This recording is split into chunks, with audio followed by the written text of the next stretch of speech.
guide what capabilities we need in Europe. That is a NATO responsibility, is my perspective. We have to be completely aligned. So member states' sovereign sort of decisions and being part of the alliance is important planning here. And we need to understand the aggregated demand. But of course, EU can step up and put a huge amount of money in that fund, more than 100 billion euros, and then you will see things happening. That's what I like to see. So the rhetoric needs to be met by action and by resources. Minister Sikorsky, we've heard a lot of rhetoric about the role of China. Europe is now fighting this battle to help Ukraine win against Russia. China has been a not insignificant player in this process. You heard the president last evening talk about that China can't have it both ways. You had Modi, Prime Minister Modi in India, India in Russia earlier this week during the hospital attack, I believe. Should India get a pass too? What does it look like for some of these partners who are engaged in providing dramatic material support, especially for purchases of Russian energy? What should NATO be saying about that kind of extra regional engagement? I'll solve the China and India problems for you in just a second. But let me just say that Napoleon Bonaparte, who is in our national anthem, said that a country that doesn't feed its own army is doomed to feed a foreign one. In Poland, we have a somewhat similar saying that every country has an army, either your own or a foreign one. Your own is cheaper in the long run. We are spending over 4% of GDP on defense this year. We have the 14th biggest defense budget in the world, and next year we'll go higher. We will do whatever it takes not to be a Russian colony again, irrespective of what anybody else does.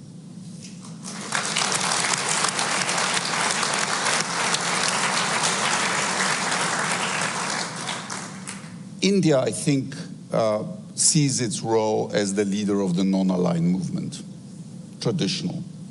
And by buying Russian oil for rupees, I hope it is making President Putin realize that he's lost his most lucrative market for his oil and gas, which is the biggest sanction that we have imposed.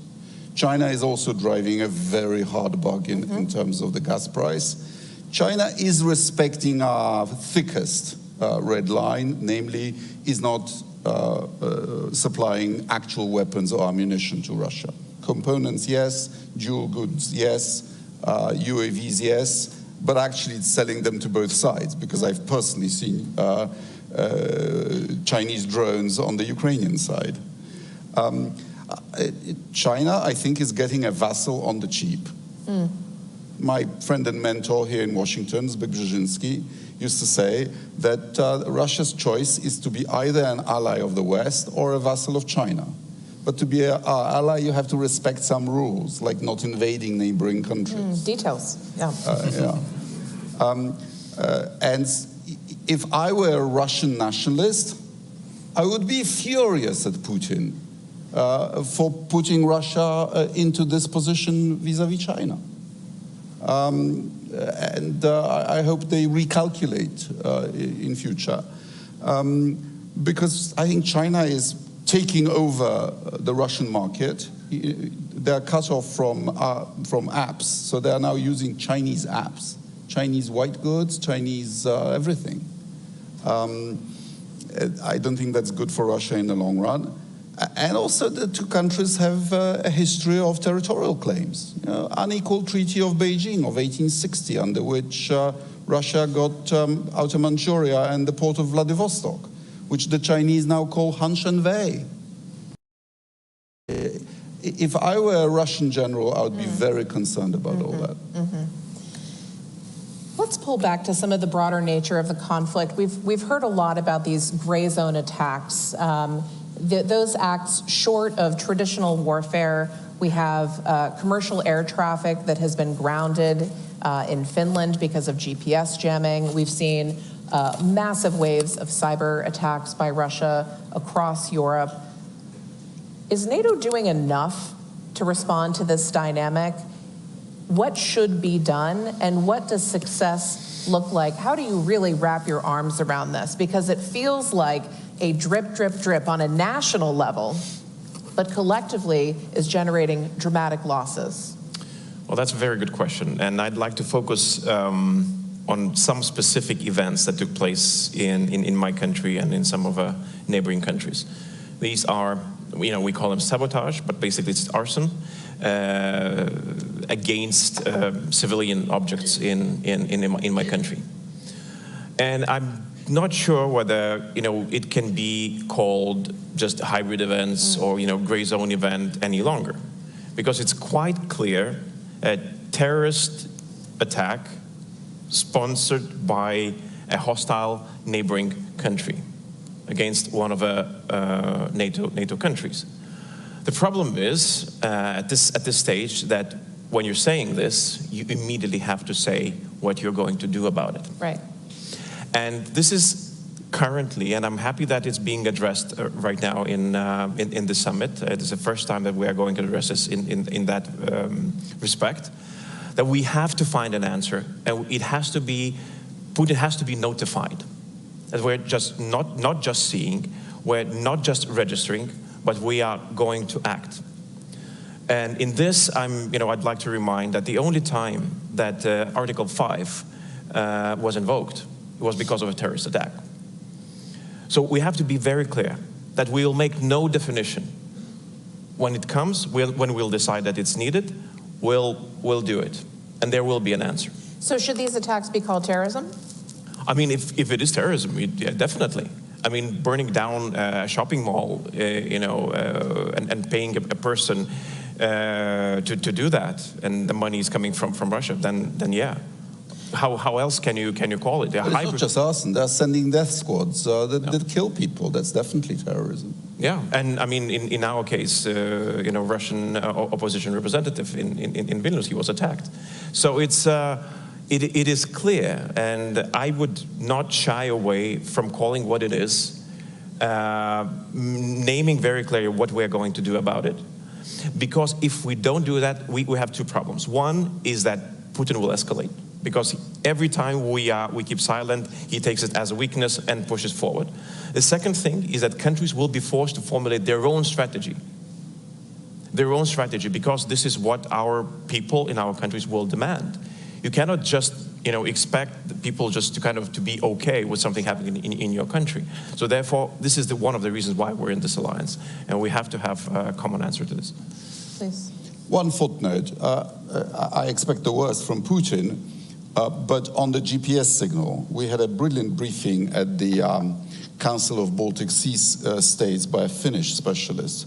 I'm no specialist, so correct me if I'm wrong, but what he told us is this, that the GPS signal is in fact very weak coming from satellites, just above background.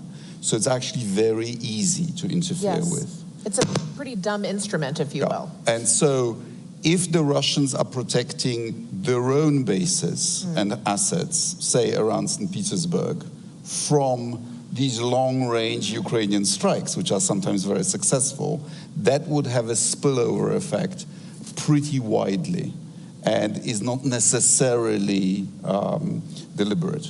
So, and Ukraine, of course, does it too. So when I was last in Kharkiv, delivering to the front last year, and there was a Russian drone attack on Kharkiv, the Ukrainians would switch on GPS jamming in order to make that job more difficult, and your Google Maps suddenly go crazy, and you have no idea how disorienting it is. Of course. Well, you raise a really important point, which is that there is an element of this where attribution becomes pretty fuzzy. And we see this in cyber too, which is part of what makes it effective. It's damaging the system, but its origins may be unknown. And what I'm hearing is that naming it is critical. Is there some kind of proportional response element that needs to be clarified as well? Well, I think that what wouldn't work probably is that if every time Russia does something, we go against every single event, because their capacity, and they've shown that, their capacity is vast, and they can, they can wreak havoc in Lithuania, Latvia, Estonia, Poland, wherever they want, because with social media, they can reach very wide audiences, and find people who would do their job for them in those countries. But we have to create a very clear deterrence for these sort of events, so that then the next time they start planning, they know that there is an answer ready, prepared, signed on the table. And if you do this, this will be the answer. And now, currently, I mean, the easiest way, I mean, I've got this question so many times, like, what would you, suggest? Right. How do you manage this sort of escalation? Now we have a country that's willing to manage escalation for us. They're actually asking here in Washington today, allow us to strike deeper into Russian territory. We will manage your escalation for you. And they're saying, look, no, not right now. So I think that this is mistake. If we cannot find any other reason, no other reason, no children's hospital, no kindergarten, nothing for why to allow them to attack deeper into Russian territory, then at least this. Absolutely. If they attack us in any way that they think of, then let's allow Ukrainians to attack them. I understand that.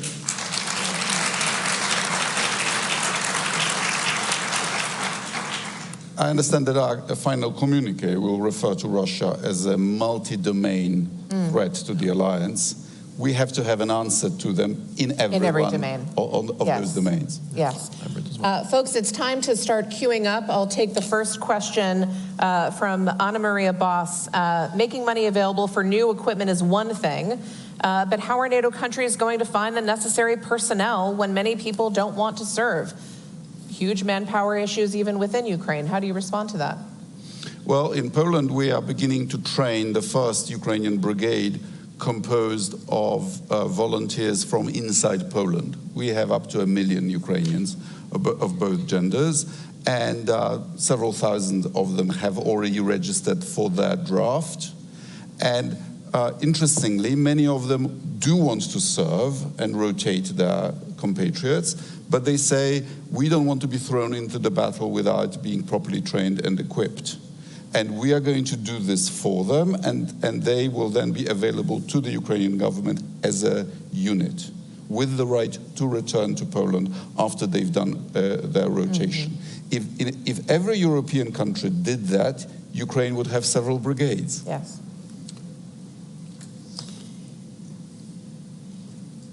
I want to take us to the future, but first go back just to this morning. We heard from General Cavoli on this stage that NATO's transition from out-of-area operations, Afghanistan and the like, to fighting now on the European continent, reshaping those plans, thinking about those capabilities, represents a really dramatic shift for the alliance, and it's taken years to get there.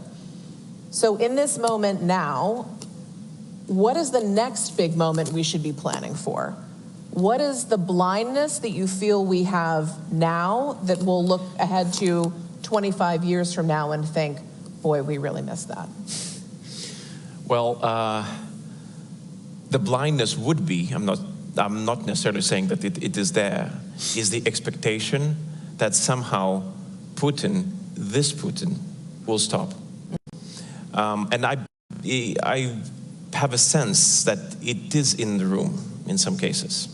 This expectation that, oh, okay, one day there will be negotiations and we'll prove to Putin, that he cannot continue, that if he does continue, then blah, blah, blah. We were unable to prove that in 2008. We are unable to prove that in 2014. Where I don't think that we have any, difference in our position to prove it now. That means that he will continue.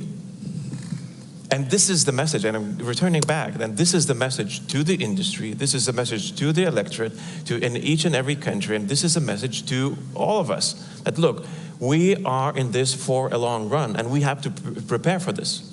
This won't be over in 2 years where we'll be back into some reality, pre-war reality, with Ukraine calm, us calm, and then again, all business as usual. That's it. There's no longer business as usual. Or, I mean, there is business as usual in our case, in the Baltic case, where we've seen Russia for what is, yes. So for us, it is quite a natural state of mind, but it has to be wider. If we're expecting this, that is blindness. If we're expecting this, this is a mistake. Mr. Johansson, and then I'll come to you, Minister. I would say that if you look at, I agree, I mean, NATO is coming back to regional defense capabilities, and many of the countries, of course, Sweden now being a new kid on the block, are waiting eagerly to get our capability targets from NATO. Now, there are two parts that I think I would like NATO to discuss more, and that is looking at security of supply as a capability target, meaning that NATO could sort of decide where will we have in our sort of geography capabilities to ramp up production or production of drones, or who should take that responsibility? Because today you give different capability targets. I would like to see that as you give them security of supply type of capability targets. That would be great. Then more coordination, more alignment coordination on that future. in terms of setting up a regional defense again. Then, of course, the interoperability question is huge. And if we cannot come to a new architecture where there is a real multi-domain operation capability which everyone in NATO can hook up into, it will never work. So that's also a big thing going forward to make that happen. Those are the two things I'm thinking about. Minister. Deterring Putin is a NATO job in Europe. And if we stay the course, I believe we can sort him out in a couple of years. The emerging threat, I believe, is in Africa. The Wagner Group has now been renamed Africa Corps, and Africa Corps is trying to take Tobruk again. The Russians have no business in meddling in Libya and switching on and off the mass migration to try to destroy the European Union from within through the political process. This business of Russian mercenaries taking over gold mines and other African resources and then destabilizing Africa using their own money, this has to end. But I believe that this is a job that could be done by the European Union, that we don't need to beg the United States to solve every problem for us. We should have a reinforced brigade operational as an EU rapid reaction capacity in a couple of years. And from what I hear from the Pentagon, that at last they see the logic of relieving the United States for other jobs in other theaters. You made this argument in Foreign Policy magazine recently. This is the 5,000... up to 10. Up to 10. And you think this could be operational within the next few years? This is what we've pledged ourselves to do. We have a crisis center. We'll soon have a joint operations command. We have a defense budget of the European Union, wonderfully called the European Peace Facility. And I believe in the new commission we need a defense commissioner to ramp up production, mostly for the defense industry. Europe as Europe should be completely helpless. This brings me to another question, and then we'll turn to you, ma'am. How confident are you in U.S. leadership? And what does the U.S. need to do to reinforce confidence in American commitment to European security? I think that a lot has been done to reinsure that U.S. is interested in European security. Now what we need to do is we need a common approach from Europeans and United States when it comes to how do you ensure that it stays stable. The end goal, and it's the note that you hear throughout the conversation here. How do you make sure that Putin is no longer able to do and to repeat the things even in more brutal way? So this is yet what we need to achieve and to find consensus. I don't see any other way. I agree with Minister Sikorski what he says that that Europe has to play a stronger role on its own, And that's definitely a fact, but Europe cannot act alone. And I don't think that any other major conflict globally, wherever that would happen, that US could act alone. That means that we need these two pillars of transatlantic alliance working together, either in Europe or anywhere else, you know, to support stability. If you had to make the argument to the American people about why its investments in Ukraine matter for American security, Mr. Sikorsky, what would you say? Well, I could make it crude and say that you're selling us a lot of weapons made in the United States. But I would make it more strategically by saying that if Putin captured Ukraine and used the resources of Ukraine, both human and industrial, to go further, then the price of deterring him would rise. And Ukrainians are doing our fight so that Americans don't have to go to Europe in greater numbers. And also, if Ukraine wins, it'll send a powerful signal to the Far East that recovering what you might regard as a renegade province is much harder than you think. So don't do it. Ma'am, please give us your name and your affiliation. Hi, thank you so much. Erin Osborne with Radio Free Europe. And we've heard from Secretary Cavoli and Secretary General Stoltenberg today that there will be a Ukrainian Information Exchange or Joint Training Center in Poland. So a question to you, Minister Sikorsky. Well, thank you all so much for being here. But to Minister Sikorsky, how will that help deter Russian aggression and make sure that Ukraine is ready to stand on its own 2 feet? Thank you. Well, I'm very pleased that JTEC, the Joint Analysis and Training Center, is coming to my hometown in Poland, which will be a second nature institution in Bydgoszcz.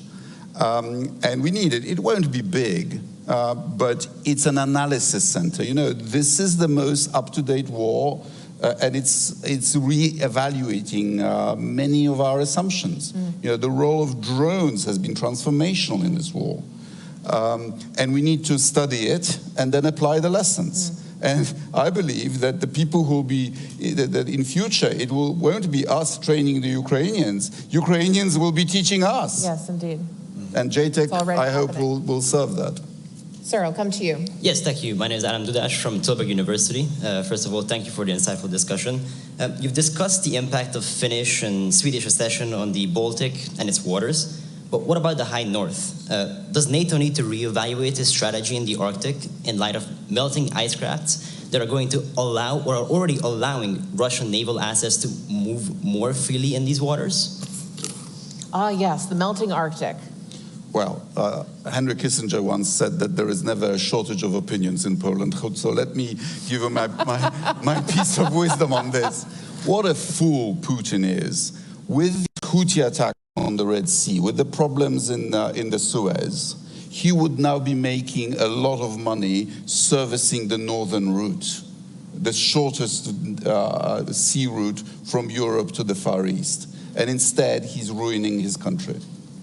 Mr. Hansen, would you like to respond? Ms. Saab has some technology that's weather-built. I think we're moving in the direction of looking at much deeper collaboration between the Nordic countries, so to say, in terms of how to at least have 24/7 coverage of what's happening there in terms of airborne early warning and all that. So we are doing a lot in that area. And we do have the expertise of how to operate in that Arctic condition. So us coming into NATO being the alliance, I think will mean a lot. And we're already seeing movements in that direction. So that's one of the capability targets that I hope that now we as countries in the Nordic will get. So yes, when we will provide technology to do that. We are almost at time. I want to turn to each of you for a quick final word. What do you want folks to take away? What should they remember from this summit in this moment? What do you think is the key message that you want them to know from you? It's very easy. Ukraine has to win. Ukraine has to win. NATO prevailed in the confrontation with a much more powerful Soviet Union. We can prevail again. No, give Ukraine what they need to win the war, and industry is there to support. And the industry needs to give and sell and do contracts with Ukraine directly. We cannot only do donations, but I'm prepared to give everything we have to make them win the war. Please join me in thanking.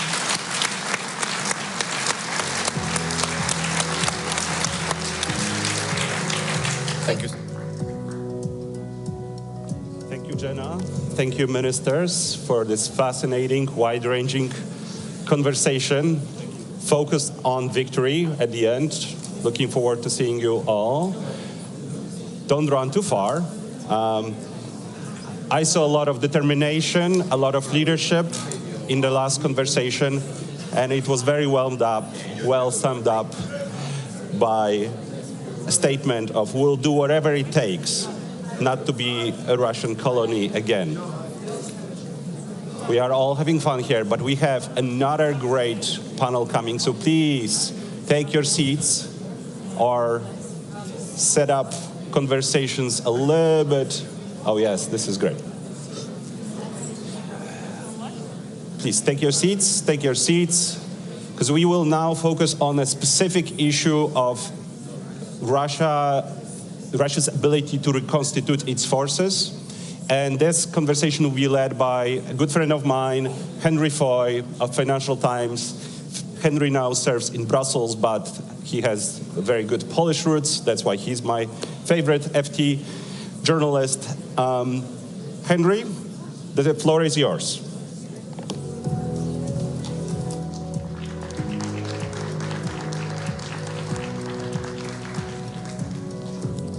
Hi.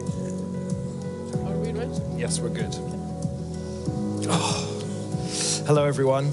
Good afternoon. It's really nice to be here and enjoy your air conditioning. It's tremendous to be out of that other room. We only have a short amount of time, so I'm going to get straight to it. We're very lucky today to have a great panel, two formidable women. Baiba Braje is the Foreign Minister of Latvia and, of course, the former ASG at NATO.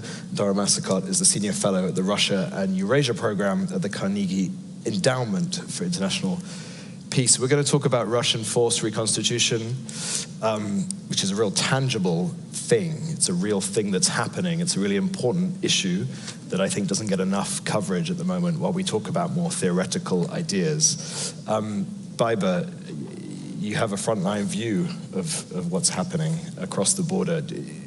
When you look at what Russia's doing to reconstitute its armed forces 2.5 years after the full-scale invasion, what do you see? What do you see? What are they doing differently now that they weren't doing before February 2022? I think the big picture is pretty clear, that there is not one element, one instrument of power in Russia that would not be oriented towards the war. Right. So Russia's policy is war. And when we look at the military instrument of power, economic, politics, religion, education system, anything, it's all about war. Media, public, anything.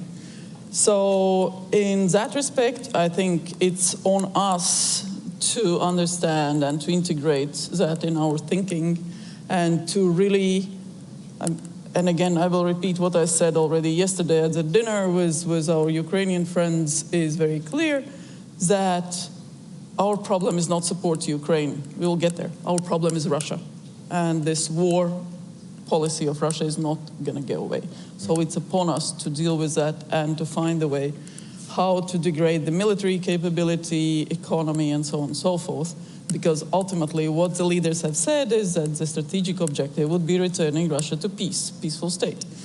So if we put that in front of us, then of course in interim measures, whether it's containment, constrainment, whatever we will find in the declaration, using our instruments of power to achieve that objective. So that is ultimately, when we look at the big picture, is what is there. And then, of course, we are seeing that, yes, indeed, currently we have quite a number of bases at the NATO's borders. They are not back where they were before the war. Russians are fighting down in Ukraine. So in the short term, what we are saying is that there is no direct military threat to us. It's true. But it doesn't mean that Russia is not learning. Russia is learning, and it is integrating its lessons in Ukraine. It is changing its ambition. It is returning to a different command structure, at least on the paper. We know Shoigu's doctrine, the numbers, and so on and so forth. But for now, for the short term, there is no direct military threat to the allies. and helping Ukraine, strengthening our own deterrence defense, degrading Russia's capability is something that we just need to do.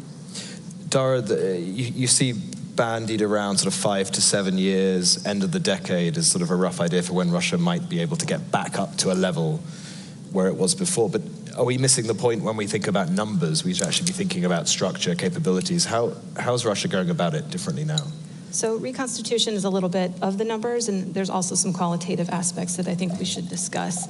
So just for everyone, reconstitution is restoring a force to a sufficient level of combat capability.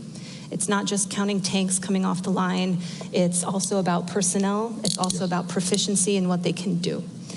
So it's not how fast will Russia restore to 2022 levels, and if we only count the tanks and the artillery, we're missing some of the story. We should also be asking ourselves, are they reconstituted, are they not?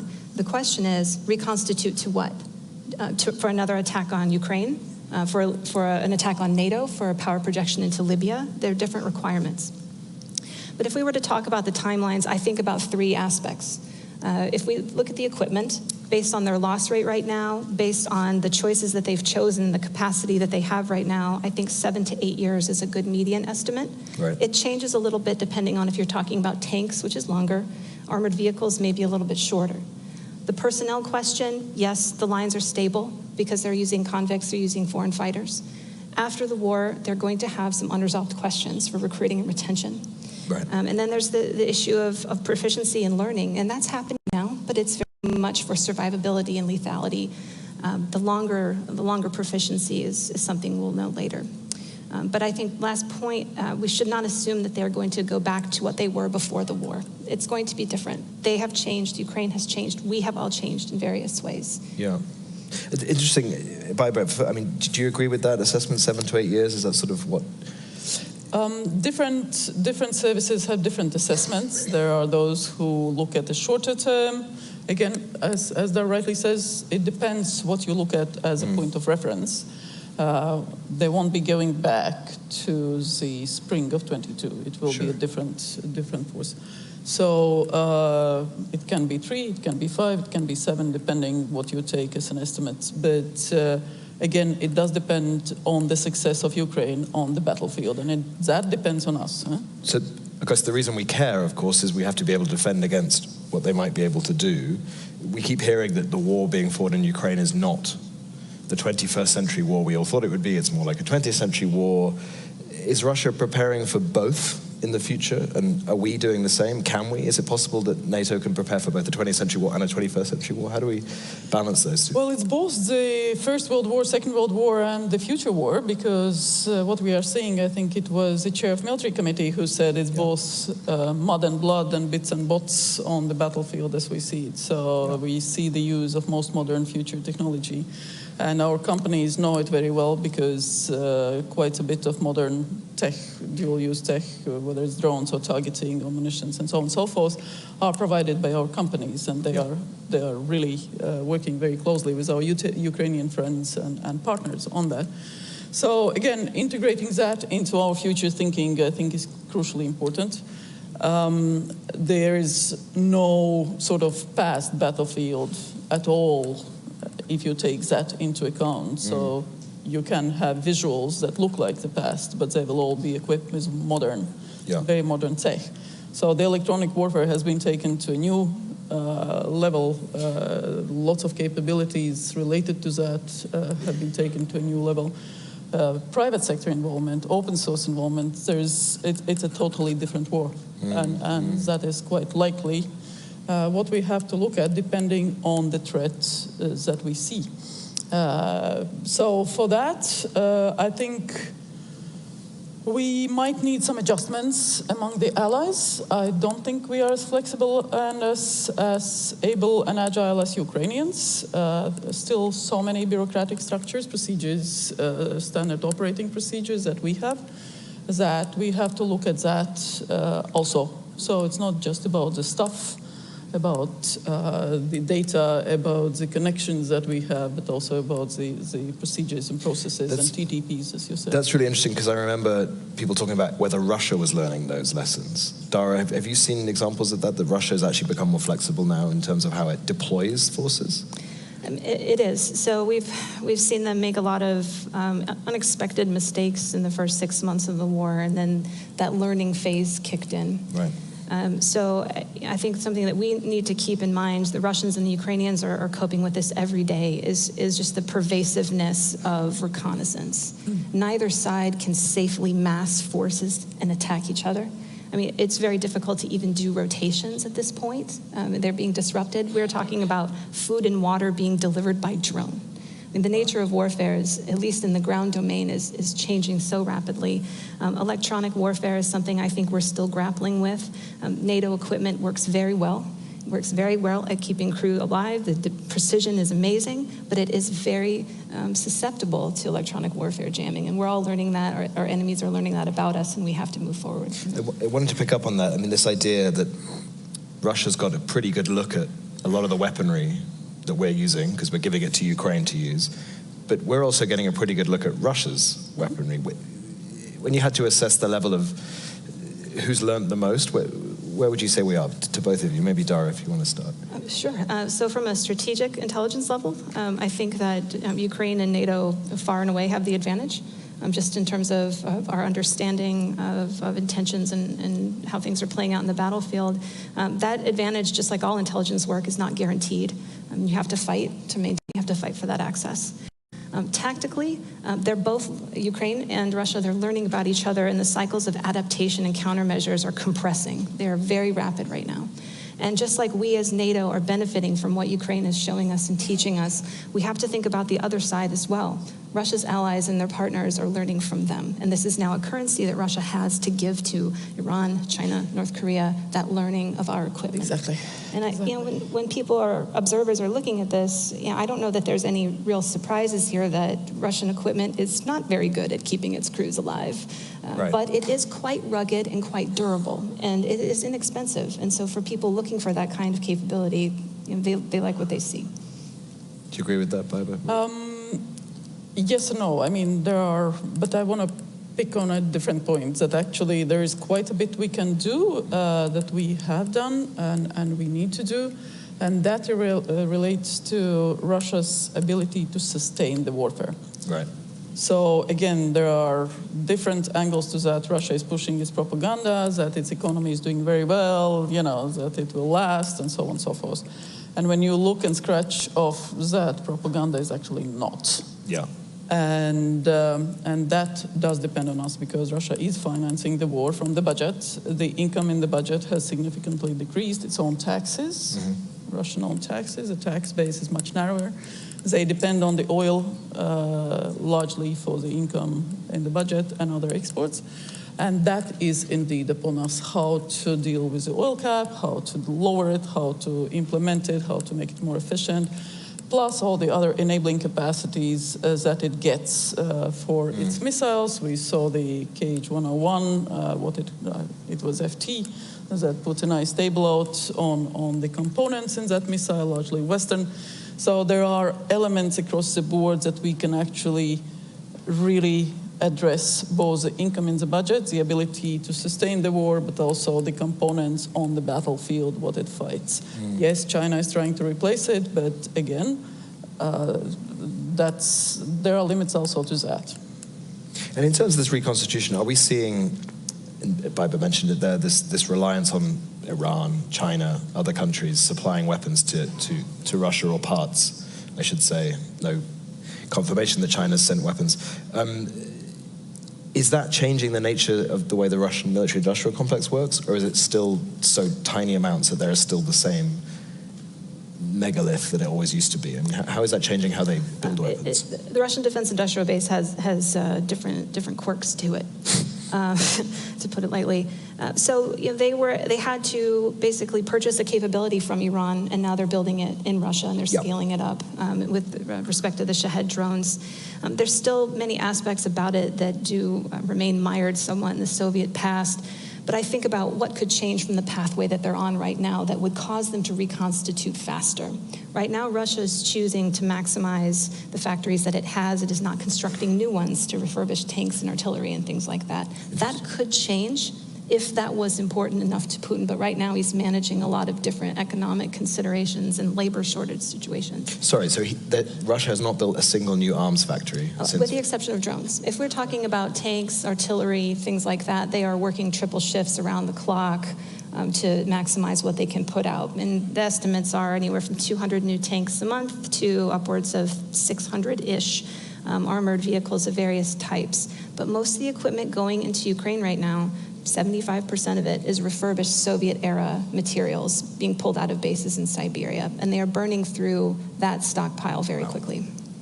Wow. Baiba, we hear a lot about rhetoric from the Kremlin about every time the EU or NATO does something they deem to be escalatory, they'll reposition troops near to Finland or reposition troops near to the Baltic states. Do you see that happening in real time, or is this all just total bluff? You mean the Russian troops? Or Correct, troops the on Russian our side? The Russian troops. It's largely empty. I mean, it's open source information, so I'm not really revealing any secrets here. But feel free to reveal secrets if you want. To our border and further down, at a helicopter base, Pskov, Luga, it's largely maintenance of facilities and some minor sort of stuff. There's no increase, there's no sort of significant operations. That can change. Again, it doesn't require. Luga is 200 kilometers from our borders, with the armored vehicles, tanks, 50 kilometers per hour. That, if they want to fill it up and get to the border, that's 4 hours. So we are always on the watch out there together with the allies, and the investments that NATO has done with the new military strategy. And here I would like to pay the highest respect to our military colleagues who were the ones initiating and turning around the whole NATO's military instrument of power and creating the new military strategy and the DDA, what Secure was talking today about, and the defense plans, the exercises, the command structure, everything. So that allows us to be pretty sure that not only troops in place that we have now, but also the ability to have that situational awareness on the overall threat. And if necessary, to have those rapid reaction forces are there to deter and, if necessary, defend. So our task is to ensure that we don't relax, but also that we apply our instruments of power to make sure that Russia does not succeed. Because at the end, it's about NATO security. It's not something abstract. Peace is not an abstract term for us. Well, that's sort of what I wanted to ask. We're running out of time, but there's obviously a difference between capability and intent. We talk about 7 to 8 years time to build up capability. Are there ways, Dara, to look at the way Russia is reconstituting and trying to derive intent? Well, if we're talking about replacement rates for armored equipment, right now that is not sufficient to attack NATO in a very large way, but it could be sufficient to make another attempt at Ukraine. Right. This is the pathway that Russia is on, and I want us all to be aware that probably within the next 6 months, maybe early 2025, the Russians are going to announce their 10-year rearmament program. And they're signaling that they want a larger army, and they're signaling that they want more drones and more first-person munitions. There's things that they can do to compress that timeline if they're willing to take domestic risks. So I think we should hold 7 to 8 years because nothing ever quite goes right in Russia, even when they want it to. Yeah. But there are choices that they can make if they wanted to take that risk and go faster. So I think that, to end on a philosophical point, if I may, this is a quote from a long time ago, but I think about it often right now, is that no man ever steps in the same river twice, for it's not the same river and he's not the same man. And I think about that with the Russians, and I think about that with NATO. Like, we're not the same that we were 2 years ago. Ukraine's not the same, Russia's not the same. We've learned so much about each other, and we need to update some of our assumptions and our war plans and our procurement and our intelligence and our focus. And the policy actions that we do, you reside in Brussels. The packages that the EU that we do on restrictive measures, so-called sanctions on Russia, take miserably long. The negotiations that the groups people have to go through is just pathetic. I'm sorry, really. The 26 ships that we designated now, carrying Russian oil, and I commend both your journalists who have done a fabulous job in bringing it out, the whole issue on the oil shipments that are insecure, but also violating the oil cap, all the rules. But also all the other work done by open source researchers on that. So we just need to get our act together, and we can actually make it. We are a border country. We see in our statistics everything that is going out and in through our borders. We see how the sanctioned goods decrease to Russia and increase proportionally to Belarus. That's why we did the sanctions packages to Belarus now. Not enough. Not enough. So there is more that we can do. It's about our security, and as long as I am foreign minister, my colleagues, foreign ministers, knows that I will be at it with them, and it's not gonna stop. There we go. That's a great message. Thank you so much. We've run out of time, and there are sadly no questions from the audience on this session. But thank you both to Dara and to Baiba. It was brilliant. And thank you to the work your colleagues do. And pleasure. I mean, all you, yes. You matter. You matter. You matter. We all love each other. Great. Have a good forum. Shall we? Henry. Thank you, Henry. Thank you, panelists.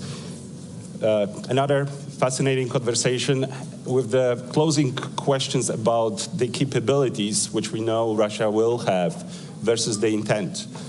Someone from my side of the world could remind everyone that Putin gave us very clear list of demands in the winter of 2021, what he wants to achieve. So I think we have also some notion of his intent. But to explore these issues in more details, I now would love to invite Luke Coffey from the Hudson Institute for a conversation both with the President of Slovakia and then for the panel.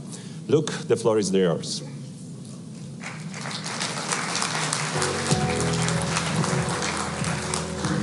Thank you. Good afternoon, and for those of you watching online in Europe, good evening. Welcome to this event on NATO's policy towards Russia at the NATO Washington Summit Public Forum. My name is Luke Coffey, and I'm a senior fellow at Hudson Institute. Russia's large-scale invasion of Ukraine changed the geopolitical landscape in the transatlantic community in a way not seen since the Second World War. In its 2022 strategic concept, NATO described Russia as, and I quote, the most significant and direct threat to the alliance. To discuss NATO's approach to Russia, we have a very distinguished panel. However, before that, to kick us off with a scene setter, we are honored to have His Excellency, President Peter Pellegrini, the 6th President of the Slovak Republic, here to offer some opening remarks. So please join me in welcoming President Pellegrini to the stage.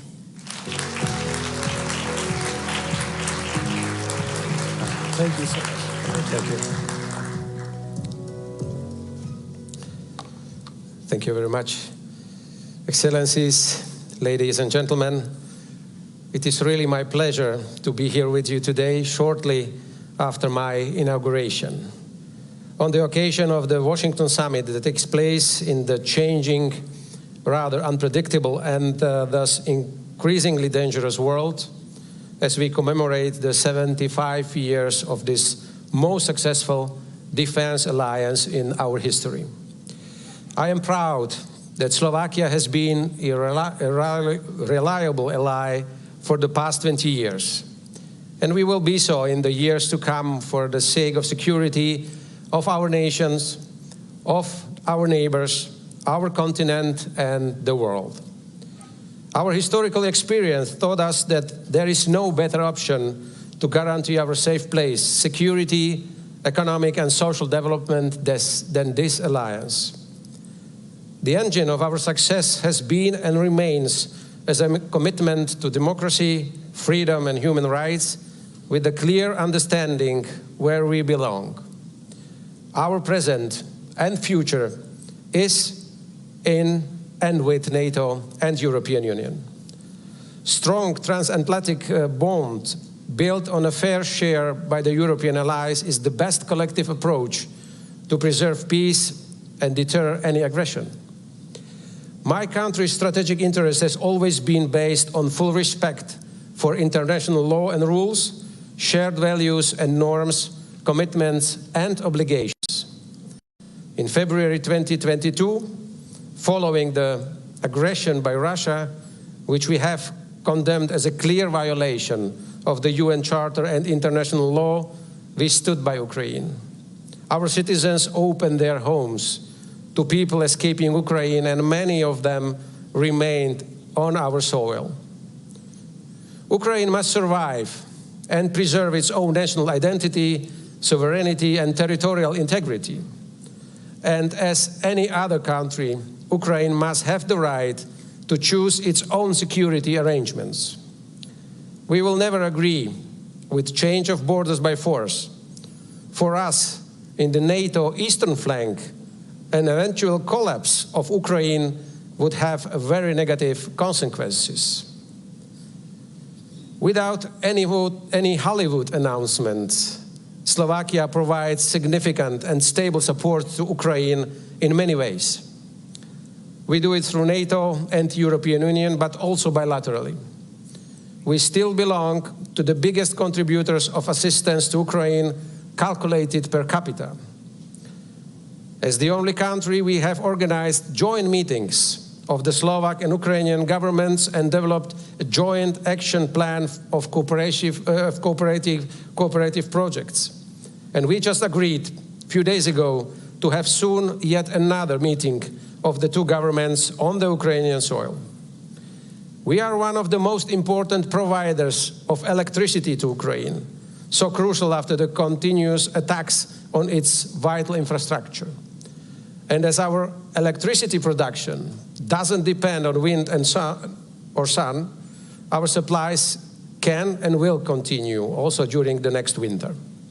On top of supplies of non-lethal equipment, like demining machines, we have increased production of our own defense industry, including ammunition or howitzers, also for the need of Ukraine. To endure our collective support, we need the Slovak and the European public on our side. What are the lessons learned out of the recent European elections? How can we better prepare for the forthcoming elections, including here in the United States in this regard? We need to invest more into wide international understanding that we are not trying to disintegrate Russia, but to change its behavior to the one that fully respects its obligation under the UN Charter and international law and its OSCE commitments. And this will be also a powerful message also to G20 and BRICS members. Let me make clear, supporting peace, ladies and gentlemen, does not mean supporting the aggressor. It is up to Ukraine to decide on this.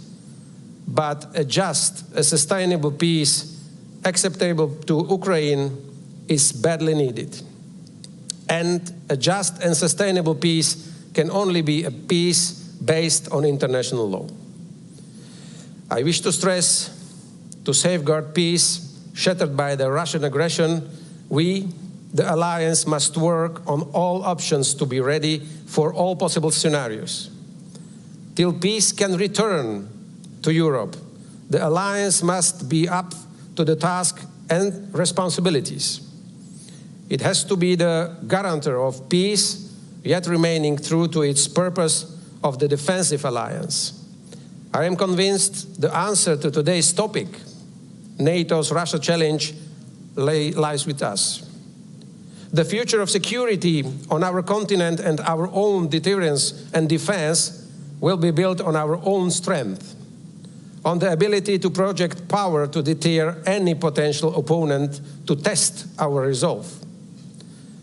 We must be honest to ourselves.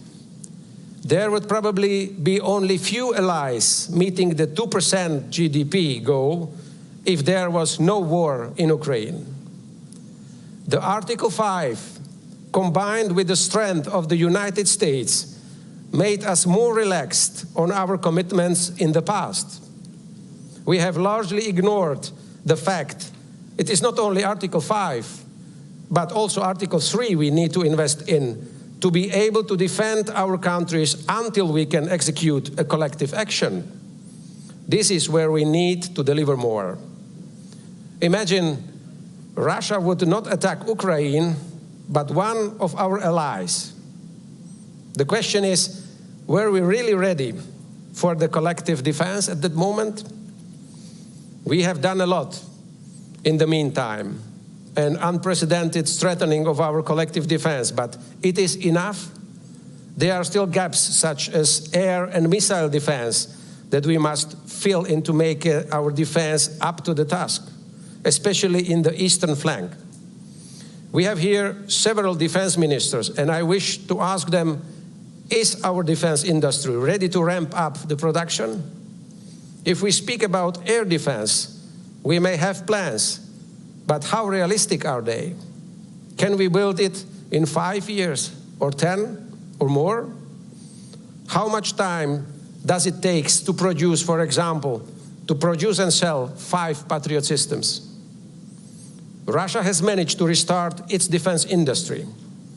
How much time do we need? It is evident 2.5 years have not been enough.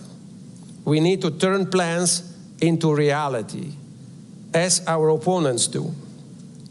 And let us also not forget about the new. What are the lessons learned from this war? Drones, electronic warfare, keeping the technological edge, and the hybrid warfare that accompany this aggression. Are we already implementing this aggression? Are we already implementing these lessons into our plans and our forces? We have been meeting the 2% commitment already, but will this be enough? Is there a true political will to do the necessary? All those questions may be sensitive, uncomfortable, and absolutely necessary.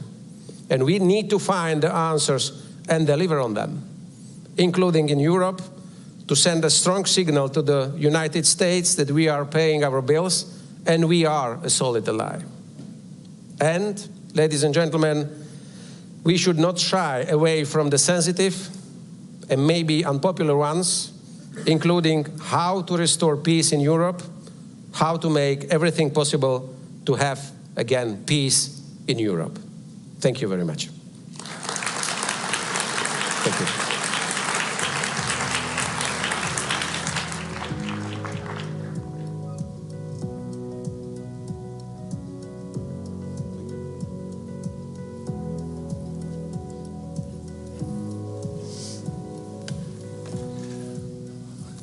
Great. Well, again, good afternoon. We are now here with our very distinguished panelists to take this conversation another step forward to assess what the Russian threat is, what NATO needs to do about it, and how we can best be prepared to do this in the 21st century. To do this, we have immediately to my left, your right, Andris Spruds, the Minister of National Defense for Latvia. To his side, we have the Right Honorable John Healey MP, Secretary of State for Defense for the United Kingdom of Great Britain and Northern Ireland. And last but certainly not least, we have Lieutenant General retired Ben Hodges, former commander of U.S. Army Europe and distinguished fellow with GlobeSec. I'm going to turn to Secretary Healey first. You've been the Secretary of State for Defense since July 5th. 5 days. Yeah.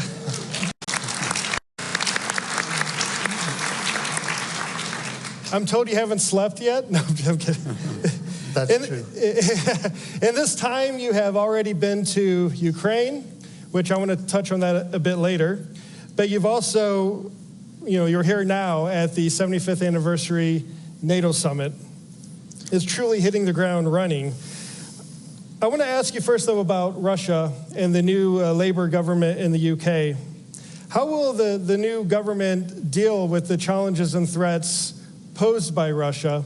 And I know you don't want to get ahead of any defense review, but the Prime Minister Starmer said that a review will be carried out. Can you give us a flavor on what you think or how you think Russia might be factored into the thinking with the strategic review? Thank you. I'm slightly awestruck, actually, to be in this chamber with such an audience, because the collective experience and knowledge in front of me is so much greater than my own. And so bear with me, but thank you for inviting me. I'm really grateful. So the Russian threat. Well, for those of you from the US, your president said at the NAC about an hour ago that Russia is our greatest threat that we face as an alliance. It has its sharpest, most immediate challenge in Ukraine. My first priority, the first priority of this summit and center stage is Ukraine. It's my first priority, was why I went in my second full day in the job to Odessa and spent the afternoon with President Zelensky and his team. But the Russian threat isn't just directed at Ukraine. You know this very well. In fact, we all in our own countries have had warnings of this. We've all had knowledge of this and experience of this for a number of years. So we face wider Russian aggression directed at our own democracies, from hybrid attacks to threats in the high north. And I think this is why this NATO summit, in many ways, is so important at this time. So this is the first time that we've had a NATO summit meeting with 32 members, which I think shows that NATO is bigger, stronger, more united than ever before. We meet also with the involvement of Ukraine and the IP4, which I think shows that as NATO nations, we stand together in support of Ukraine. And it shows also, I think, for me, the growing indivisibility between security and deterrence in the Euro-Atlantic and security and deterrence in the Indo-Pacific. And then finally, I suppose, for the UK, the new UK government at this summit, you'll hear Keir Starmer, you'll hear David Lammy as our Foreign Secretary. I'm afraid you'll hear from me as well as the Defence Secretary, that we will be a government that sets out determined to fulfil our NATO obligations, to secure our role as the leading European nation in NATO, and to make Britain democracy's most reliable ally across the world. So to link that to your, I think, third question in your set of questions. My third question and my one question. So we will follow up this NATO summit by launching a strategic defense review. That's the way that we get to grips with the threats that we face, the capabilities in the UK that we've got, the real state of our forces, the state of our alliances, and for all of us as governments, also the state of the public finances we've got to work with. That will be launched by the Prime Minister shortly after the summit. We'll do that at pace, we'll do that properly, but that will be the way that we then set out the approach that we'll take to defence and security of the UK and our alliances for the years beyond that, and it will have a NATO-first commitment right at the heart of it. Thank you. Minister Spruds, a conversation about Russia at a NATO summit would not be appropriate if we did not include the important voice from the Baltic region. So that's why I'm very grateful that you've taken time out of your schedule to come here to speak to us today. Now, for years, of course, the Baltic states, including various Latvian governments, have been warning the rest of the alliance about the threats that Russia poses to the Transatlantic region. But it wasn't until 2014 that the alliance started to get serious about this. And frankly, it wasn't until February of 2022 that we started to see real action. So once again, the Baltics were right. We should be listening to the Baltics more. Looking at it from your point of view in your region of Europe, how do you assess the threat that Russia poses, not only to the region, but also to the alliance as a whole, and what should NATO do about this? Thank you so much. Thank you for having me. I think very symbolic anniversary summit, and also here in a public forum. I've been participating in public forums for years in a think tank community representative. Now I switch sides, but of course I'm always very glad and grateful to come back and of course discuss those very important issues for all of us. Yes, indeed, the Baltic voice is important, and thank you for including the Baltic voice as well in this discussion. We've been advocating taking a strict position on Russia for years. We ourselves have been experiencing hybrid attacks from Russia for decades, so that's why the threat has been quite clear what we are facing. We are facing Russia, the country which can change in every 5 years, in every 10 years, dramatically, but nothing changes in 100 years. So we pretty much see the same Russia. It's expansionist, it's imperialist, regardless what kind of regime we are dealing with. On the one hand, we might say that it is Putin's Russia, but we might also say that it's Russia's Putin.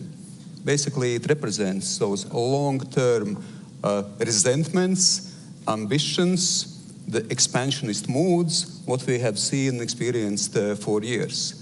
So that's why certainly we have to have a mindset that we have to deal with Russia, which is imperialistic and expansionist in a long-term perspective. So the long-term perspective approach, the mindset is important. And I think we are there, because we start always with a basis of how we think about, how we analyze, how we assess. I think the threat assessment absolutely is the basis how we build our policies upon.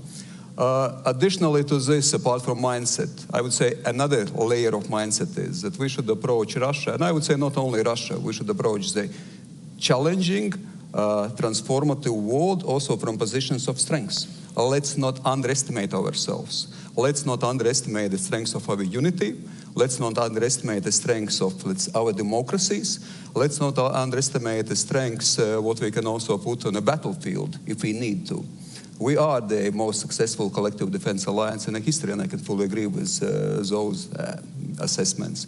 So that's why, of course, understanding and believing and also acting from positions of strength with Russia absolutely is important.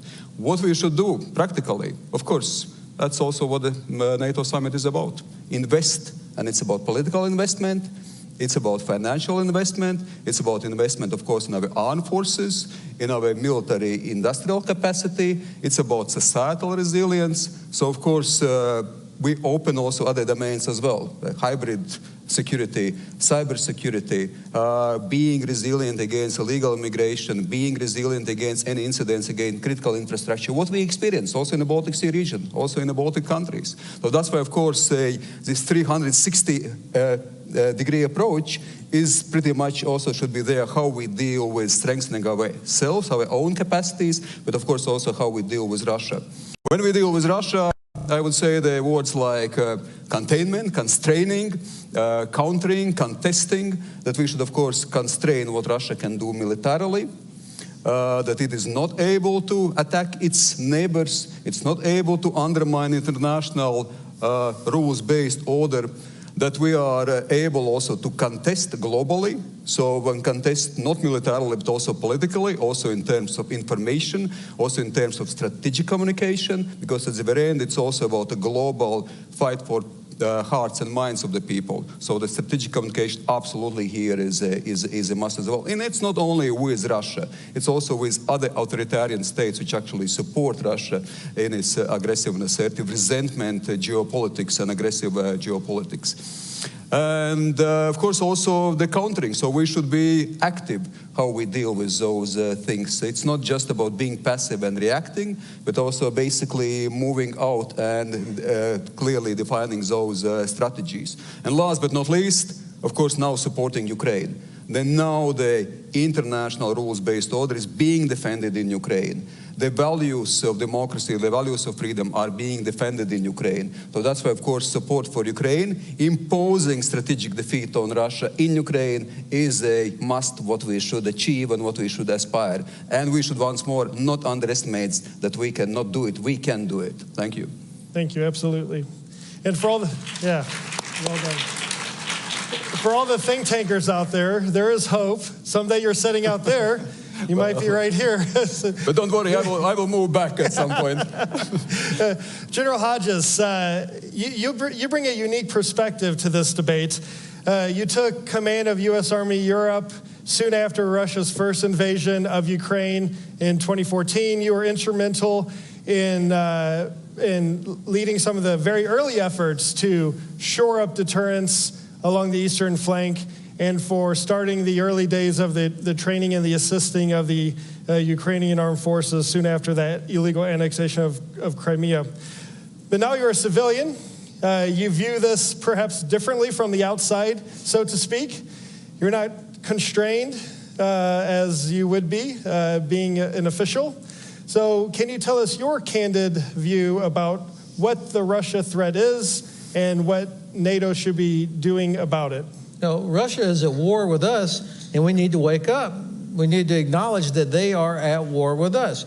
It may not be T-72s or Sukhois that are striking NATO countries, but they are absolutely at war. The GPS jamming, the sabotage, the interference in our elections, complete disregard for international law, selling oil on unseaworthy, unsafe, unregistered ships that they sell to India and China, which gives them money to keep buying ammunition and drones from North Korea and Iran that then they use to kill innocent Ukrainians. They are absolutely at war with us, but yet somehow we have a lot of people, including in this city, that are like, oh, you know, Russia, it's a great power. It would be terrible if the regime collapsed and they might use a nuclear weapon. And so our policy towards Russia seems to be avoid escalation, when the policy should be defeat Russia, help Ukraine, defeat Russia, knock them back. And that does not require one single American soldier, British soldier, Latvian soldier, not one, but it does require the political will of my president, all the other heads of state and government of the alliance to say this is not about helping Ukraine. Our policy should be protecting our strategic interests, which is to defeat Russia, make them live within their own borders. Otherwise, it's absolutely, we're going to have a continuation, exactly what the minister said, 3 years from now, we'll think we'll have a peace. They know that we'll lose interest, and we'll be back at it. Absolutely. Secretary of State Healy, I mentioned you returned from Ukraine, and I think on day 2 you were in Ukraine. You met with President Zelensky in Odessa. Anyone who's been to Odessa recently knows that it's a very difficult time in the city with the airstrikes and the impact on the electrical grid and just day-to-day life for the Ukrainians that live there. Prime Minister Starmer has made it clear that Britain's leading support for Ukraine will continue. And in fact, I believe you said that you're going to look at ways to expedite existing support and commitments to Ukraine to try to get that material to the front lines faster. Can you tell us a little bit about this and why coming into government, you believe that a Ukrainian victory is important to the United Kingdom? So General Hodges just said, look, we need to view Ukraine in our own strategic interest. He's a general, he's got that strategic insight. I'm a politician, I'd put it plainly, because I don't think our public and our people fully and properly understand what's at stake here. And so some of the arguments I try to make in the UK are, especially on the campaign trail, which we've just finished, defense of the UK starts with Ukraine. And that's true for us, it's true for most of the European nations. It's relevant also to America's interests as well. And that's the case because we know that if Putin prevails in Ukraine, he's not going to stop there.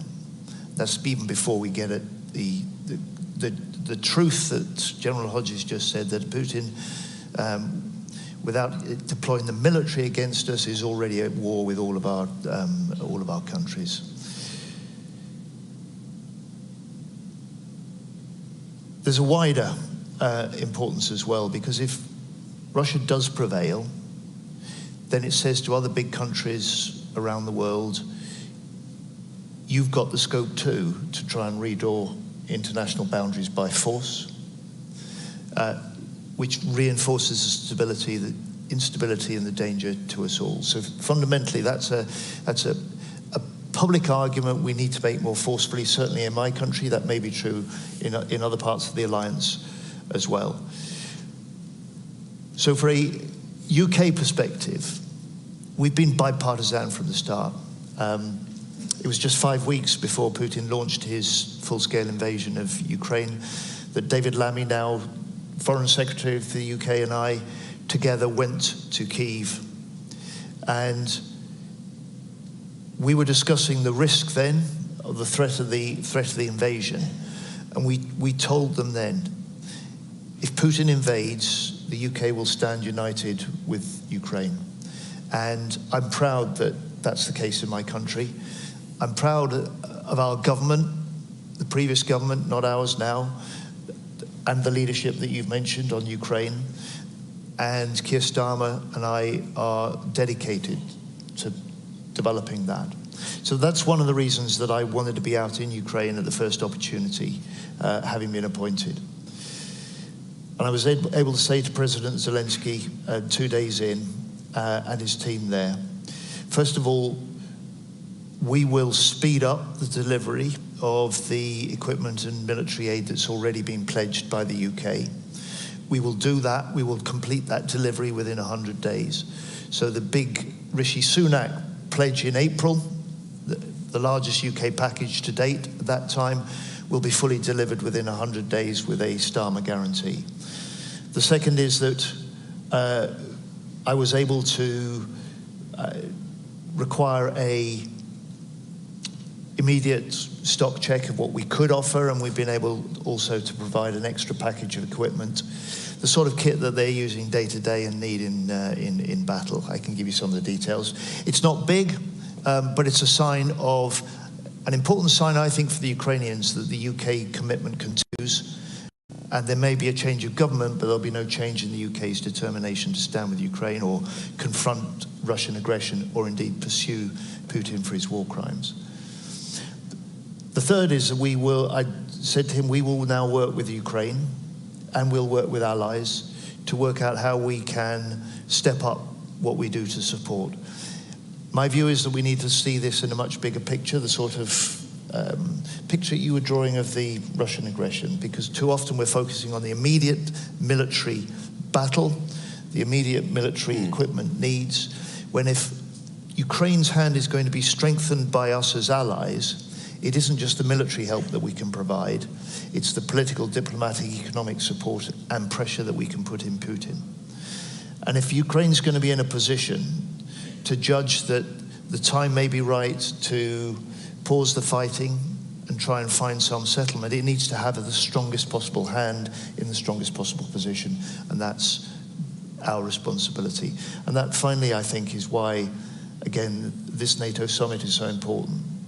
The unanimity behind very significant long-term multi-year commitments to support Ukraine, not just militarily, but also industrially, is so important. And if we do what we say, if we deliver what we promise, then we will be playing a big part in making sure that Putin in the end does not win.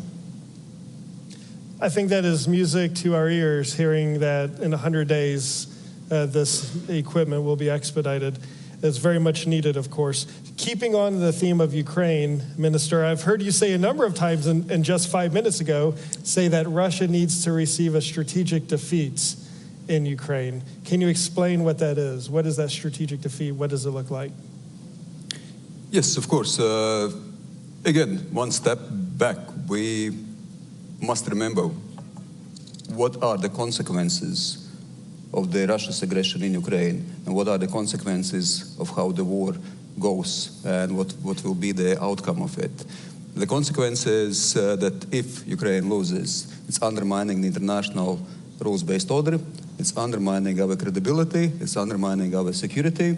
So I think the stakes are high, and this should be always remembered, which also means that we must have a very clear strategic goal, what we want to achieve together with Ukraine. We as a transatlantic community of democracies, of like-minded, what is the strategic goal? And strategic goal is not Ukraine not losing the war. The strategic goal is Ukraine winning the war and imposing strategic defeat on Russia. What does it mean? I think it's again clear. It's restoring territorial integrity of Ukraine. It is taking those war criminals accountable for their crimes. What just we've seen a few days ago as well, with brutal attacks against children and innocent civilians. It's also about financial repercussions. They're using the frozen assets. And at the very end, strategically, it's also about Ukraine becoming the 33rd member of NATO. And it will become 33rd member of NATO. Yeah. How to achieve it? Of course, keeping the strategic ambition in mind, yes, we have to make also practical steps. Practical steps supplying, providing military support, and I think the financial commitments here also shows how seriously we take it. The Latvia, Baltic countries, we committed 0.25% of our GDP for military support to Ukraine. It is quite a considerable amount. It is for Latvian military or defense budget, almost 10% of our military defense budget goes in supporting Ukraine. And I think we should still consider even providing more. It is also, of course, about coordinating all those different activities what we have. We have a lot of activities. We're co-leading together with UK a drone coalition. And I think it's an excellent coalition. There are other mobility coalitions. What we realize that we should also take steps faster, a more in voluminous approach. Well, but we are also democracies with our procedures, so unfortunately sometimes things take longer than we expect. Last but not least, we should be ready to support Ukraine as long as it takes, being ready that the conflict must be or can be protracted as well. So be ready for it and support Ukraine, and I think the strategic goal of imposing strategic defeat on Russia will be quite realistic. Absolutely. General Hodges, you've been one of the most outspoken supporters of assisting Ukraine, arming Ukraine. You were obviously not very compelling. Well, we have seen some progress on your focus regarding the long-range strikes, ATACMS missiles, trying to isolate the Crimean Peninsula. We've seen steps in the right direction. We haven't gone as far as I think many of us would like. We haven't gone as quickly as we would like. But practically speaking, what does NATO, and you can talk about the U.S. or individual countries inside the alliance, what do we need to be doing more of and faster to help Ukraine win on the battlefield? If President Biden would come out tonight when he's hosting all his heads of state and government guests at dinner, if he would say, ladies and gentlemen, it is the policy of the United States, it is our strategic objective that Ukraine defeats Russia. And we're going to do every damn thing that they need so that they can do it. Not this empty, we're with you for as long as it takes, but we're going to do everything they need. That right there would be the seismic change that would lead to Ukraine actually winning. And that would be a crushing strategic defeat for the Kremlin.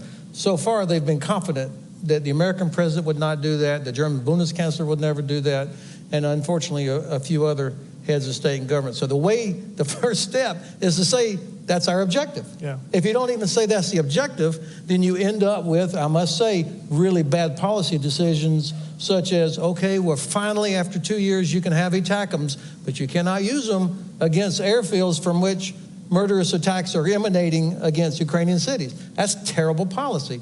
Or this drip, drip, drip, drip. Everything that we are providing Ukraine right now, you can see why I'm retired. Everything that Ukraine has right now for the United States, with the exception of Javelin, was a no for the first months of the war. I mean, you can remember, Luke, there was a time where we shouldn't provide Stinger because what will happen if a Ukrainian soldier shoots down a Russian helicopter with an American Stinger? They might use a nuclear weapon. I mean, that was the thinking. And so it's taken 2.5 years and tens of thousands of lives to get to where we finally are. And we're still underestimating Ukraine's ability to integrate new equipment. So at the risk of sounding like a broken record, make it our policy. This is our objective, strategic objective. And I mean, look, 8 months where nothing came from the United States. 8 months, Russia achieved nothing. All they could do is continue attacking Ukrainian cities. So they could not even exploit for over half a year, despite having all their advantages, they lacked the ability to knock Ukraine out of the war. They can't do it. Imagine if we had been providing everything that was needed with an aim to helping Ukraine actually win, and if we used all of our economic tools. I cannot understand why they are still able to get ammunition from North Korea, drones from Iran, parts from China, and your ships loaded with oil going through the Baltic Sea, which we control. Black Sea, we should still be able to stop it, but unfortunately we're not able to do that. And that oil goes to India and China. You saw the graph that came out the other day. The top 20 countries that are buying Russian oil, India, China, but also 10 European countries, including Germany, still buying Russian oil. Unbelievable. And that money is what pays for that Kinzhal missile that slammed into that children's hospital. So we're not serious. We have to declare that we want Ukraine to win because it's in our interest. Yeah.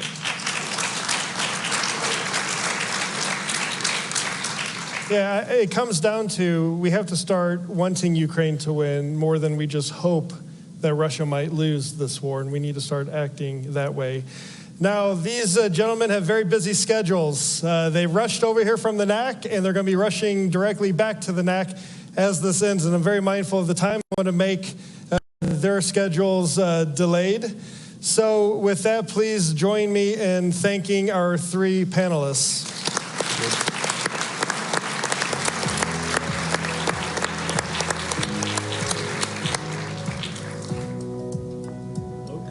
Ministers, thank you very much.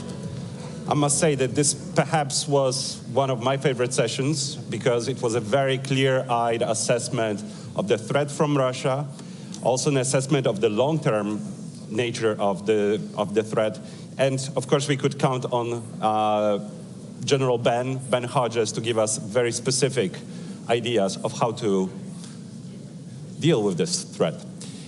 Right now, if you are watching us online, stay tuned for a couple interviews with NATO veterans, as well as a conversation with Senator Roger Wicker. And for those of you here, please join us for well-deserved coffee break. See you back here in half an hour. See ya.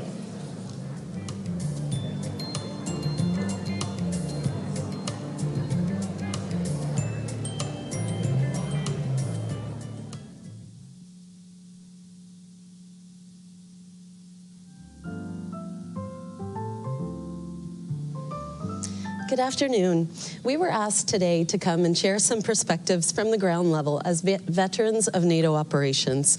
And although we can only share our limited perspective from our own personal experience, we want to do this in honor of all of those who have served on NATO operations and sacrificed over 75 years providing security for our 1 billion population. My name is Lieutenant Colonel Melanie Lake. I'm a combat engineering officer in the Canadian Armed Forces. I had the privilege of serving 3 tours in Afghanistan with NATO's International Security Assistance Force, and most recently commanded Canada's training mission in Ukraine, Operation Unifier, just prior to the full-scale invasion. I currently work with Canada's Ambassador for Women, Peace and Security, and I'm really honored to be here today with my distinguished colleague, Mario. Mario, can you introduce yourself? Sure, thank you. My name is Mario Marquez. I'm a retired Marine Sergeant Major with 31 years of service. I first entered the Marine Corps at the end of the Cold War, so 1989. And I served all the way to the end of December of 2020 when I retired, and I stayed here in the Washington, D.C. area. I currently serve as the American Legion's National Security Director, America's largest veteran service organization. My time in the Marine Corps took me to places like Kosovo under NATO forces. I also served 4 tours in Iraq. I served in 2 earthquakes in Japan, 1995 and 2011, and I also served in the Middle East under Central Command, and I retired out of 3rd Marine Expeditionary Force in the Pacific. I'd like to close out my remarks by saying that I am grateful to the Alliance for invoking Article 5 after the 9/11 attacks when I was a young 31-year-old Marine in solidarity for the United States and on behalf of our nation. We are grateful for that, and we will never forget. So thank you. I'm glad to be here for this opportunity. It's interesting that you start with 9/11. I was a young 4th-year officer cadet at our Royal Military College in my last year when, on that terrible morning, when we watched as aircraft crashed into the World Trade Center and the Pentagon. And in those moments, I mean, all of us, all we could think was, how do we help our American partners in this time when they're under attack? And I had a very similar feeling on the 24th of February of 2022, watching as Russia launched its full-scale invasion into Ukraine, where I had been just 4 months earlier, feeling that we need to do everything we can to help our Ukrainian partners as they defend their democracy and ours, and to enable victory and defeat of this unprovoked aggression. I was struck really recently by these images of President Zelensky meeting with a U.S. veteran on the shores of Normandy during the 80th anniversary of D-Day, and seeing them recognize that commonality in their fights against evil and oppression, and the courage needed to face it, and face it decisively.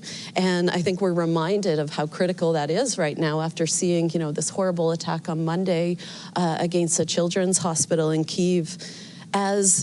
As soldiers in the Alliance, I think that those of us at ground level, we've always understood and accepted that great sacrifices might be required of us in the defense of our values, our democracies, protecting other nations' rights to self-determination, and deterring others who might be aggressors.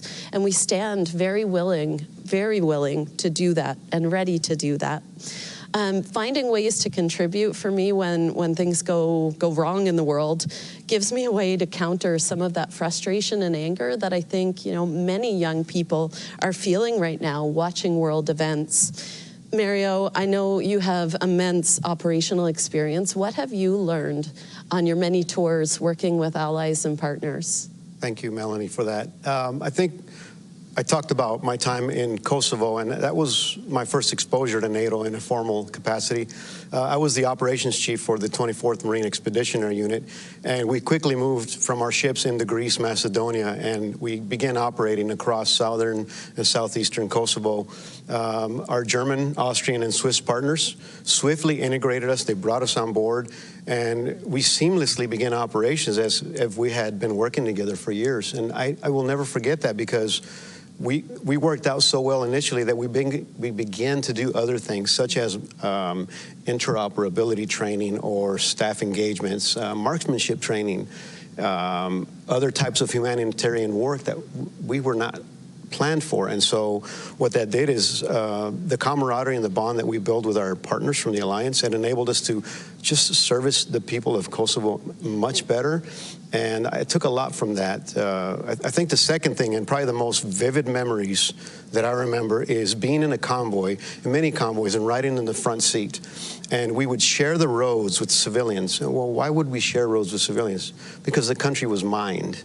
There was mines everywhere. So the civilians would put their lives at risk by walking on the road between these big vehicles and feared stepping off into the dirt, because not every minefield was marked.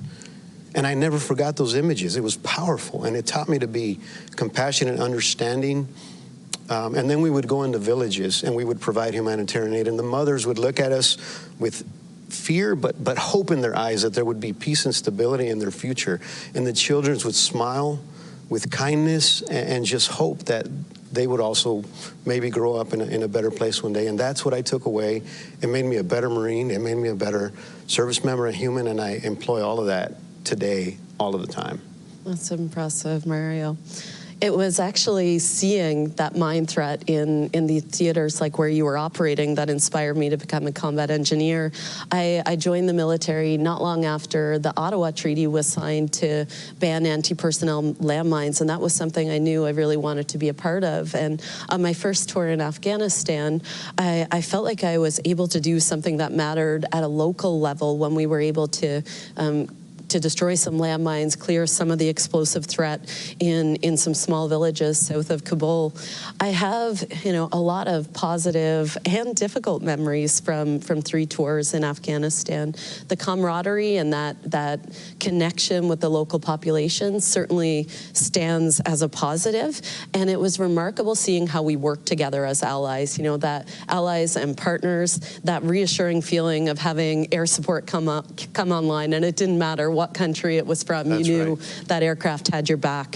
And ISAF and the war in Afghanistan, that was a really defining period for soldiers of my generation, but also had, a profound impact on Canadian society as we were losing soldiers in combat. I did see there that NATO, as an organization, that we have the ability to collectively learn. And one important example, I think, was the evolution of our approach to mitigation of civilian harm.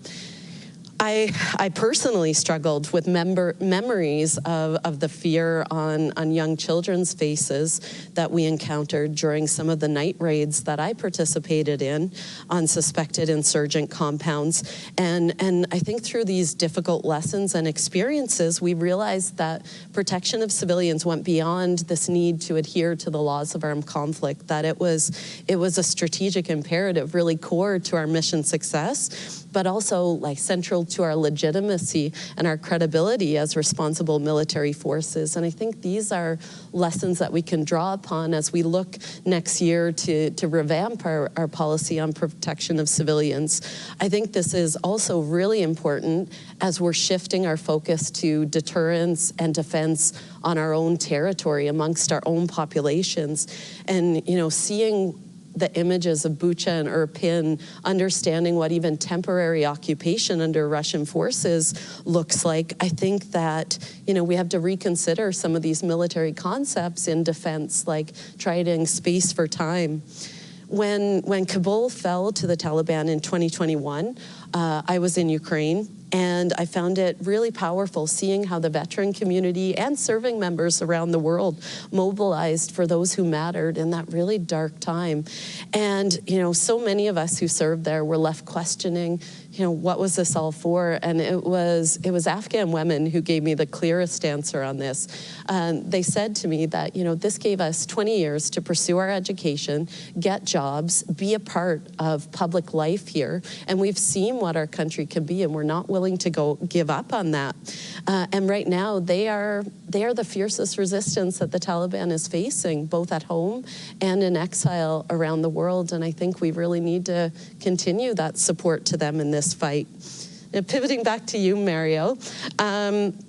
This week, the Secretary General published an op-ed that said NATO's main purpose is not to fight war, but to prevent it. And our experience taught us that the best way to maintain peace is to be prepared for war, that credible deterrence and strong defense. How do we get there? Sure. First, I'd like to comment on your last segment you just spoke of. I'm really proud to hear of your experience. It brings back a lot of memories. It's healing. It's soothing to know that other people have witnessed many of the things that veterans from across the Alliance have seen and felt and suffered and worked through. To answer your question, for me, I've heard a lot of fantastic briefs, not only during the summit and the forum, but throughout. And I think it's important to discuss all those things. They are all matters of urgency. But my advice and my recommendation to every leader that is listening today, both partner nations and the Alliance, is to invest in your non-commissioned officer corps. Because without that mid-level leadership who is competent, able to make tough decisions in a decentralized manner, carry out commander's intent, whether it's in humanitarian missions or combat, those are the critical aspects of any successful military organization or alliance. You will never achieve your full aim without a competent non-commissioned officer corps. I couldn't agree with you more. A big part of the training we were doing in Ukraine was focused on the professionalization of the NCO Corps, and that was, you know, to them, that was a really important part of their journey of their reforms towards NATO interoperability. And I think, I mean, those senior NCOs have showed us without a doubt the value of that on the battlefield. From Canada's experience, as we stood up our Enhanced Forward Presence Battle Group in Latvia, which is now growing to brigade with 14 countries all working together, we're working through many of the complexities that come with interoperability. I mean, there's a lot of challenging technical aspects, like how do you get your radios to talk? How do you work through language barriers? How do you get your resupply? How do you resupply each other when you have all different systems? But, you know, we're doing a lot of work on this right now, figuring out how we really work together effectively and getting through those challenges so that we can work together effectively in crisis. And although there are many challenges, there's so much strength that comes in this many countries, you know, working together, united by a common purpose.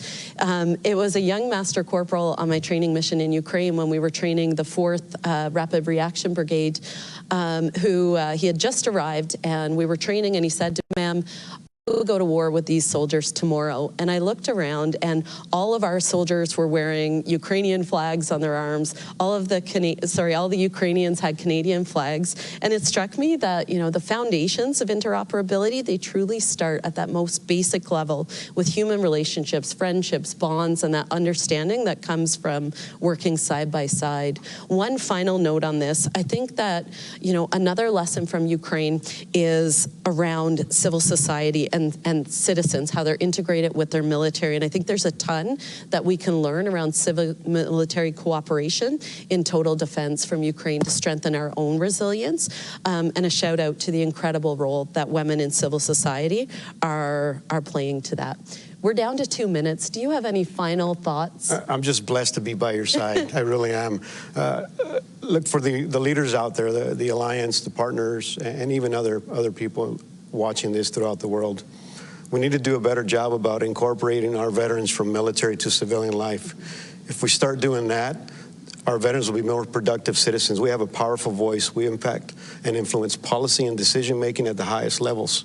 We need to do a better job about that globally. There's this thing called a military recruiting crisis. It's not an America problem, it's a global problem. And until the world starts taking care of veterans and including and showing them the value, including veterans and showing the world the value of our service, then we're going to continue to have those problems. I totally agree. And I think it's the thousands of small acts every day interlinked together that create security. This is all about people and our connections. As a final thought, I think that our values within NATO are actually our strategic advantage. Our human rights, liberty and freedom, gender equality, these things are actually our best weapons and the biggest threat that we pose to authoritarian regimes. The fact that everyday life for our citizens is better in democracies, that governments are accountable to their people, and that our citizens are invested in their countries. But in order to defend these values, we have to live up to them. We have to be willing to defend them and fight for them, even when that's most difficult. But I think that's when we're truly at our best. We're seeing more conflicts around the world than at any period in my lifetime, with devastating consequences for civilians. And I believe that, you know, with this alliance, by courageously living up to our own values and defending them, we have the ability to change this, to be a force that stands in the starkest contrast and opposition to authoritarianism and the defense of freedom. Thank you so much on behalf of both of us for this time today. We truly honor the service of all those who came before us, those who continue to serve, and we never forget those who gave the ultimate sacrifice for all of us. Thank you.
Welcome to the NATO Public Forum. I'm John Walters, President and CEO of Hudson Institute. I am very pleased to be joined by United States Senator Roger Wicker of Mississippi. He sits on the Committee on Armed Services in the United States Senate. And most of all, I think he has been the author of this report, Peace Through Strength, which is an analysis of the needs of the United States military, how to meet those needs with actual budget numbers. So we're not talking about talk, we're talking about actual dollars and building capacity. Thank you for being with us. Thank you, John. Glad to be with you. Thank you for your work. You released this report on how to maintain 21st century peace through strength. Can you give us a little idea about the key parts of this plan? Because you're the author. Well, the key parts of the plan are getting us back to 5% of gross domestic product, just like Ronald Reagan did. During the Reagan years, we stood the Soviet Union down by saying we're going to be strong enough that nobody's going to take us on. That's called peace through strength.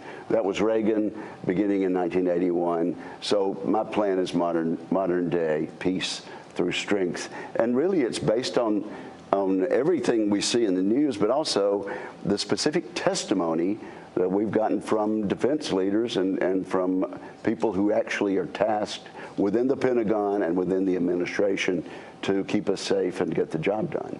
Yeah, as a think tank head, I read a lot of reports, government, and so forth. A lot of them are not interesting. They're not as specific. They're very general. I urge everybody, read this report. It's online. It gives you detailed analysis of weaknesses and how to fix them, which is most important. Thank you very much. Well, we did put a lot into it, and I have to credit my staff for working through the minutia. But these are specific plans to build our Navy up where it should be, to rebuild our shrinking Air Force, and also to get us where we need to be on our munitions. There's so much that needs to be done, and of course this interview is taking place in connection with the NATO Public Forum, so we need to work with our allies and a great alliance we've had. What do you see as the biggest shortfalls, and where do we need to make up deficits? The nice thing about the report, I think, is also it does near-term needs and threats and building a base for longer term. Well, the principal shortfalls are in the Indo-Pacific, but also this report asks us to recognize, and excuse me for my voice, that we are facing an axis of aggression between Russia, China, North Korea, and Iran. And in regard to what we are being challenged by, what's going on in Ukraine, for example, it's Russia on the attack, but there's no question Iran is helping. North Korea is even sending assistance to Russia. And certainly, Xi Jinping is doing everything he can to keep the West tied down in Ukraine so he can continue to build up in the Indo-Pacific. This NATO summit is on the backdrop of burden-sharing discussions, burden-sharing and what allies actually owe each other and how they work as allies and not as dependents or protectorates. And that's a big debate in the United States. You've been a part of that debate. Can you say a little bit about how you think, where we stand? Are we making progress on burden sharing? How do we deal with this? Given the threat environment, it becomes more critical. It is absolutely important, essential that our NATO allies keep their promise that they made several years ago at a NATO conference that each country would spend at least 2% of their gross domestic product on national defense. Now, at first there were only a handful, really single digits of all the NATO members, and that was indeed troubling.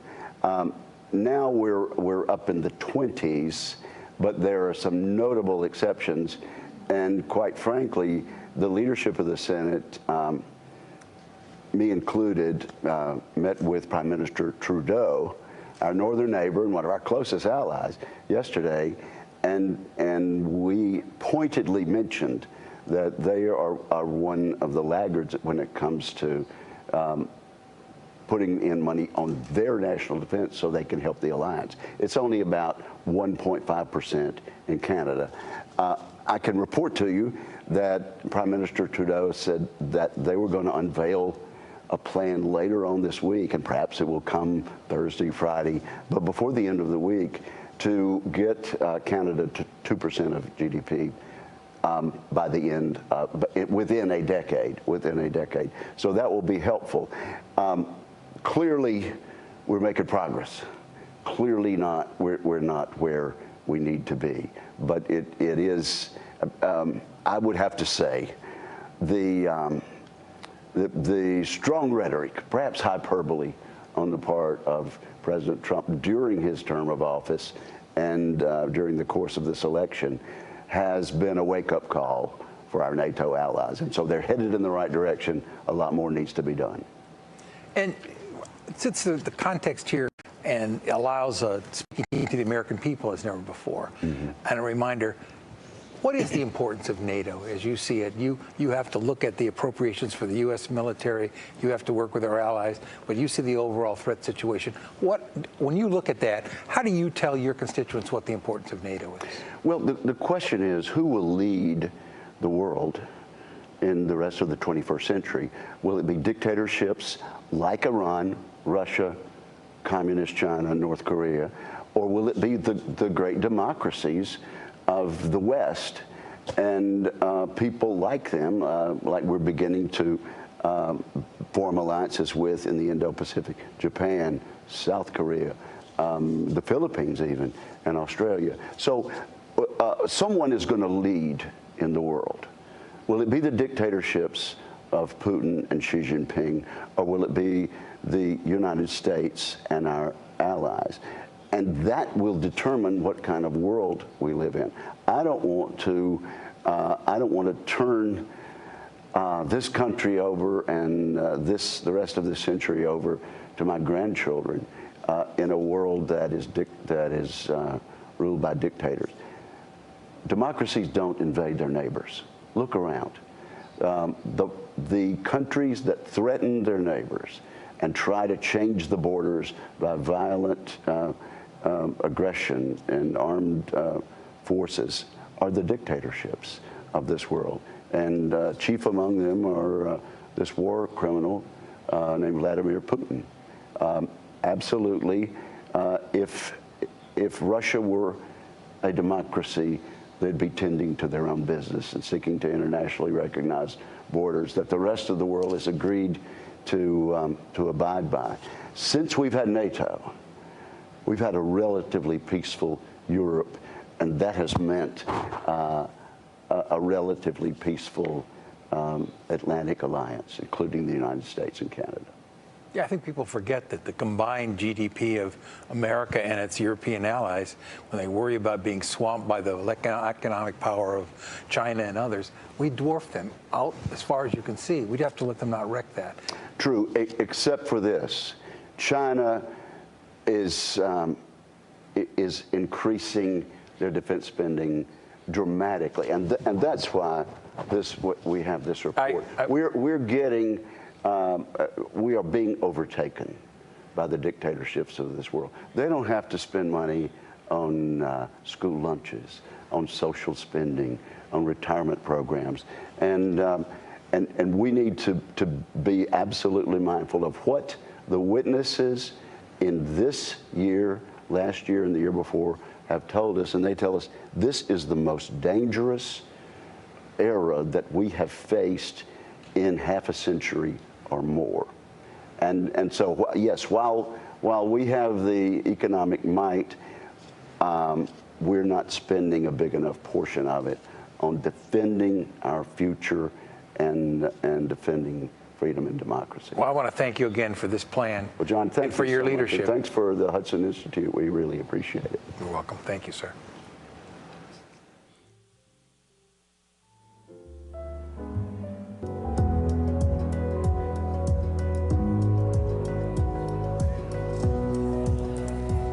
I hope that you all enjoyed a quick coffee break. I feel like people are still trickling back in. Please now join me in welcoming to the stage David Shulman for our next session, The Axis of Upheaval.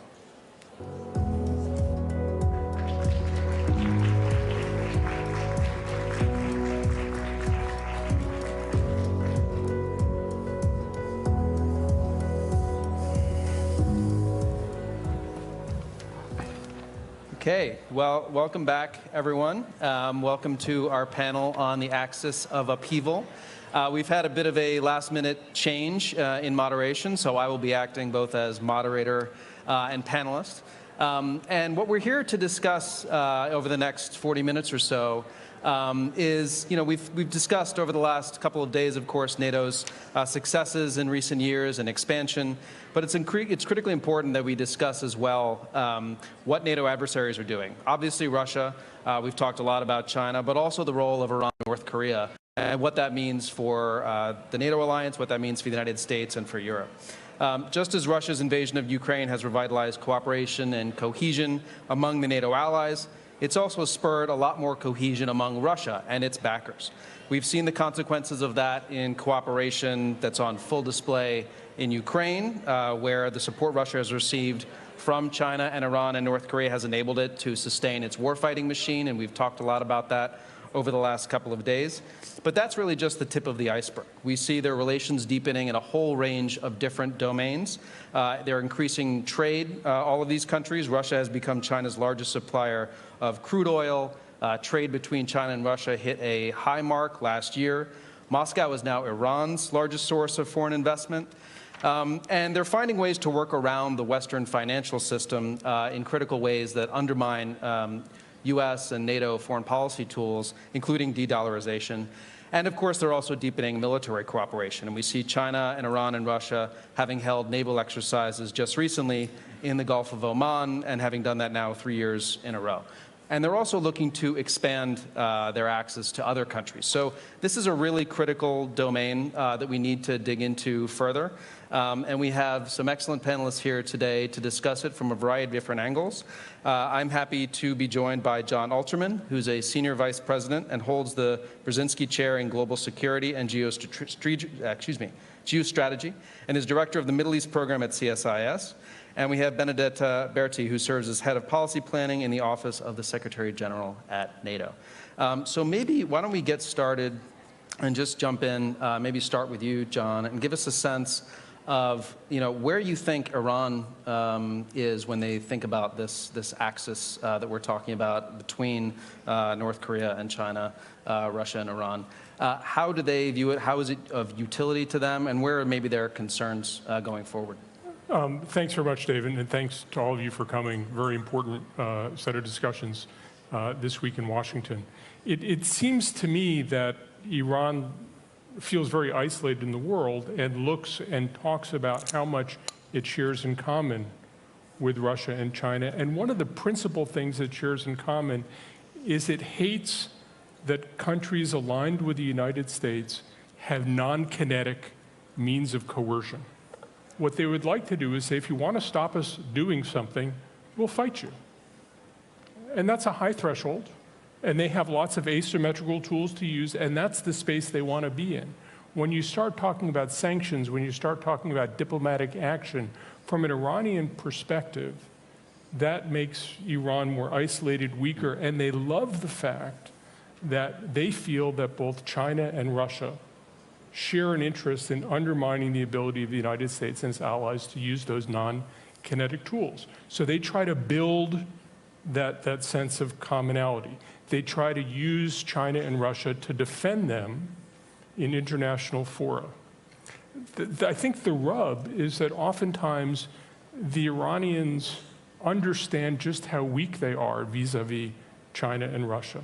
China represents about 30% of Iranian trade. Iran represents less than 1% of Chinese trade. And the Chinese have a much bigger game to play. And they use Iran. And Russia has had a long and often difficult relationship with Iran. It's changed with the Ukraine war and with sending drones and other materiel. There is a tactical sense of partnership, but deep down, Iran aspires to be a great power. It knows it's not a great power. And the larger powers, Russia and China, find Iran disposable in a way the Iranians wish they can change, and they can't. So they try to build the common practice of undermining sanctions, undermining the kinds of collective action that the US and its allies work on, while they desperately try to build leverage against these great powers who, on the one hand, they need, and on the other hand, consistently disrespect Iran and use Iran to further their own goals vis-a-vis the United States, the West, and others. I think great points, and I think the fact that you started, or at least centralized your comments around Iran's desire for this access to fight U.S. centrality in the global system and to push back on the United States generally, that's very similar to, I think, China's view of this relationship, specifically with Russia, but also with Iran and with North Korea. There is this concern about U.S. hegemony.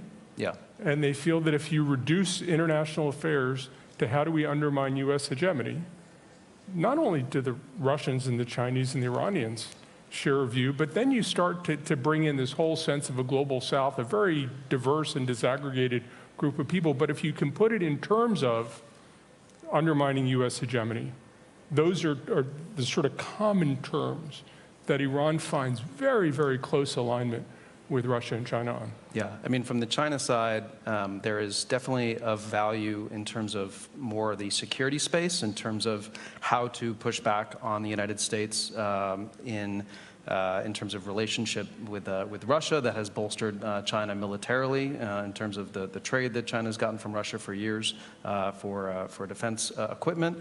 But in addition to that, the deepening of military exercises with Russia, that has been of great value to China, a PLA that has not had a lot of operational experience, more joint training with Russia, that has been of great value. And there's the potential for deepening collaboration on cyber, on military AI, on intelligence, of course, and on potentially getting even more in the way of advanced technology for defense that China wants from Russia. So there's that aspect, and then there's also the aspect of China hoping that the U.S. and NATO and other allies having to worry about a potential contingency where you have to worry about the China, but not just China, also Russia, also North Korea and Iran, undertaking actions at the same time that complicates planning for the Pentagon and for other defense planners. That, I think, is of great value to China in the security space. And then more broadly, this sense, and we've discussed it at the summit over the last couple days, that you can't divide Asia from Europe, right? So I think in Beijing, there is a sense that if Russia were to succeed in what it's been trying to do with its brutal invasion of Ukraine, if the NATO alliance and the United States were to fail in pushing back on that, that would have fundamental consequences for any kind of contingency in Asia over Taiwan, over the South China Sea, and China could be more confident that there would not be a robust response from the alliance. And there's a very important way in which Asian countries look at how the world deals with Iran, and thinks that that's how the world will deal with an Asia contingency.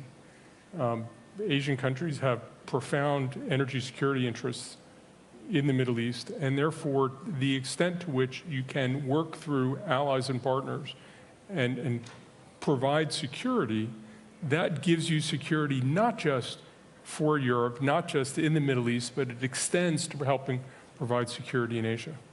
Benedetta, I want to come to you. So how does, from your perspective, NATO, the alliance, the members, view this emerging axis in terms of the interests and how it affects the NATO alliance itself? Yeah, well, I would probably agree with a lot of the points that have already been made, but maybe just to start framing the discussion, I think in the 2022 strategic concept, so a couple of years ago, NATO already recognized what it defined as the growing strategic alignment between the People's Republic of China and the Russian Federation. Now that trend remains very much part and parcel of how we look at the security environment today, but I would say that as of 2024, the scale and scope and just intensity of that relationship has grown in a way that wasn't perhaps forecasted in the 2022 strategic concept. And now really we're looking much more at what does concerted action and increasing strategic alignment by the PRC, the Russian Federation, Iran, and the DPRK look like, and what's the impact on Euro-Atlantic security. To make a long story short, I think you need to look no further than Ukraine to see how this all crystallizes and comes together. And that as a test, both for the resilience of Ukraine itself, but also for the future of European security and global security at large. And in terms of what are their concerns, what are the trends that we pick up in Ukraine, and what are we learning about it? Well, first of all, we see these actors amplifying each other hostile narrative in a very systematic way. And that's something that, of course, it's part of the knowing that the information space is really important when we talk about deterrence and defense in a 21st century. That's an issue of concern.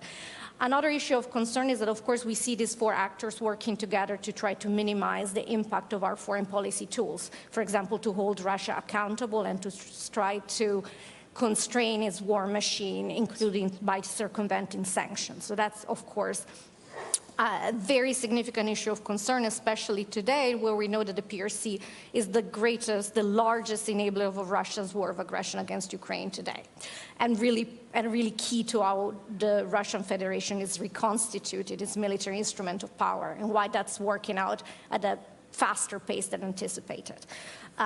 So that reciprocal enablement is, of course, a very strong issue of concern. That goes also with, that's not just an issue between the PRC and Russia itself. We also see, as was mentioned, the Iranians supporting the Russian Federation through drone technology, but Iran gets something in return. And the same is true for the DPRK. Just as important, I think I would highlight the trend of authoritarian learning, mutual learning. And I think you have to look no further than the recent example from the Iranian strikes against Israel, in which they use a large combined swarm of drones and missiles in a way that very much resembles what the Russians are doing in the Ukrainian theater. So these two theaters operationally are more and more linked, and that's a cause for concern. The more these actors learn from each other, the more, of course, we have to be concerned. And then at the macro level, there is what we defined already in 2022 as a pushback against the rules-based international order and the attempt to promote an alternative authoritarian model of global governance. So all of this together, I think, are just one of the many reasons why what's happening in Ukraine and the stakes are so incredibly high. And the concern, of course, is the more the Putin's war of aggression is seen as succeeding in Ukraine, the more these actors will be emboldened. And that's why for Ukraine to prevail is for us one of the most important, if not the most important test for the future stability of the Euro-Atlantic space. In terms of what we're learning, I will say very much agree with you in terms of this highlights the interconnectedness between the different theaters and the fact that we might wish to separate, but our adversary are not going to play that game, and they're rather driven by opportunism or strategic logic. They're going to try to create strategic dilemmas simultaneously for us, and we need to prepare for that. Maybe 30 seconds just to say that since you asked me to highlight the concerns, yeah. I did that. But I also want to say that these actors working together are, yes, a reason for concern, and yes, their strategic intent and actions are growingly convergent, but they do not have anything that resembles the type of alliance that we have with NATO. In terms of institutional, in terms of force structure, in terms of military might, economic heft. So we need to also remember that. And when we work together with our Indo-Pacific partner, then we're talking about 60% of the world's GDP and military might. So yes, it's a cause for concern. No, it's not a cause for panic. Yes, it's a cause to double down on the rebuilding of our military instrument of power and on that cross-theater solidarity that we see at play this week in Washington. And if I could just add to that point, one of the interesting things about the way that these countries engage with each other is they're constantly calibrating how close should we be, how far can we be. There isn't the sense of common purpose. They have some shared strategic goals. They have a whole number of goals that don't overlap. And I think there's more agility within how these countries are really willing to sell each other out all the time because they are in it for themselves. And one of the things different, listening to Detta talk about how the alliance works, we are in it together, and there's a way in which this isn't an alliance, this is a pickup game. They can help each other. They sometimes pass to each other. They sometimes don't pass to each other. They sometimes let him take the hit. And it just operates in a different way, and it I think is difficult for us, but I think we also need to recognize that for all that these countries are together, you can also pick them apart on different issues. And certainly with the Iran nuclear program, there was a time when both Russia and China decided it's actually constructive to try to put the Iran nuclear program in a box, and that time has changed. But there are times when you can bring these countries together and work with them. I agree with that. I think I want to make clear, though, from at least my perspective of where China sees this axis, and especially the Russia relationship, that while it may be, at some level a marriage of convenience and based upon alignment of interests that are potentially temporary, there is such a deep and I think abiding level of congruence on how they're looking at what they're trying to achieve, not only in light of undermining the United States and undermining kind of NATO. But I think also, and this comes back to what Benedetta was saying, the fundamental drive to transform the current global order is really at the heart of what China wants to do in the next 5, 10, 15 years. And for them, that is essential to China, establishing itself really as the central economic and technological player globally. And these actors are, just one second, these actors are really central to that because China is, and we've discussed it a little bit already, is kind of China as the benefactor, right, for Russia and for Iran and for North Korea and the destabilizing actions that they're taking. China's playing a kind of a neat trick now where they are supporting these different actors as basically agents of war and chaos and upheaval. And then, a day later, coming out and saying, okay, now we're going to play the role of being the peacemaker. We're going to play the role of being the stabilizer. We're going to propose a 12-point peace plan for this conflict that we have helped to create by continuing to support Putin's war machine. And then beyond that, also proposing, okay, now we have ideas for a common future of shared destiny for mankind, the Global Security Initiative, the Global Development Initiative, the Global Civilization Initiative, these grand ideas, which are ideological at their root, that are meant to fundamentally transform the order and put China at the center of it. And it's not really possible without partnership from these other destabilizing actors that can make everyone stand back and say, oh, this order is unstable, it's not working anymore, and the United States can't do what it used to be able to do in terms of preserving the peace. And it seems to me that fundamental to the Chinese notion of world order is world order is predicated on bilateral relationships between states, where China is stronger than every bilateral partner except for the United States. And as they look at a map of the world, that's a nice way to be. I think it is important not to underestimate how much distrust is between the Chinese and the Russians, how much disdain the Chinese have for the Russians. I've had some really interesting conversations with some Chinese about, the Russians are drunk and they don't work hard and they're not serious and the place is falling apart. I mean, the Chinese are happy to jump all over how inept the Russians are. The Russians are useful, but let the Russians take a hit from having a confrontation with the West. The Chinese will trade, the Chinese will build win-win solutions, they'll build these big international conferences, right? Let the Russians do the aggression part. And ultimately, I think as there's a huge power disparity between the Chinese and the Iranians, there's a huge power disparity between the Chinese and the Russians. And I would bet the Chinese don't lose a single opportunity to remind the Russians, and the Russians don't go a single day wishing they didn't have more leverage against the Chinese, desperate for leverage against the Chinese, and knowing the Chinese would sell them down the river in a New York minute if it became convenient. If I may, I would just point out that over the last year, so compared to, let's say, the Vilnius summit, where we had a similar discussion about where we were in terms of the relationship between the PRC and the Russian Federation, things have changed, and they've changed quite substantially, and there is now a past dependency.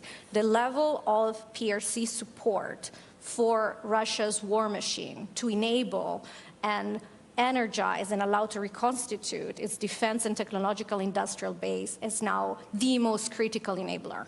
And that is really important to underline. So it is really, we may have very intellectual discussion about whether we want to call this a marriage of convenience, a strategic alignment. The reality is today Russia is able to fight its war in Ukraine and reconstitute its military instrument of power at the speed and scale it can because of the provision of dual-use goods from China. And I think that's an important point that we are discussing this week. And one of the issues that you will hear leaders discuss is exactly what should be our response. Is it reasonable to have a country that on the one hand wants to trade, wants to be treated like a normal and respected member of the international order, and on the other hand, it is there financing the largest full-scale war of aggression, illegal war of aggression that we've seen in generations. And perhaps there has to be some type of signaling that it's difficult to have your cake and eat it, and consequences must come to You went exactly to where I wanted to go, which is this notion of forcing China to choose, as the Secretary General and others have said, because China is different in many ways, but in this particular way, different from the other three countries that we're talking about in the sense that they do want to portray themselves as a force for stability and peace, as a responsible player, and they do want to be able to continue to have productive relations with Europe and with developed countries for economic reasons and for other reasons, unlike, arguably, but correct me if I'm wrong, Iran and Russia and North Korea, which are quite content to kind of be, accept that there's not going to be any deep integration with the West or benefit from engagement with the Europeans. And the question, I think, is, can China get away with that? Will there be costs to China trying to have it both ways? The last Iranian reformist president, Mohammad Khatami, had this big idea of the dialogue of civilizations. And there was a big Iranian idea that, in many ways, maybe planted some of the seeds of some of the Chinese global initiatives and all these things. You now have a new reformist president in Iran. I don't think the reformist president in Iran has any power to make the kinds of changes the rest of the world cares about. But might there be language coming out of Iran that would try to imitate that, to move into some of that space of let's just talk about this, while acting in deeply malign ways. Yeah. But I think we might see Iran pick up some of the language as part of its recent political impact. Whether that matters either for China or for Iran, I don't know. I don't know if you think that any of these global Chinese initiatives are meaningful at all, either practically or even in terms of information, whether anybody takes them seriously. I mean, I think people do and should take them seriously, even if they are, kind of fluff language that you have to kind of dig into if you want to try to get to, okay, what is the meat of this? What does this mean? Understanding how these kinds of phrases and these kinds of initiatives, including the Belt and Road Initiative, have shaped China's grand strategy and foreign policy approach, especially in developing countries, over the last 10 years. I think we make a mistake if we dismiss them as meaningful, because I think China now, in the way that it has for years referenced the Belt and Road Initiative in most of its engagements with countries across the developing world as well as in the developed world, it's now referencing the Global Security Initiative and the Global Development Initiative, et cetera. And it also underscores the fact that what China is trying to achieve here is ideological, right? I mean, it is a transformation of the order to one that is, China at the center, not U.S.-led. But inherent in that is what China puts forward in these initiatives, which is, no focus on individual rights, of course, or democracy, a focus on sovereignty, which, of course, we know that China itself violates by its support for Russia. But, all these other principles that are baked into a notion that is, countries such as Europe and the United States should not be lecturing other countries on how they run their own systems. And one system, authoritarian, is just as legitimate as another. So in that sense, I think we should take them seriously. And certainly there's enthusiasm in the Middle East, not only in Iran, but in the Gulf and Egypt and elsewhere about Belt and Road and what it means for them. And you know, I think it's important as we think about the alliance that there isn't a Western strategic vision that's attractive either to people in Iran or even throughout the region. And certainly the Gaza war has created even more fissures between the region and for countries like Iran that say we're part of the resistance to what's happening in Gaza. It gets them support throughout the developing world. You know, and the Iranian strategy under President Raisi, which was let's look more toward Asia, look toward regional partners, let's stop chasing the West, and let's support these agents of resistance. That strategy, from an Iranian strategic perspective, I think most Iranians think it's worked really well. Mm-hmm. And the Western alliance hasn't come up with a way to undermine it. Yeah. Well, we have a few minutes left, and then we're going to come to questions. So I encourage people to start to come up to the mics if you have questions for our Q&A session. But before we get there, and you were starting to take us in this direction, John, I want to start talking about, you know, what should the NATO alliance be doing in terms of pushing back on this budding axis, if we want to call it that, among these adversaries? What is, you know, essential both in terms of our response to those adversaries, and then what is essential in terms of trying to ensure that the key swing states that we're looking at in the international system, your Brazils, your Saudi, your Indonesia, all these kind of key countries that may determine kind of where the future order goes, make sure that they feel invested in some version of a current order that maybe does need to transform, but we don't want to necessarily buy into what China, Russia, North Korea, and Iran are offering. Maybe we can start with what we are doing, because we are actually doing a lot. But let's start with Ukraine, because I think maybe I will repeat myself, but I think it's worth doing so. Right now, Ukraine is the test case. It is the laboratory for authoritarian learning, authoritarian cooperation, and the stakes there are incredibly high. That's why I go back to Ukraine. There are very different paths for our future. One is where Ukraine prevails as a sovereign, independent country and is vindicated in its fight for freedom. And that's a word in which there is a powerful lesson sent to Beijing, sent to North Korea, sent to Iran, sent to Russia itself, of course.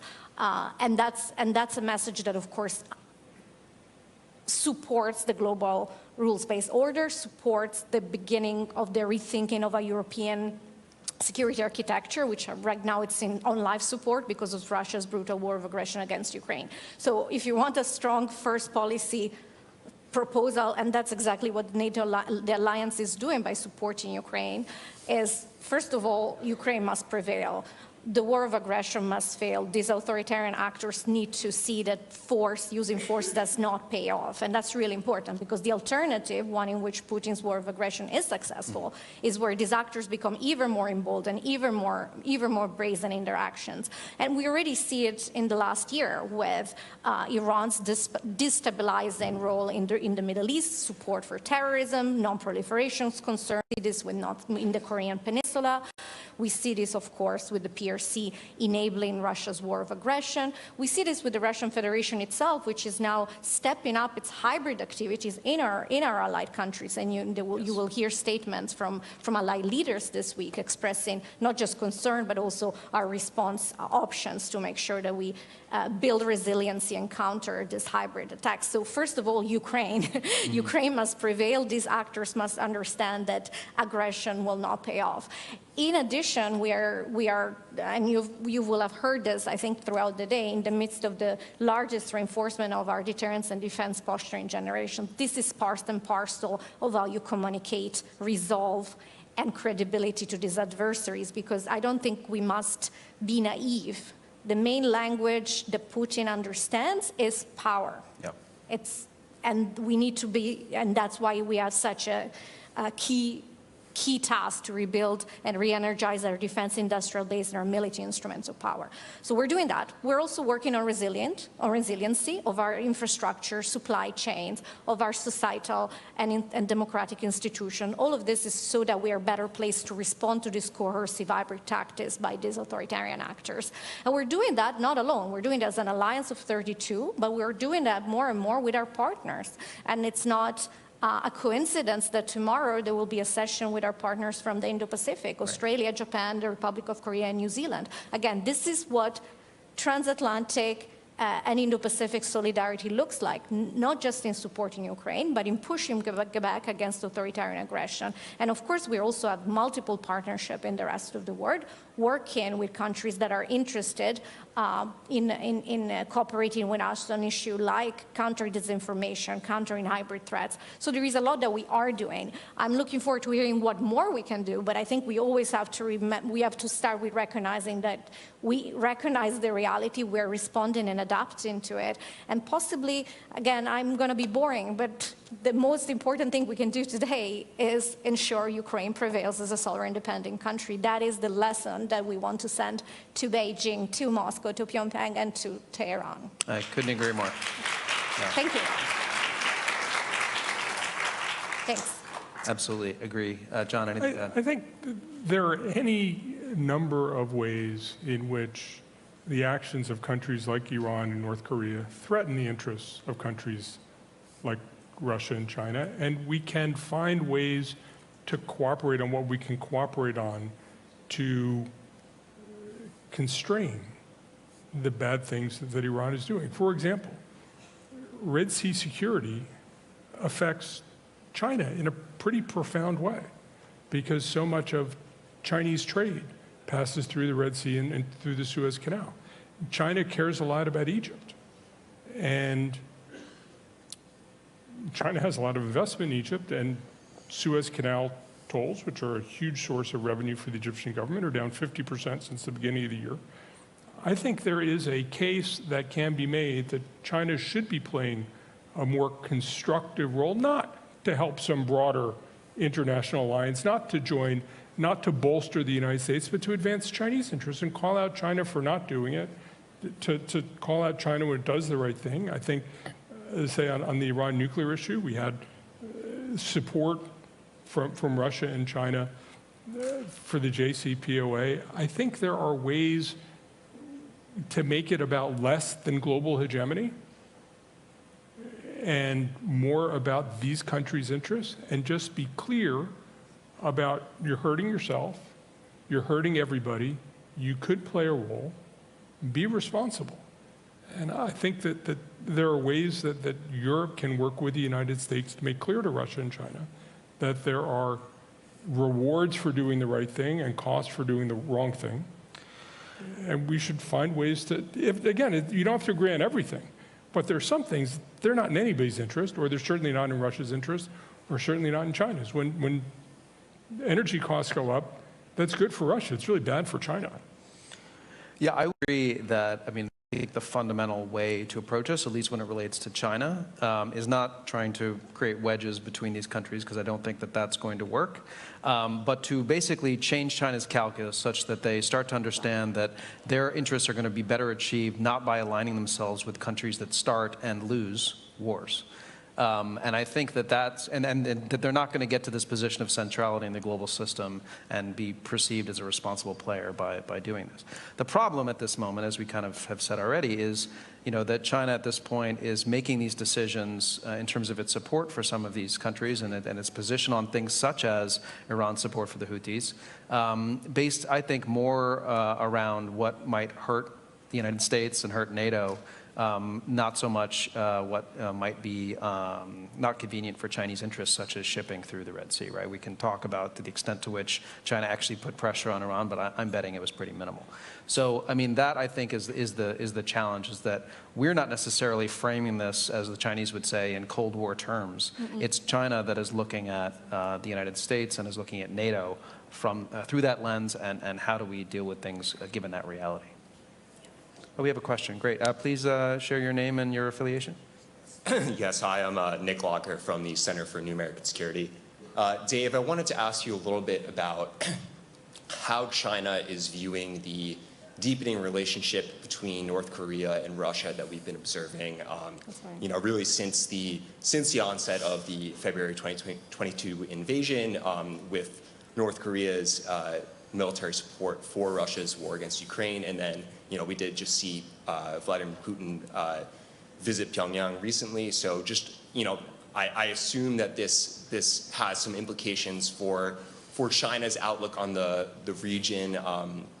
region more broadly, but I'd be curious to hear your thoughts on that. Thank you. Yeah, thank you. That's a great question. You know, as you know, I mean, China has long-standing relationship with North Korea. North Korea's only formal treaty ally going back to 1961. And I think, you know, when we look at how China views this burgeoning tightening between Russia and North Korea, as you mentioned, we have this meeting between Putin and Kim Jong-un in Pyongyang. They had a new announcement of a defense pact. I think on the whole, China is uneasy about this development between Russia and North Korea. I think there's a positive in the sense that obviously we've seen where there's indications that North Korean missiles and other support are going to Russia, and from China that's probably all to the good. But in terms of China's ability to have sway over North Korea in the determination and the decisions that it makes, that potentially gets diminished by Russia and North Korea deepening their ties. And I think, you know, China, as we've discussed, kind of views itself as a more responsible player in these other countries that it's dealing with as the risk appetite, ones with high risk appetite and doing things that might be dangerous. And when you look at the Korean Peninsula right on China's border, I think the notion of Russia and North Korea getting closer and potentially making decisions that are risky that damage China's security is of great concern to China. Potentially Russia even giving North Korea advanced technology that helps North Korea to further its nuclear development in ways that could create even more security hassles for China in the region. So on the whole, I think China is watching this warily, not terribly happy about it, but there's not much they can do about it, to be honest. And I think the question that I've gotten about this is, well, is this an opportunity to create a wedge there between these countries? And I don't see that at all. I think it's just something to watch and wait. But it is an indication, as we've discussed, that there are these. This is by no means a smooth relationship between these four countries that we've been talking about.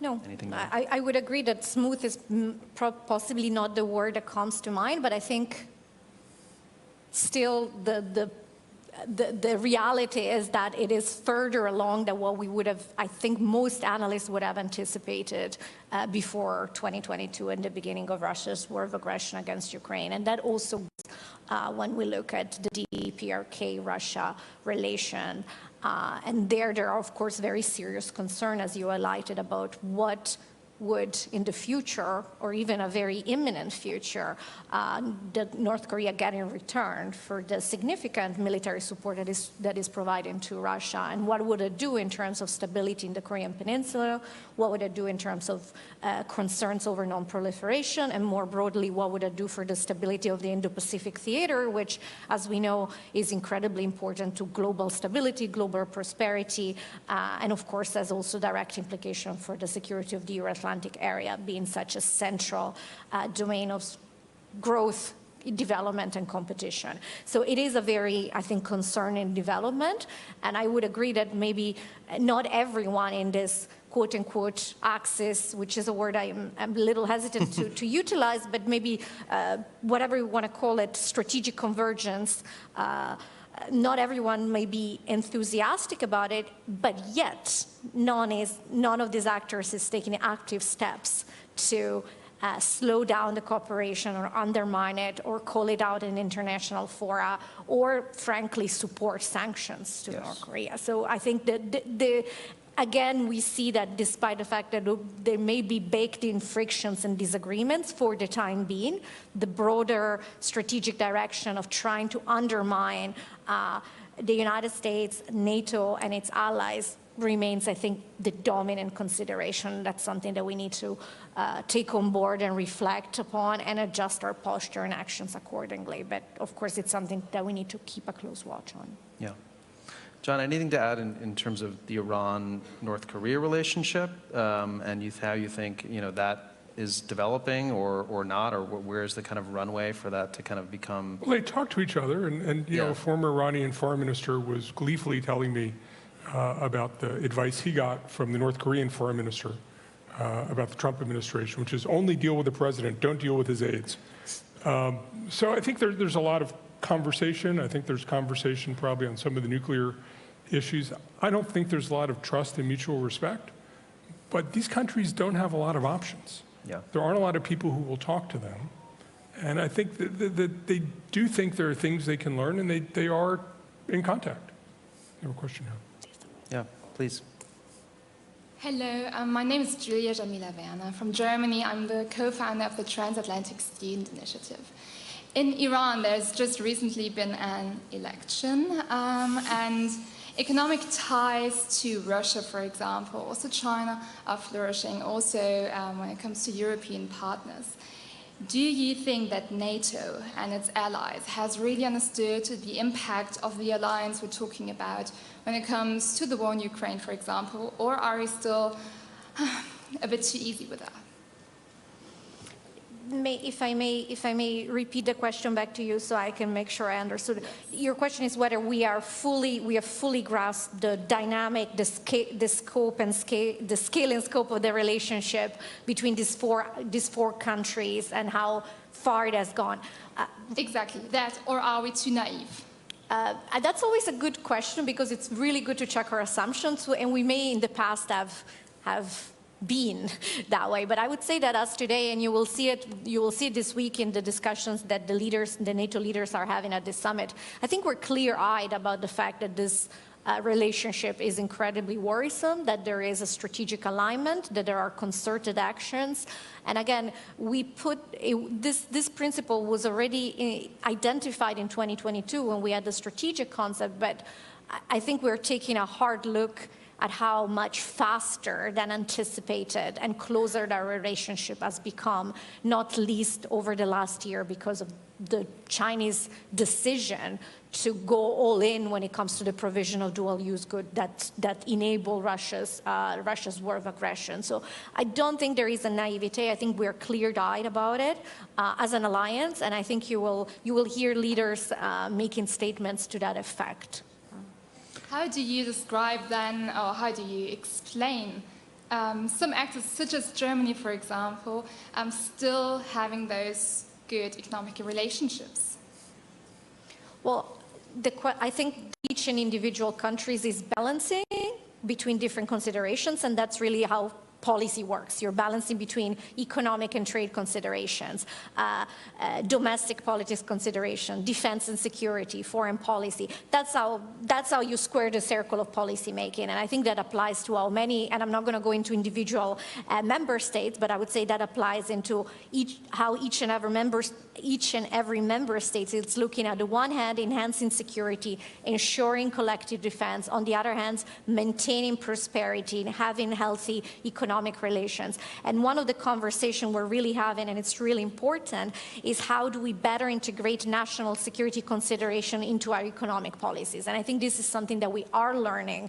We learned it the hard way, to be honest, after Russia began its war of aggression against Ukraine, because we learned what it meant to have a one-sided strategic dependency on Russian oil and gas. And I would very much say that it is in our absolute vital interest to make sure we do not repeat that mistake and have similar dependencies on other assertive authoritarian actors.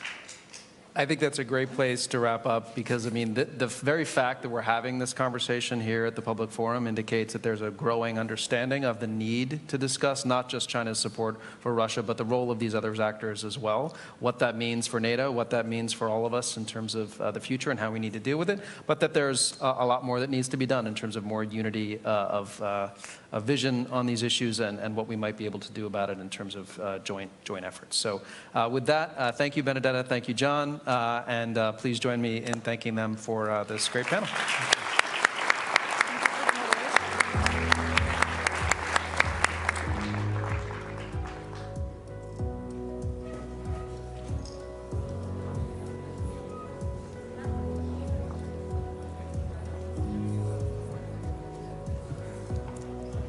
What a brilliant panel discussion. Thank you to our panelists. We talk so much about Ukraine and how NATO member nations can provide assistance to Ukraine right now, but it's always helpful to look at the future and take a step back and look at what it's going to look like 5 years out, 10 years out. And looking at the relationship between Russia, China, North Korea, and Iran is crucial to that conversation. And the panel touched on such an important point that China's willingness to back Russia and enable its war in Ukraine is allowing Russia to continue its war of choice against Ukraine.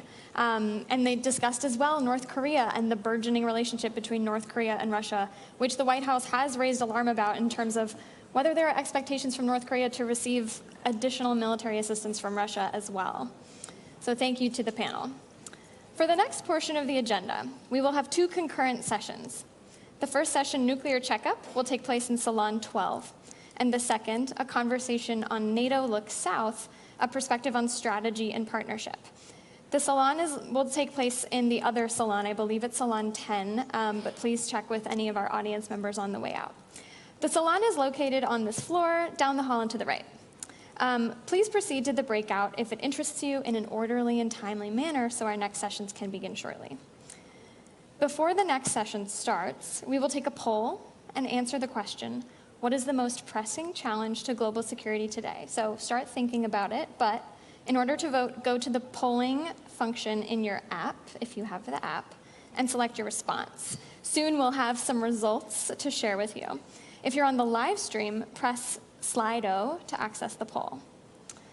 So we'll wait a minute while the results are coming in.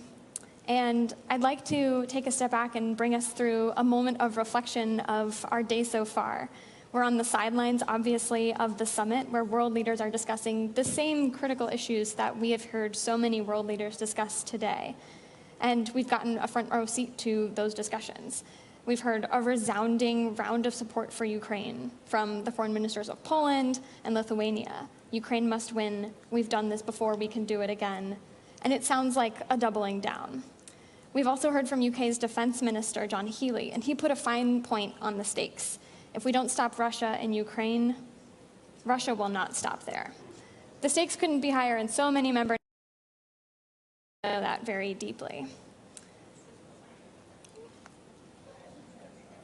We've also heard a similar message focused on Americans today.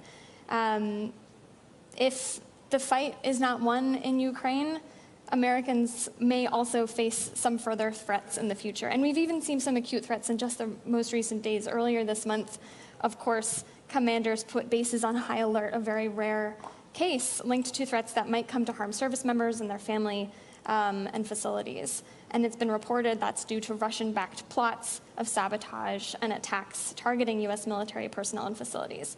This is already, of course, impacting Americans. And here's the thing. We've heard a number of esteemed guests talk about how we are in a changed environment 2.5 years into this after Russia re-invaded Ukraine. Russia's changed, Ukraine has changed.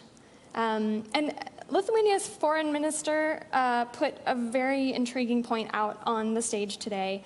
He signaled all of the hybrid sort of gray zone operations we see Russia do, from attacks to arson attacks to cyber attacks and other operations, might not be appropriate to be called hybrid operations anymore because it's clear they're terrorist attacks. And so we continue to see Russia pushing the envelope against the grain, and the alliance will continue to have to deal with that moving forward. So in the meantime, we now have our results coming in. It looks like they're still coming in live a little bit, but it looks like the most pressing challenge many people feel is, okay, we've got military actions by Russia at the top. However, the erosion of democracy is a close second, 6% behind here. And with that, I think I will turn us to our next panel. Please join me in welcoming to the stage GMF trustee and Senior Vice President of Global Public Policy at the Boeing Company, Steve Began, who will moderate a conversation on the perspective of NATO's southern states. Thank you.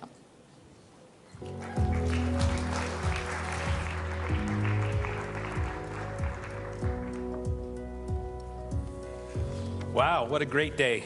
And thanks to all the organizers and to NATO Public Affairs for organizing such a great conversation. We've covered a lot of territory today, literally and figuratively. We've talked about NATO's plans, we've talked about the priorities for the alliance, and we've talked about geography as well. We've spoken about the threat to the north and to Central and Eastern Europe. Of course, appropriately, we've talked quite a bit about the war in Ukraine, but there's one part of NATO that's very important that we haven't spoken about, which is NATO's southern flank. And it's my honor today to be here with Prime Minister Pedro Sanchez of Spain to have that discussion. Prime Minister, you've been in office since 2018. If I did my math and dates right, June of 2018, which means this will be your 6th NATO summit. Yes. And during that time, you've not only been a witness to the transformation of the alliance, but you've also been one of the people who's been steering it and guiding it. I was wondering if you could start us off today with some thoughts on what are the most pressing challenges in NATO's southern flank, and what do you think about Spain's role in helping to address those for the alliance and with the alliance? So thank you very much, Stephen, and thank you to the German Marshall Fund for this invitation to talk about the role of NATO in the South, especially when we are celebrating the 30th anniversary of the Mediterranean dialogue, and the 20th anniversary of the Istanbul Cooperation Initiative. So the Middle East and North Africa, the Sahel, and the broader African continent have strategic importance for peace and prosperity in the Euro-Atlantic region. Likewise, our alliance can do a lot to reinforce security and stability in our southern neighborhood. Spain is one of the allies that is closest to the south, not only geographically, but also in the intensity of our political, economic, and human links to the region. We have always understood that our well-being depends on that of our southern neighborhoods. Today, after 2 years of preparatory work, we have adopted, and this is good news, an action plan to strengthen our approach to the south. This is, as I said, excellent news. For the first time, the Alliance will have a comprehensive, detailed, and practical roadmap to work with our southern partners. So let me first highlight why instability in the southern neighborhood is a threat to NATO allies. To start, our adversaries do not hesitate to use instability in NATO's eastern and southern neighborhood against us. They work with non-state actors to amplify terrorism, maritime insecurity, or the consequences of climate change. Their goal is to weaken Euro-Atlantic security by creating a crescent of instability around us. In the process, they harm human and state security in our neighboring countries, who are the first direct victims of these destabilizing tactics. Dozens of women, men, and children are killed in raids of Russian mercenaries in Sahel villages, and thousands more are forcibly displaced trying to escape. Furthermore, Russia is developing links between stability in the east and the south through human trafficking organizations, terrorist networks, or coordinate disinformation campaigns against NATO in many African and Middle East countries. Thousands of people drown in the Atlantic and the Mediterranean after falling in the hands of human trafficking networks. Irregular border crossing originating in Africa into Poland are increasing dramatically. Who is helping these criminal networks and why? The human cost of these hybrid tactics is dramatic. NATO, I believe, must therefore have a comprehensive strategy to promote stability and good governance in the South.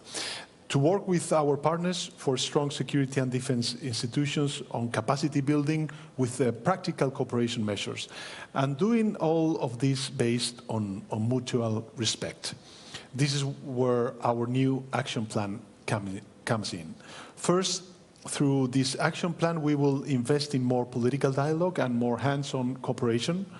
NATO's political dialogue with our southern partners must reflect this spirit of friendship, mutual respect, and mutual benefit. NATO has to be more present in the south. We already have a regional center in Kuwait, and we hope to have a liaison office in Amman soon. Second, we will work more with international organizations.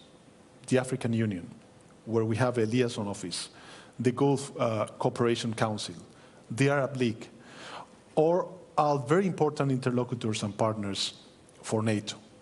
With our support, they can be effective in areas that are essential for regional security.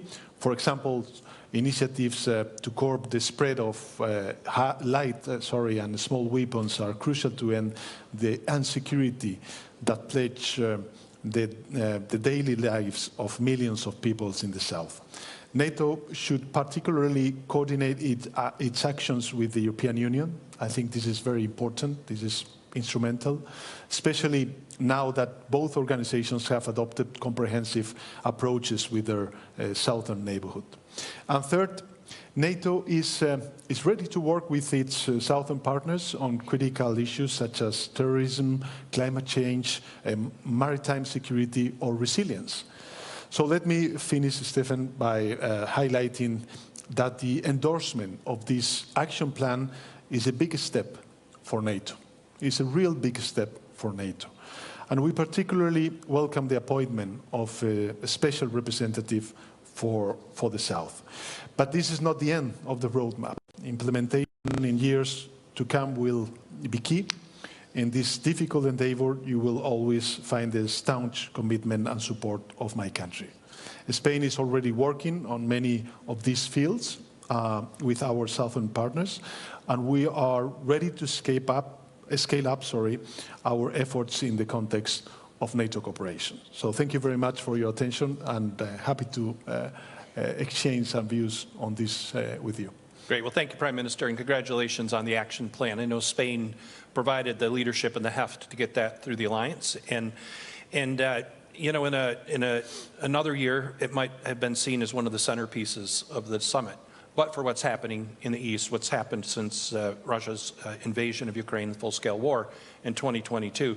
But in the shadow of all that concerns us to the East, there's also a war happening in the South, as we all know. The war between Israel and Hamas, despite efforts to broker a ceasefire, continues.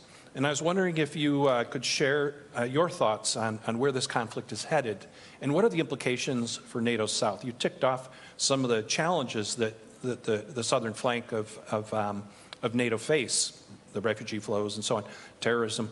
You know, where do you see this going, and what are the implications for NATO? Well, I believe that the implications are, you know, very difficult for all of us, for NATO, and of course for all the countries in the region, in the Mediterranean, and of course the Middle East. But I think this is a global challenge for all countries. As you know, Spain and other countries in Europe, we took that step to recognize the state of Palestine because we believe that we need to give a political horizon to the people in the region, especially in Palestine, a political horizon to create the conditions for a new state that could coexist in peaceful and with security with their neighbors, especially with Israel. So I would like to acknowledge the efforts that President Biden has been taking since the beginning of the war regarding different aspects. The first one is the release of the hostages. The second is in the beginning to support Israel in its fight against Hamas. We of course condemned the terrorist attacks to Israel perpetrated by Hamas. But on the other hand, we understand that we need to create the conditions for an immediate and urgent ceasefire. Why? Because first of all, we need to avoid any risk of escalation, and there's a real risk of escalation to Lebanon. Second, because we need to stop this terrible humanitarian crisis that the Palestinians are suffering, not only in Gaza, but also in the West Bank. And last but not least, because it will be important to convene a peace conference, an international peace conference, to create the conditions for what I said in the beginning of my speech, the two-state solution, and to create that political horizon for the people in Palestine.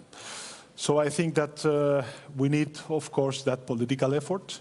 We need also to understand that UN resolutions from the Security Council are binding, and that last UN resolution led by the US administration stated crystal clear that we need a permanent ceasefire in order to stop this terrible war and focus on the humanitarian catastrophe that we are witnessing through the international media.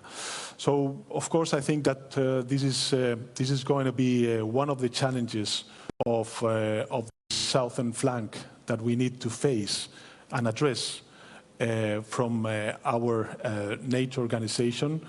And we will do our utmost to create those conditions and not to be again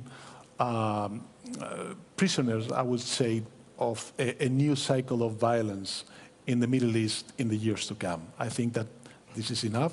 There's a lot of suffering on the ground, and we need to create those political conditions to avoid any risk of escalation and, of course, a new cycle of violence in the future. Well, I hate to jump from one gloomy environment to another, but there's another part of Europe as well that's suffering terrible violence and bloodshed right now, the brutal war that Russia is waging against Ukraine as Ukraine fights for its own independence. One of the things that we've talked about here during the course of the day with other leaders is the bridge to NATO membership that the summit is agreeing to today. I was wondering if you could kind of give us your take, the view from Spain, which is a long way away from Ukraine. What is your take on the bridge to NATO membership for Ukraine, and what do you see as the opportunities and challenges along the way? So we actually have, Stefan, in Spain more than 200,000 refugees coming from Ukraine, even though, of course, we have this long distance. And I can tell you by that large number, the majority of the Spaniards, they support our efforts regarding Ukraine, and because we understand what is at stake. It's not only the defense of the territorial integrity, the freedom, the right to exist of a nation, but also the respect of a world ruled by clear, let's say, principles, and this is also what we are defending: democracy, freedom, and the right to exist of a country such as Ukraine. So, you know, I think that it is indeed very important for our citizens to understand that what we are defending in Gaza and in Ukraine are not only the international law, but we have a consistent position, a consistent political positions, that we don't have double standards. So if we are telling our people that we are supporting Ukraine because we are defending the international law, this is the same to what we have to do towards Gaza and the war that we are now witnessing in the Middle East, saying that we are backing the international law, especially the international humanitarian law. So this is, at least from our perspective, what we defend as a country.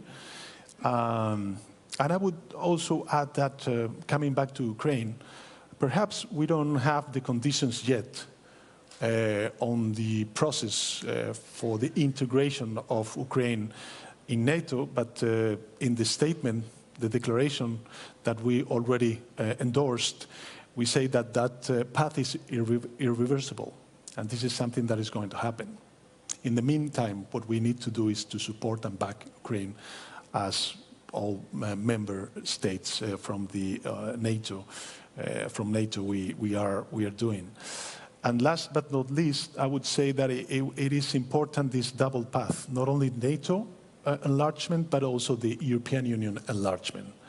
And second semester of last year, we had the privilege to chair the European Council, and we were leading, along with the Commission, the process for the enlargement of the European Union towards Ukraine.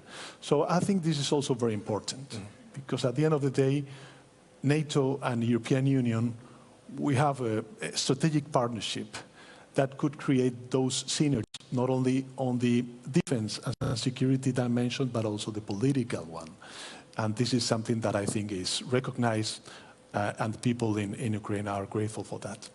Well, Prime Minister, I know you have a busy day, and I wish you the very best in the summit proceedings. On behalf of the entire forum, let us join in thanking Prime Minister Pedro Sanchez for his time. Thank you, sir. Thank you.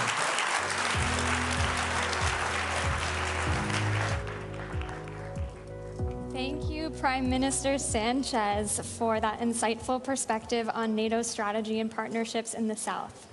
It is now my pleasure to soon welcome to the stage Matthew Koenig, Vice President and Senior Director for the Scowcroft Center for Strategy and Security at the Atlantic Council, for our next panel on Nordic security redrawn. Please join me in just a moment in welcoming Matthew to the stage. All right, let's welcome Matthew to the stage.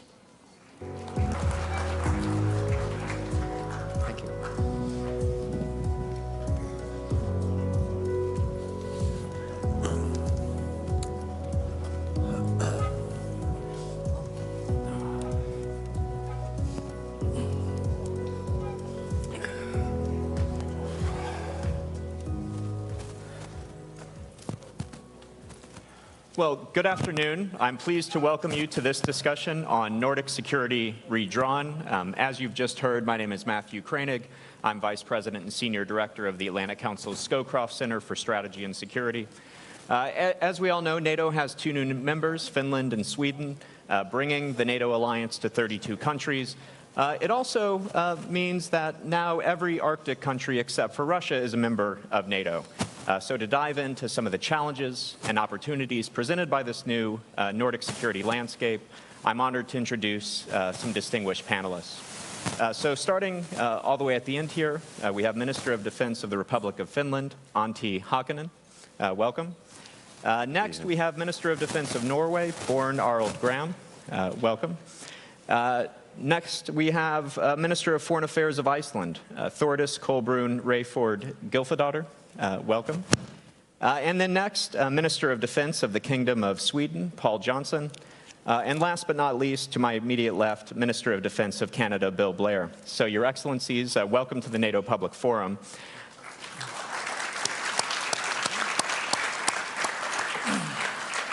And we have 5 ministers and only about 35 minutes, so I think we want to jump into it. And so let me ask the first question, and Minister Johnson, you're the rookie here, so maybe I'll start with you.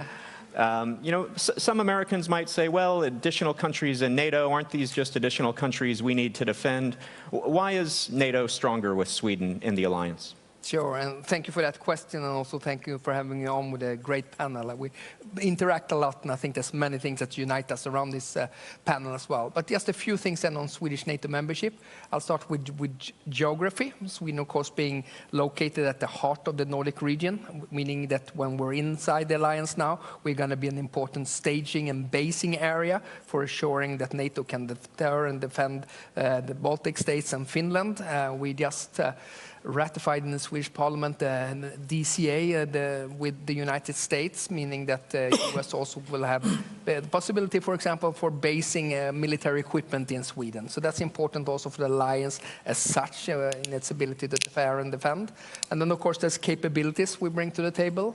We have been operating for many decades in the Baltic Sea with our submarines, with our surface combatant Visby-class corvettes, and in the air with our air surveillance plane and our intelligence planes. So we know the Baltic Sea inside out, we like to think.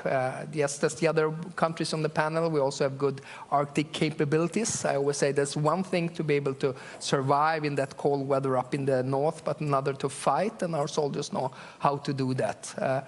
We also, for being a smaller country, we have a quite strong defense industrial base. There's no other country in the world 10 million who can produce fighter aircraft, submarines, advanced surface combatant artillery systems, and IFSWs. And we score quite well on innovation, both military innovation and civil innovation. So we are also enthusiastic about joining Diana and NATO Investment Fund as well. So that are a few things that we can bring to the table. And in the end, I think Sweden is safer and NATO is stronger by having us inside.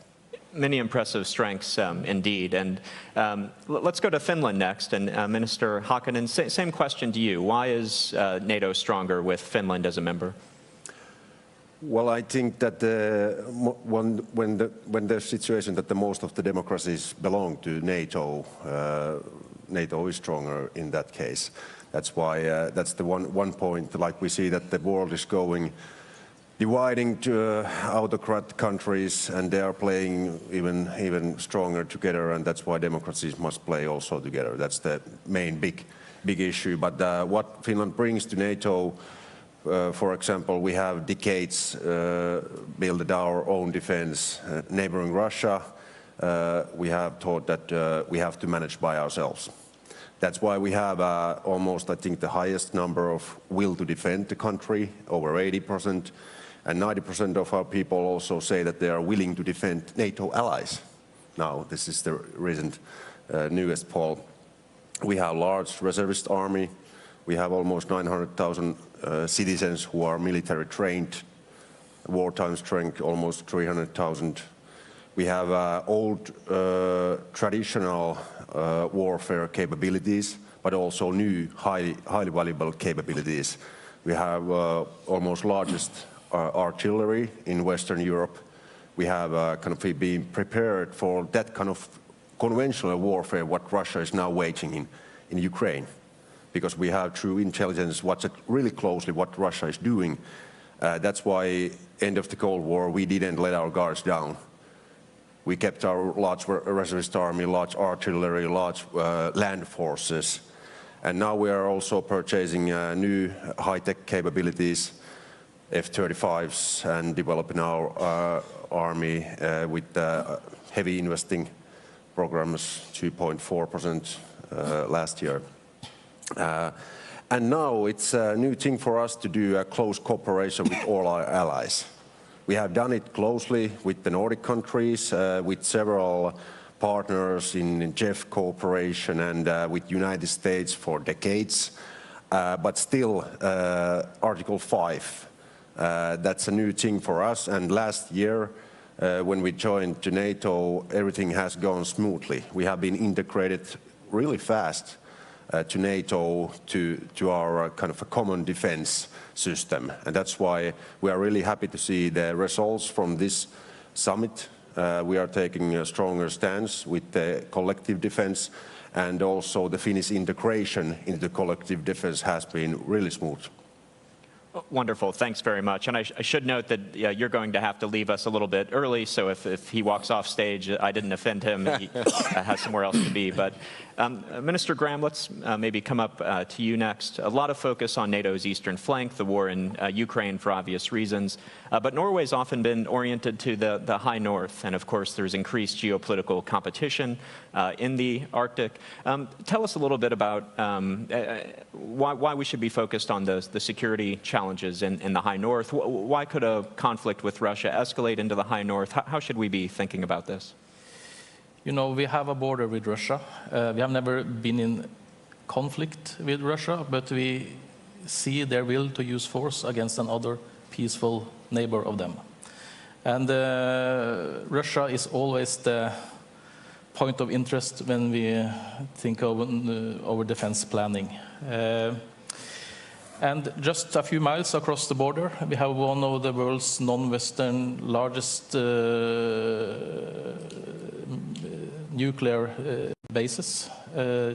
Russia has their much of their strategic nuclear weapons, nuclear submarines and so on the Kola Peninsula, just across the border. And this basing complex increases in importance for Russia these days. Much of their conventional forces on the land has been sent to Ukraine, and they are depleted there. They are killed, but they have most of their nuclear forces, their submarines, their airplanes intact. And with the difficulties they face in the Black Sea with their naval forces, the Baltic Sea is more of a NATO lake, you could say, than the Northern Fleet and their basing in the Kola Peninsula is even more important for them. They, of course, want to defend and protect these capabilities. So for us, it's very important to have situational awareness, to have presence in the High North, follow the activity. This was also a very important part. We had just presented over and had a unanimous support in Parliament for our new long-term defense plan. Increasing the situational awareness when it comes to the space domain, to maritime surveillance, the intelligence, to being more present with the naval forces and so on. I think this is a very important part of the deterrence. We want predictability and stability in the High North. We welcome more allied activity also in the High North. At the same time, we want to calibrate this and as I said, have a stability and predictability. So this is important for us. We also watch closely what kind of development we see with the Russian and Chinese cooperation in the High North. We have Chinese researchers on the Svalbard Islands, the far north. So we have to watch this closely. But can I also say, because you asked the importance of Sweden and Finland joining NATO, I think this is a huge thing for us as well. Of course, for Sweden and Finland, this is a huge step. I mean, Sweden, more than 200 years as neutral or alliance-free. But also for us, this is a huge development. You know, being able to see all the Nordic geography, the whole of the Scandinavian peninsula, when it comes to defense planning, to operational cooperation. We have been used to be, for the first time, we have a border with a land border with a NATO ally. That was when Finland joined last year. Trusted ally. And now we have this Nordic defense cooperation. We see so many possibilities in all domains, in all areas, when it comes to defense planning and defense capabilities. So this really opens a new world, and it happened really. There were some hiccups when it came to the ratification process, but still it happened really fast. So we don't have all the answers yet, but we see there is a lot of possibilities to strengthen the northern part of the alliance. Great. Minister Gylfadóttir, let's come to you next. And Iceland is a unique and special country in many ways. One of the ways it's unique is that it doesn't have standing armed forces. So given that, how does Iceland contribute to NATO's security? Yes, thank you. I need 2 mics for some reason. I'm sorry. First of all, Iceland is a founding member of NATO, 1 out of 12, and our contribution is partly, literally our strategic location, being in the middle of Europe and North America. Our presence and us being a member of NATO is, of course, a cornerstone of our national security policy, and it has been for all these decades, 75 years, but it's also a contribution to the region. We have radar stations around the island, which feeds NATO information 24/7. We have Keflavik Air Base, where, of course, the United States was there up until 2006. We took it over. We have host nation support. So when friends and allies are operating and doing all kinds of air policing and practicing and etc. And we have from the U.S. Submarine surveillance, which again, with the increased capable of mobility from Iceland, it's not only a question whether it makes us safer in Iceland, but what does it mean for the region? What's our contribution in that regard? And I have to add a point on Finland and Sweden's membership. It truly it truly matters tremendously, both, of course, for Sweden and Finland, but also for the region. And not only the Nordics, the same goes with the Baltic states, the region itself, and for NATO. And of course, what these countries bring to the table, I mean, it's tremendous. And that's why it has gone smoothly, because of course we've been close partners and the integration has been very strong, but also as countries, because NATO is not only about tanks and weapons. It was founded to cherish and protect democracy, individual freedoms, and the rule of law. And to have two members, that rank the highest in that regard, with such a big, huge resilience and strong societies, that really makes NATO stronger, without a doubt. Wonderful. Well, Minister Blair, let's continue on this theme with you. And so how does Finland and Sweden joining the alliance change the Nordic security situation? It makes the Baltic Sea a NATO lake, but closer to home for Canada, it means that now all Arctic countries other than Russia are NATO members. How does that change the situation when it comes to Arctic security? I believe it's hugely beneficial. And frankly, it has brought to my country a renewed focus on some of our responsibilities. And for the last 150 years and plus, my country has been blessed by extraordinary geography. We're surrounded by 3 oceans, one of which has been mostly frozen. We also live next door to a great superpower, a benign and supportive ally and friend. And so almost for our entire history, Canada has not been invaded, but we have a very significant armed forces, and all of our work for the last century and a half has been primarily expeditionary. We have fought in almost every war, but not in our own country.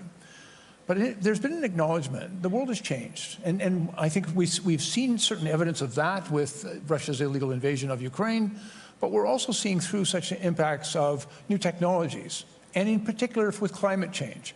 Our Arctic is becoming far more accessible. The high north is actually being impacted by climate change at 4 times the global average. And what we're seeing is the melting of the permafrost, but also new accessibility in the Arctic. And we estimate that if we continue on the same path, and hopefully we won't, but if we do continue on the same path, by 2050, the Arctic Ocean could be the primary point of transit between Europe and Asia. And as it becomes more accessible, security concerns become, I think, far more significant to us. And so what we have observed, certainly in our own country, between Alaska, and the Americans, I think, do an outstanding job of providing security for the Beaufort and the Bering Sea. They're right across from the eastern shores of Russia. But between Alaska and Norway, frankly, there was not anywhere near as much work done there. There are huge gaps in our security and in our presence. I believe with the advent now of Finland and Sweden joining Norway, Iceland, and I would include Denmark and the United States, of course, in that relationship, we have now got a united NATO presence from Russia's eastern shore to their western shore. And I think we have much to learn from each other, the opportunity to work together. In my country, we're investing very significantly now in new capabilities in our high north, building multi-mission, multi-use infrastructure up there, investing in new technologies. We're investing very significantly in over-the-horizon to improve our domain awareness. But we believe that there's great opportunity to learn from our new allies. And we have always been friends, and we have always worked well together. But through the alliance of NATO, I think we are strengthened by it. And one of the things, the final thing I would observe as well, that since February of 2022, NATO has transformed itself into a more powerful alliance. Everyone, I see a greater unity, a greater resolve, a greater focus of purpose. And I think that strength and that unity can be applied in all domains of risk, including potentially in the high north and in the Arctic. Okay. Wonderful. Well, you talked about investments, so let's pick up there. One of the major themes, of course, of the summit is deterrence and defense. We have new regional plans. We need to get the capabilities to make sure those plans can be implemented. And so part of that is burden sharing and making sure all allies are contributing. Some of the countries here are at 2%, some not there yet. I'm wondering if you could talk a little bit about burden sharing. For those of you who are already at 2%, what is your strategy for for staying there? What are the capabilities you're going to provide? And for those of you who aren't there yet, what is your strategy for getting there? And I'll throw that open to the group. If I may start, because I'm one of the larger economies in the NATO alliance. We have the 6th largest military even today, but we are not at 2%, and we've got work to do to get there. One of the great challenges I think we're all facing is first of all, issues around personnel, and there's things that I've been learning from the Swedes and the Finns that are going to help me solve some of my challenges. But what we're seeing in production is also deterrence. And what we're finding is some real challenges in military production. And even, I've signed contracts for almost 200 planes for my Air Force just in the past year. But it's going to take a number of years to deliver those capabilities. We're building new surface combatant ships, 15 of them in our country. But I won't see the first one until 2032, and we won't be able to deliver them all until 2050. And so I think we also, I'm absolutely committed. Canada has to do more, and Canada will do more, and we'll meet the 2% pledge. And I think we have to even go beyond that 2% pledge. But having said all that, I think it's also incumbent upon us to make sure that we invest well. And part of the unity of NATO, I think, creates opportunity for us. Just earlier today, I entered into an agreement with Norway and Germany because we have agreed to work together on issues around production and meeting those targets so that we can go back to our respective constituencies and say, yes, we're doing what is required. We're going to invest the money that we need to invest, but we're going to do it well. And then we're going to create real value. And by working together, I think we're much better than working apart. Looks like some others wanted to come in. Minister Johnson, please. Sure. We increased our defense budget with 28% this year after decades of underinvestment, and we doubled our defense investment during these last 5 years, and we are at 2.2%. But 2.2 doesn't get us very far. We're going to get new capability targets already this fall, and which are going to be demanding because we know we will have deficiencies all across the alliance when it comes to air defense, when it comes to available ground forces, focusing on enablement, autonomous systems, and so forth. So 2% is certainly a floor, but it's not the ceiling, and we are going to be investing heavily also. We have a trajectory up to 2.6 by 2028.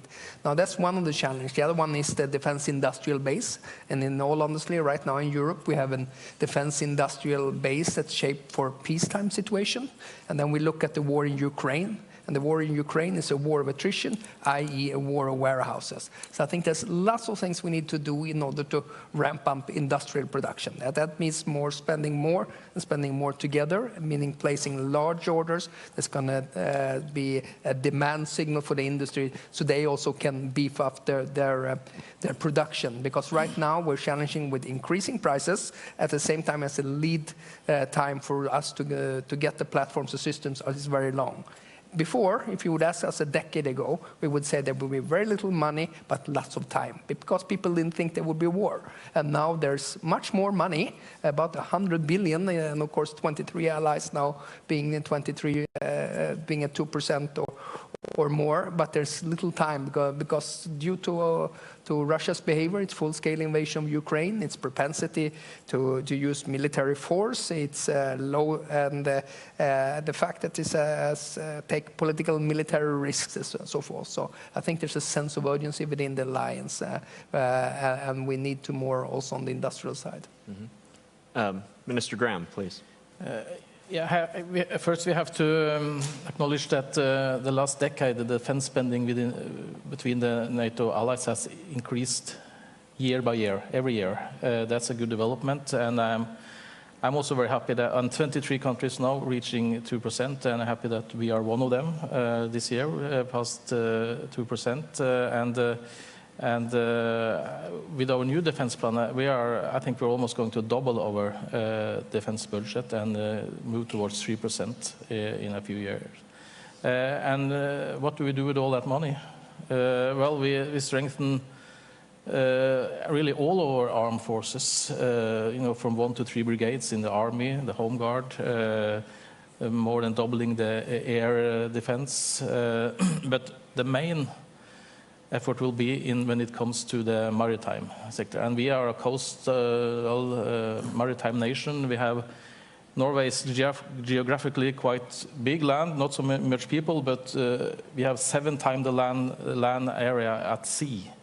with huge resources, energy, fisheries, lines of communication and so on. It's so important to protect this, to be present, as I said earlier, follow the development, have situational awareness. So we are these new submarines, new frigates, renewing most of the Coast Guard and other surface vessel as well, having new satellites for surveillance, maritime, long-range maritime drones, and so on and so on. This is absolutely necessary, but we are also worried that it takes time, and Paul mentioned, you both mentioned production capacity and what can the industry deliver, and so that is also we have to focus even more on that, and it's a topic on this summit that's very important.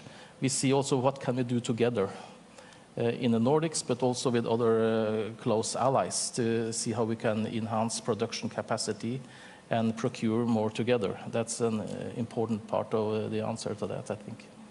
Minister Hakkinen, it looks like you had your hand up as well. I just shortly say that before we joined NATO, we had this kind of almost 10-year period, planning period in the national defense, that we were assessing first the threat analysis from Russia and our 1,300-kilometer border with Russian military plannings, and we would compare that what kind of military planning should we also have with capabilities, and how large reservist army we need. And those were kind of the requirements to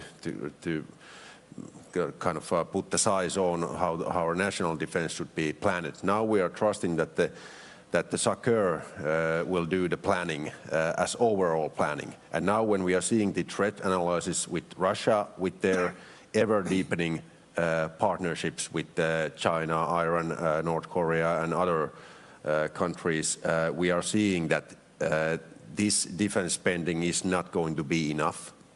2% is not going to be enough. Like Paul said, it's going to be a floor, but where's the ceiling? I don't know. During the Cold War, it was 3 to 4% in Europe, the spending rate. Is it something like that? I don't want any news now, but it's much higher. If we are looking where the world is going, and do we want to keep our defense in good shape, but even the deterrence, which is even more important, that Russia is taking huge risks. And that's why the deterrence is also a big question. We know that even though we have invested heavily in our defense for decades, we need a lot of more money to build up these new capabilities, what comes from NATO also. But I think it's much more cheaper than to let them kind of off the list. That's why the Finnish people are trusting that the NATO capability targets are kind of planned wisely, and the money which we use to the NATO capability targets, it's wisely used money. And together we need a lot of these, what Paul and others said here, that joint procurements and cooperation with EU and cooperation with transatlantic industry. And there's a lot of good things going on now. Yeah. Well, you said the 2% may not be enough, and in fact, I was talking to one defense official recently who said, according to their internal calculations, to get the capabilities needed to implement the regional plans, it might take something more like 3.6% across the alliance to get there. So I think maybe we all have to do more, maybe even in the United States. Roger Wicker calling for a major increase in the U.S. defense budget. So I think we all can do more. You mentioned your long border with Russia, and of course, a lot of focus on the Russia's conventional threat, but there's also the hybrid threat, the disinformation, the cyber attacks. Because of that, a lot of focus in the alliance on resilience. And at the Atlantic Council, we're setting up a new national security resilience initiative, so I'm very interested in this. But I guess maybe we'll start with you, but open it to the group. You have a lot of experience with resilience, your total defense concept. What are the lessons the rest of the alliance needs to learn about dealing with these Russian hybrid threats and how we can be more resilient? Well, first of all, we have a long history with Russia after the Second World War. They have used during the Cold War all their tools and means in this broad spectrum influence or hybrid influence, what do you call it, with all means. And now we are just seeing that they are using, they are doing the same thing, hybrid warfare or hybrid influencing with these new modern age tools. The first thing is that we have in Finland this comprehensive security model where we have kind of participated all our civil sectors and private companies to kind of what's the overall security situation in the society, and all those sectors have a role to support also the defense. And that's a good way to kind of also watch the hybrid influencing, what Russia is doing. For example, now we are watching much more tighter restrictions to Russian real estate ownership, migration flows in the border control. Now there's a stricter law also coming to that, critical infra and those. We have done a lot for last decades, but now we are seeing that Russia is finding new tools. For example, migration is a new tool, and tackling also in the cyberspace some new measurements. That's why we have to run fast and do a closer cooperation between NATO countries. Others want to jump in on resilience? Maybe you, Minister Johnson. I know you have a new national security strategy just out with resilience as a major concept. Sure, we launched it on Monday, actually. I think, what do you should think this about resilience? And this is not an issue I'll be able to solve at the Ministry of Defense, and not even at the Ministry of Justice. So this is a whole of government, but even better, a whole of society approach, I think is really important. I mean, there's various forms, and we see that Russia is stepping up when it comes to activities such as cyber attacks, disinformation, cyber espionage, foreign direct investment into critical infrastructure. So build a whole of society endeavor, making sure you have good interagency cooperation, making sure your security services and the military intelligence, I think, is really, really crucial to it. Good private-public partnerships is crucial. A lot of the critical infrastructure right now, being at least in Sweden, being it in energy, banking, telecom, it's in the hands of the private operators. And of course, they are also exposed to a lot of hybrid activities. And then we have to be able to share intelligence going two ways, and enhancing our resilience in that regard as well, I think, is really crucial. Okay, great. Minister Gylfadóttir, you wanted to come in on resilience.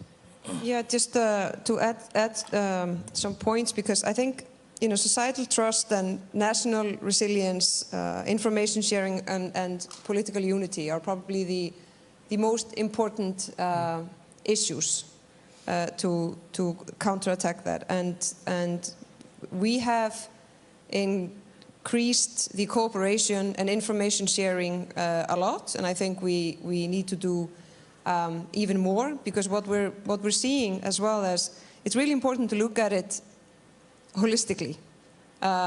There's a pattern there, and we're being tested, and we have to have the overview of what is really happening, and we also have to have honest conversation with our peoples about what is happening.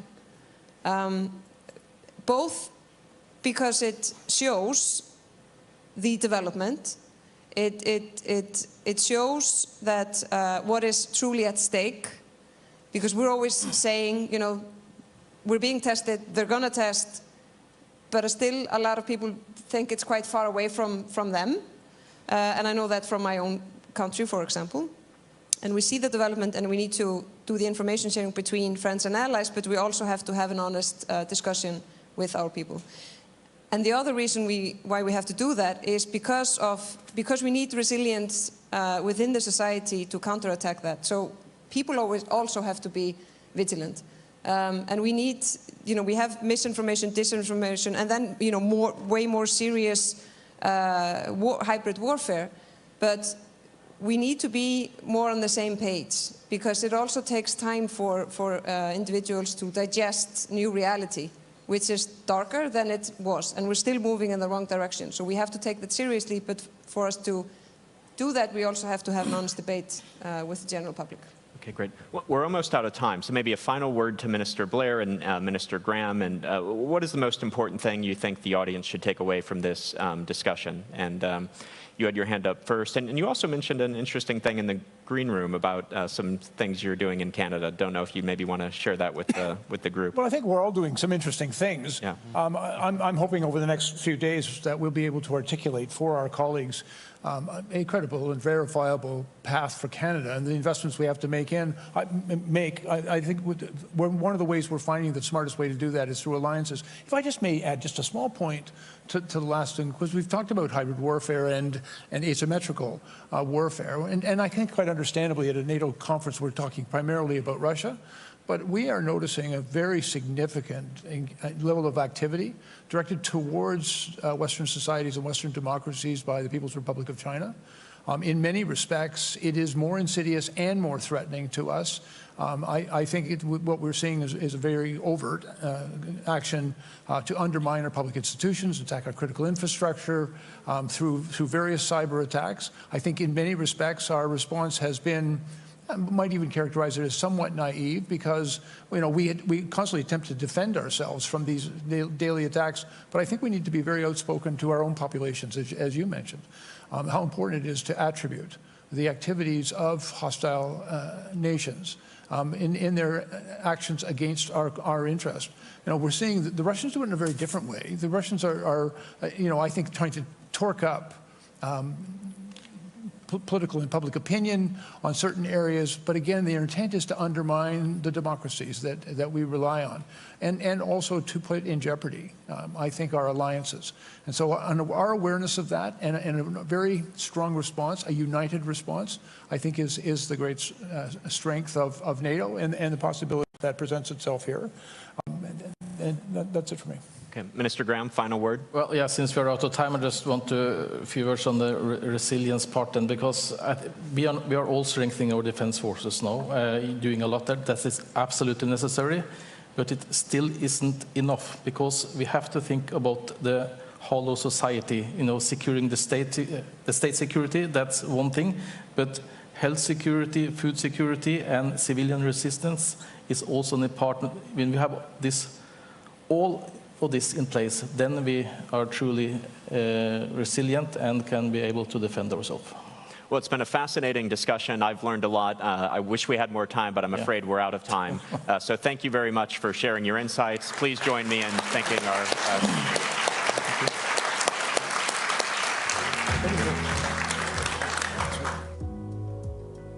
Thank you for that very insightful perspective on Nordic security. Now, please allow some time for your colleagues to rejoin us here in the plenary room from the Nuclear Checkup Parallel Panel.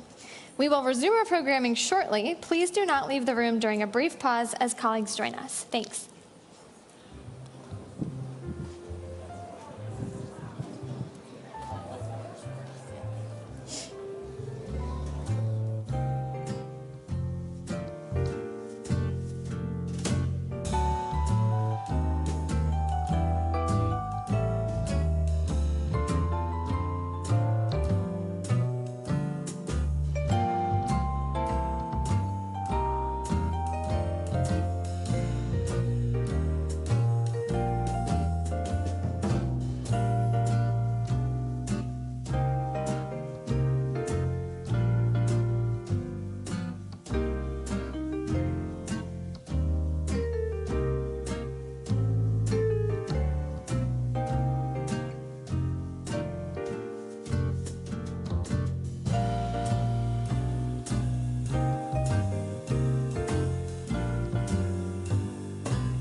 everybody. Thank you for your patience as we all filter back in. I want you to now please join me in welcoming Francesca Chambers of USA Today, who will be moderating our next panel on the legislative commitment to transatlantic security. Please welcome Francesca Chambers.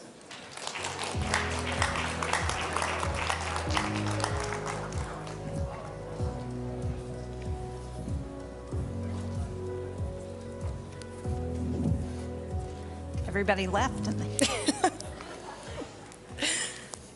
Come back in.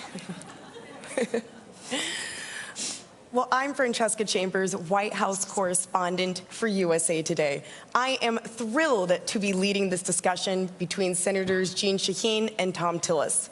Thank you all for being here, and thank you for the invitation to speak at this forum, marking the 75th anniversary of the NATO alliance. As you may know, Senators Shaheen and Tillis are the co-chairs of the Senate NATO Observer Group, a bipartisan group that they reestablished in 2018 after more than a decade of inactivity. The topic of this panel is the legislative commitment to transatlantic security. And that is where we will begin, taking head-on the question on everyone's minds. Regardless of who wins the U.S. presidential election in November, how will you ensure that the United States remains a member of NATO and that it will uphold its Article 5 obligation to every member of the alliance, regardless of whether they spend 2% of their GDP on defense or not? Well, first of all, thank you. It's really nice to be here. Thank you to the Atlantic Council and to all of you in the audience for being here for this conversation. For those of you who have done this event in past years, you will know that Senator Tillis and I have now done this for 4 years in a row. We were in Brussels, Vilnius, Madrid, and now it's nice to be able to celebrate the 75th anniversary of NATO here in Washington, D.C. And I think that speaks to the strong bipartisan support that NATO has in the United States Senate and really in Congress. Earlier this week, I went to the NATO Parliamentary Assembly event in the House that had a number of members of Congress who were there in support of NATO. And as you're probably aware, in the last session of Congress, we changed the legislation to require approval by the Senate for any president who wanted to withdraw from NATO. So I think the support is ironclad. Yeah, and actually that clarifying legislation was just that. It already exists. This is a ratified treaty that has existed for 75 years. And the Article 5 commitment, the only time that we have had to mobilize under the Article 5 commitment was when our family of nations came to support the United States in Afghanistan in the war on terror. So, you know, we're in the political silly season here right now. And you have to deal with campaign rhetoric. But for that Congress would ever support the exit from the most successful, most important alliance that's ever existed is, quite frankly, rubbish. And I'll speak purely at this point from a Republican standpoint, and I think Jeanne would say the same thing for my Democratic colleagues. So, you know, at this point, we have to speak frankly about this. This is not a real threat.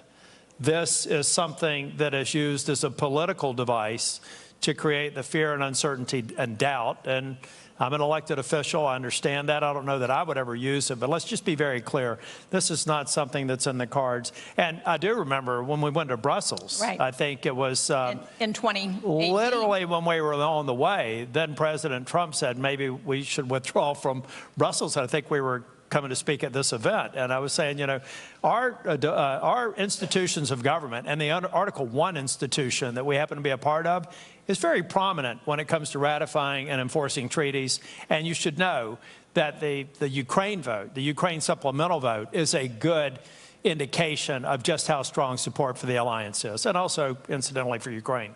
Well, the prolonged debate over that Ukraine aid in Congress has called into question the legislative branch's commitment to protecting its European allies from Russia's military aggression. Secretary General Stoltenberg has asked allies to maintain their spending on Ukraine over the next year and pledged to contribute a collective $43 billion USD at minimum. Given the fierce debate in Congress, is that a commitment that the U.S. can realistically deliver on? I think that we have to. We have to go through it. I mean, if you think about when we entered that debate, many people thought that we were not going to be successful with the Ukraine supplemental. It got done. And I should also say that from a Republican perspective, we're well into the primary season. There's not a single Republican who has gone through a primary, who has lost, who voted for Ukraine supplemental, who's lost their primary.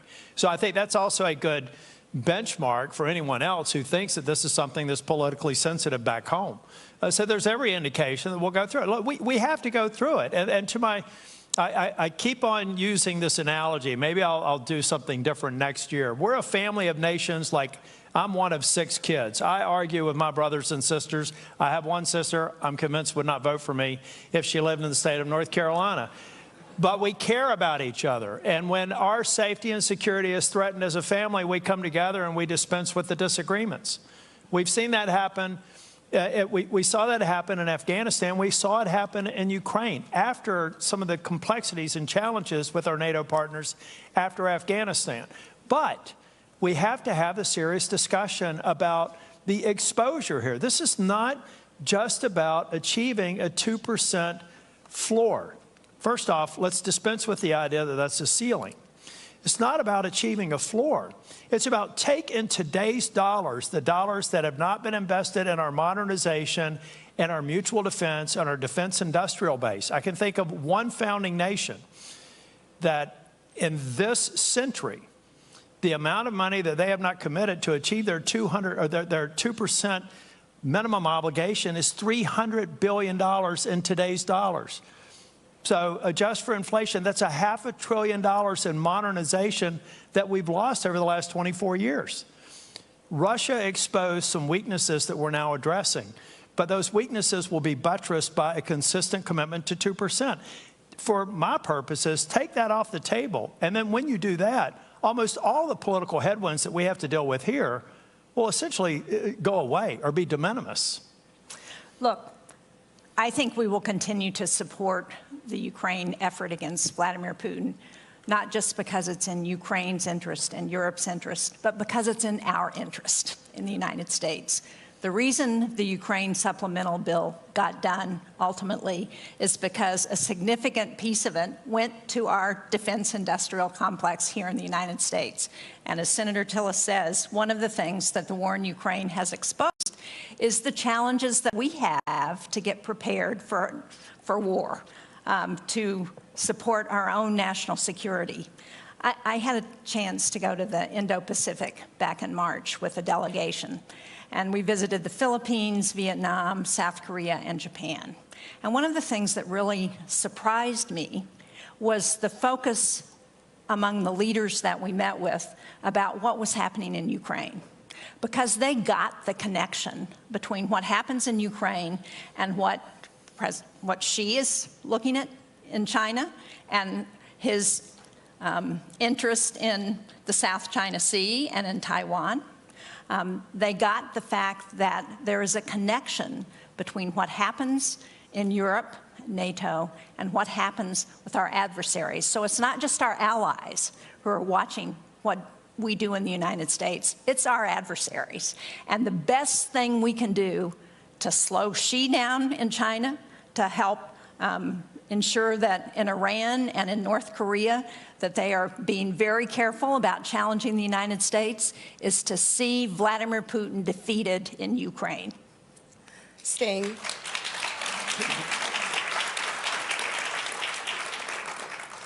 on Ukraine, any future expansion of NATO would require Senate approval.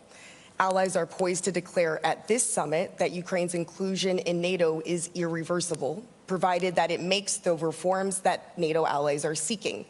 Does Ukraine's eventual inclusion in NATO have enough backing in the U.S. Senate for America to be able to agree to that? Well, I think that's not going to happen while they're in open conflict with Russia, while there's a war going on. But I think the the goal is to provide a bridge to NATO membership. That's part of what our security agreements have been about with the U.S. and Ukraine, and also some of the other bilateral security agreements. And obviously, as you point out, NATO is not just a defense military alliance, it's also an alliance of values, of shared values, democratic values. And so Ukraine needs to continue on its reform path to ensure that it can also comply with all of the values that are part of the NATO alliance. Yeah, I agree with Jean. I just think about, we moved fairly quickly to move forward with the accession votes in the United States, actually more quickly than historically with both Sweden and Finland. But going back to the family analogy, now we got 32 family members. I think that we will provide the Ukraine and others seeking accession in the future. We're going to continue to enlarge NATO, but we've got to maintain a high bar. And in the meantime, figure out what we need to do in terms of defense cooperation and other things to provide, incentives and a sense of security short of NATO membership. But I clearly see a future for Ukraine. Ukraine has demonstrated incredible. Let's go back and thank the Ukrainian people for their bravery, their adaptability, their innovation. I mean, this is an extraordinary country, a population of people and a parliament that is listening to us while they're fighting a war. When their capital city is being bombed, they're having committee hearings about the very reforms Jean referred to that they have to get into place to continue to make steps towards secession. That is extraordinary. So we should thank the Ukrainian leadership for addressing things that arguably maybe they should have addressed sooner, but we are where we are. And we should thank those on the battlefield for doing the courageous job that they're doing every day. Hear, hear.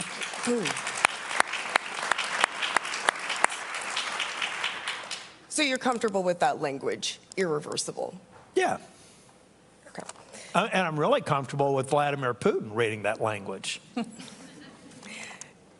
This NATO summit marks the 75th anniversary of the alliance, with cause for celebration among member nations, but it's also a chance for reflection.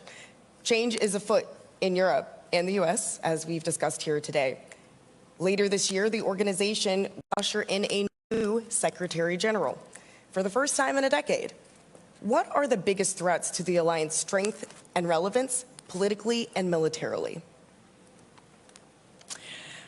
Well, I think when Vladimir Putin invaded Ukraine, he thought he was going to split NATO.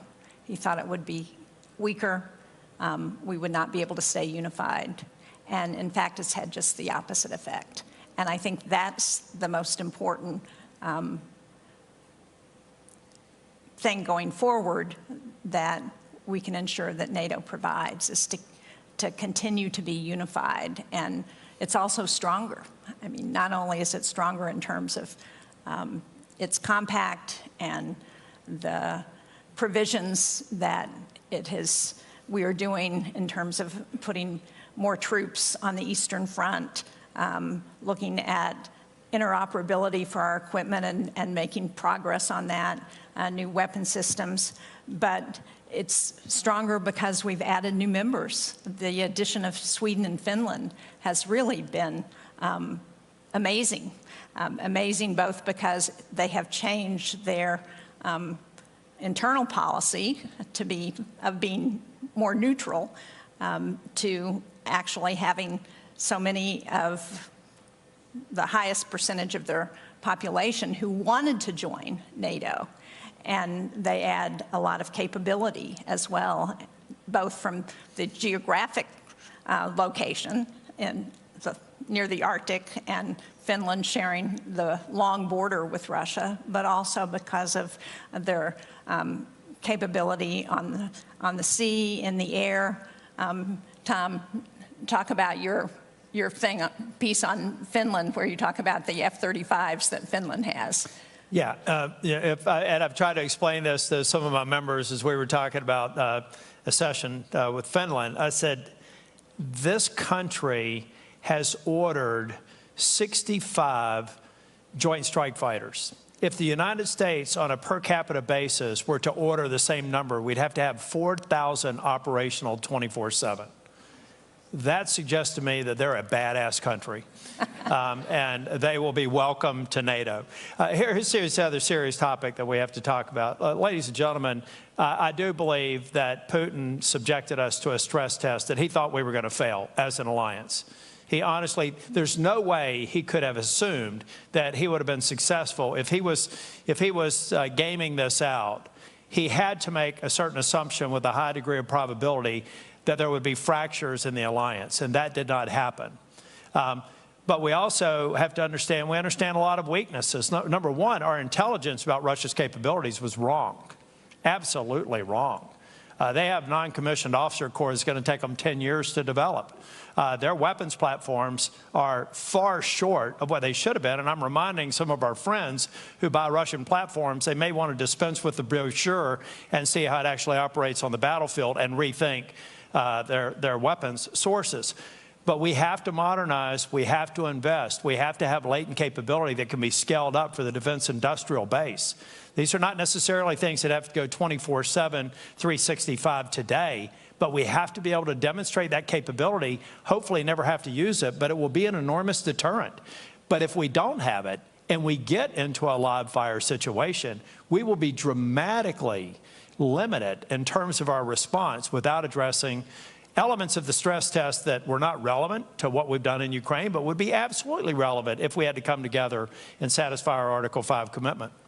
You know, the other thing that NATO is working on, and I'm really excited about this because I've been involved in the U.S. in women, peace, and security, and I know there's going to be a panel after this one talking about this. But, you know, back in 2000, the UN passed a resolution on women, peace, and security that basically recognizes that women need to be integrated into all aspects of what we're doing. NATO is working on this.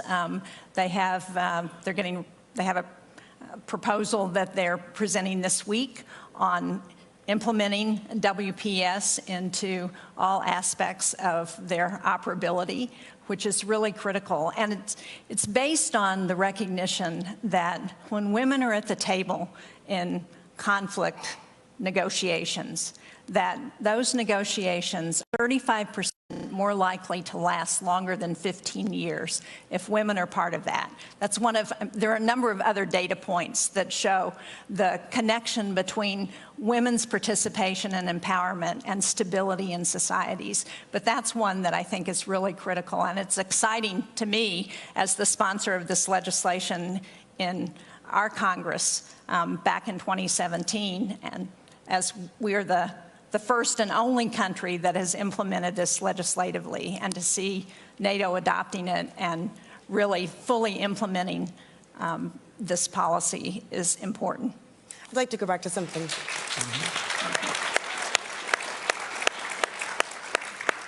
I'd like to go back to something that you said, Senator Tillis, about things that NATO might need to do in the future. I know that the 2% GDP commitment has been a central theme of the U.S. delegation, both Republicans and Democrats. So what have your conversations with member nations been like about that? What is your argument to those that are below that number about why they need to increase their spending sooner rather than later? Okay, number one, I complimented Finland. I should also say that Sweden also brings a number of capabilities, particularly their power projection in the Arctic. So, okay, so I don't want anybody to think I'm favoring them. I'm glad Sweden's in, and happy anniversary to Finland now that they're 1 year old. Now, ask the question again. I had to get that in. What has your conversations been like with member nations that are below the 2% GDP? What is your argument to them to increase that spending? The reason why I try to use the family analogy is to make it very clear I care deeply for every one of the other 31 members of NATO. This isn't a discussion of criticism. What I hear from some people, it doesn't play very well back home. You know, they want us to spend more on this policy or that policy. I said, have you explained to them that their personal safety and sovereignty is a part in increasing that? improving their safety, improving our collective ability to even deter an aggressive act by making this investment? Have you really connected with your population in a way to make that understood? Because if we don't continue to press on it, then why should anyone else who's struggling politically continue to pursue the 2% or more? Why can't, I mean, we can't afford in the world that we live in today to get back to single-digit members contributing 2% and considering that a ceiling. We have to dispense with that and communicate it in terms that the population understands. I would love to spend resources on other things that address domestic priorities, but we only exist as free nations and are able to implement those policies because we are sovereign and we are secure. National security is a prerequisite for long-term democracy, and we have to communicate it that way to diffuse the politics and eliminate that. I'd love to have a NATO conference where we're not talking about the 2%. 30% of the dialogue this week would probably be about fair share or burden share. Let's get past that. Talk about modernization. Talk about industrial base expansion. Talk about deterrent effect that comes from the amount of money that we're spending on modernization, interoperability, defense supply base. Let's get to that point. I agree with Senator Tillis. I mean, I'm not going to disagree. I think one of the other arguments that I have used with some of the countries that still need to get to their 2%, and there are a couple that don't have a plan to actually do that yet, and we're hoping to see those plans this week, is that it allows us in the Senate and in the U.S. Congress to take that off the table in terms of opposition to whatever might be happening in NATO. And it allows us to stay focused on what the real issues are, which is defending, I really want to make Europe sure, yeah, I'm sorry, Jay. I really want to make sure that we understand numbers here, because 2% doesn't sound like a lot. But I used one example of a nation that is below 2% and has been below 2% just in this century. And the delta between what we believe they should be paying and what they paid is $300 billion. Ladies and gentlemen, let's aggregate the others and say, what if all had been paying 2%? What would $2 or $3 trillion more dollars over the last 24 years have created in capabilities? Who knows?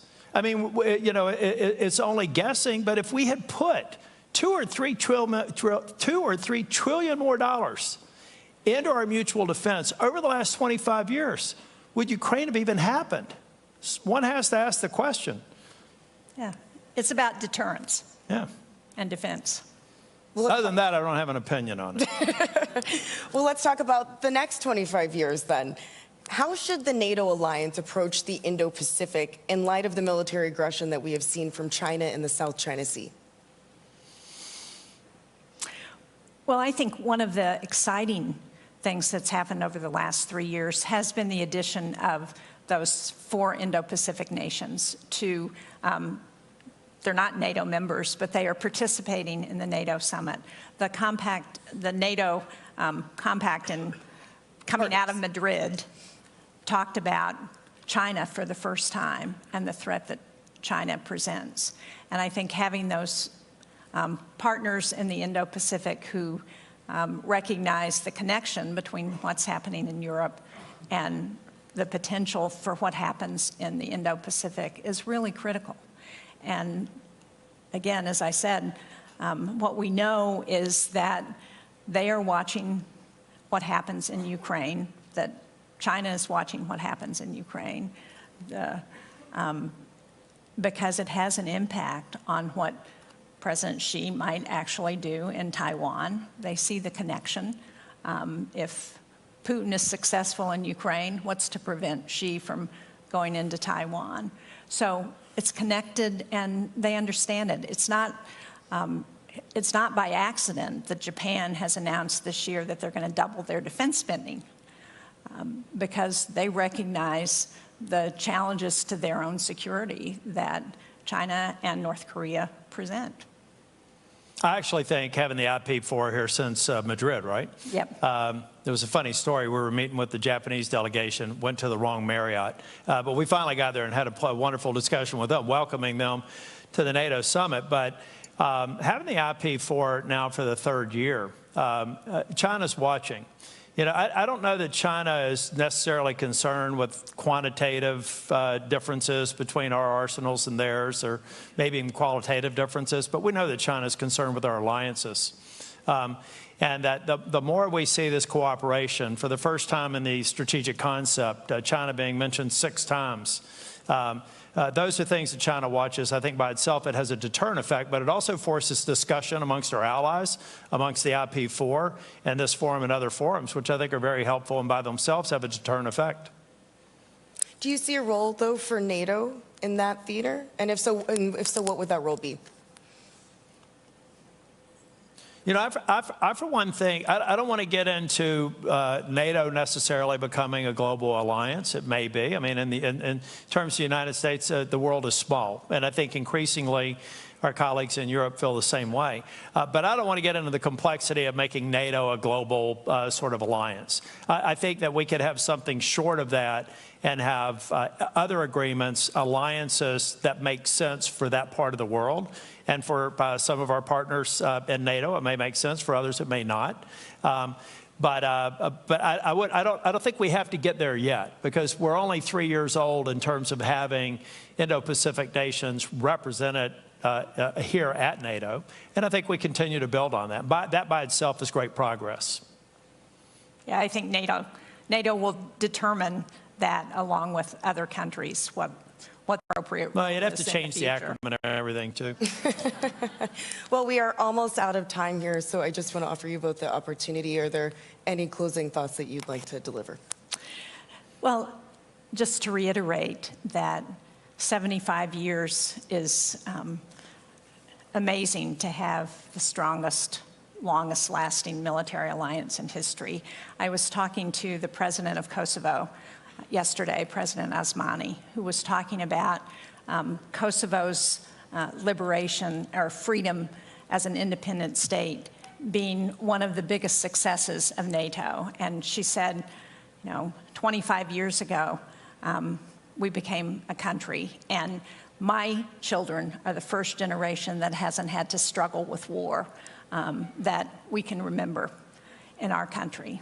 Well, I hope that 25 years from now, we will be hearing from the people of Ukraine that their children don't have to worry about war because of NATO's support for Ukraine.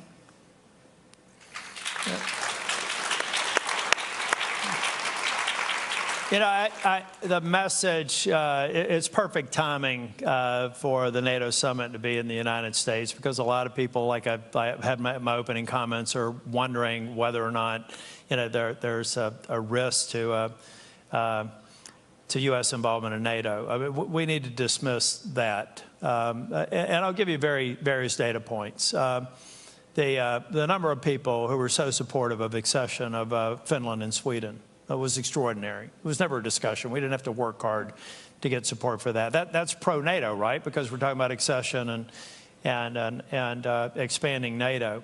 Ultimately, what you saw with Speaker Johnson, in spite of all the political headlines and everything else, you saw Speaker Johnson support the supplemental over the objections of some of the members of his conference in a very tumultuous time. That's another demonstration of long-term commitment to NATO. I think what you see in the Senate, the very strong vote for Ukraine supplemental, is another indication. So I hope you all leave here recognizing that our democracy is a messy one, but it's been relatively successful. And I expect it to continue to be very successful, and I expect that to also continue to be an unqualified support for the most extraordinary treaty that's ever existed.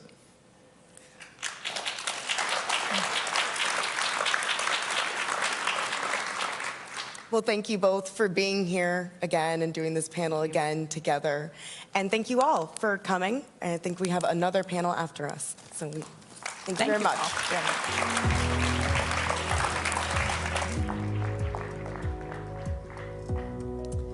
Thank you, Senators and Francesca, for such an interesting conversation on peeling back the layers on the legislative perspective on the transatlantic relationship and an irreversible path for Ukraine to NATO membership.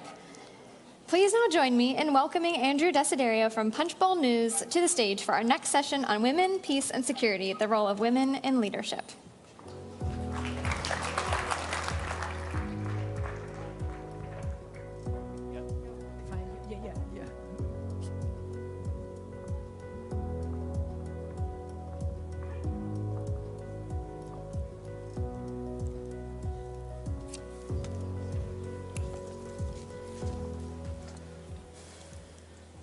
All right, good evening, everyone. It's my pleasure to welcome you all here to Washington and to this session on women, peace, and security, the role of women in leadership.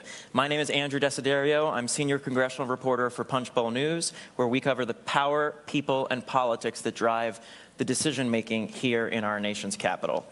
I am honored to be here today moderating this panel, which seeks to highlight the Women, Peace, and Security Initiative as a critical element of transatlantic security.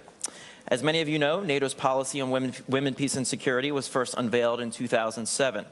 And during this year's summit, we're seeing the first update to that policy since 2018 in order to reflect the latest geopolitical developments. And of course, in 2022, NATO named the women, peace, and security as a core priority in the strategic concept.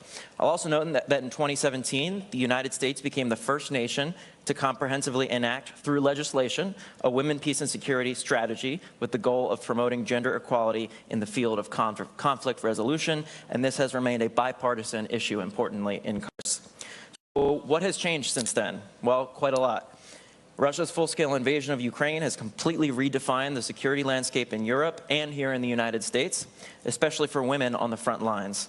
And as we know, intensifying conflicts around the world pose targeted threats against women.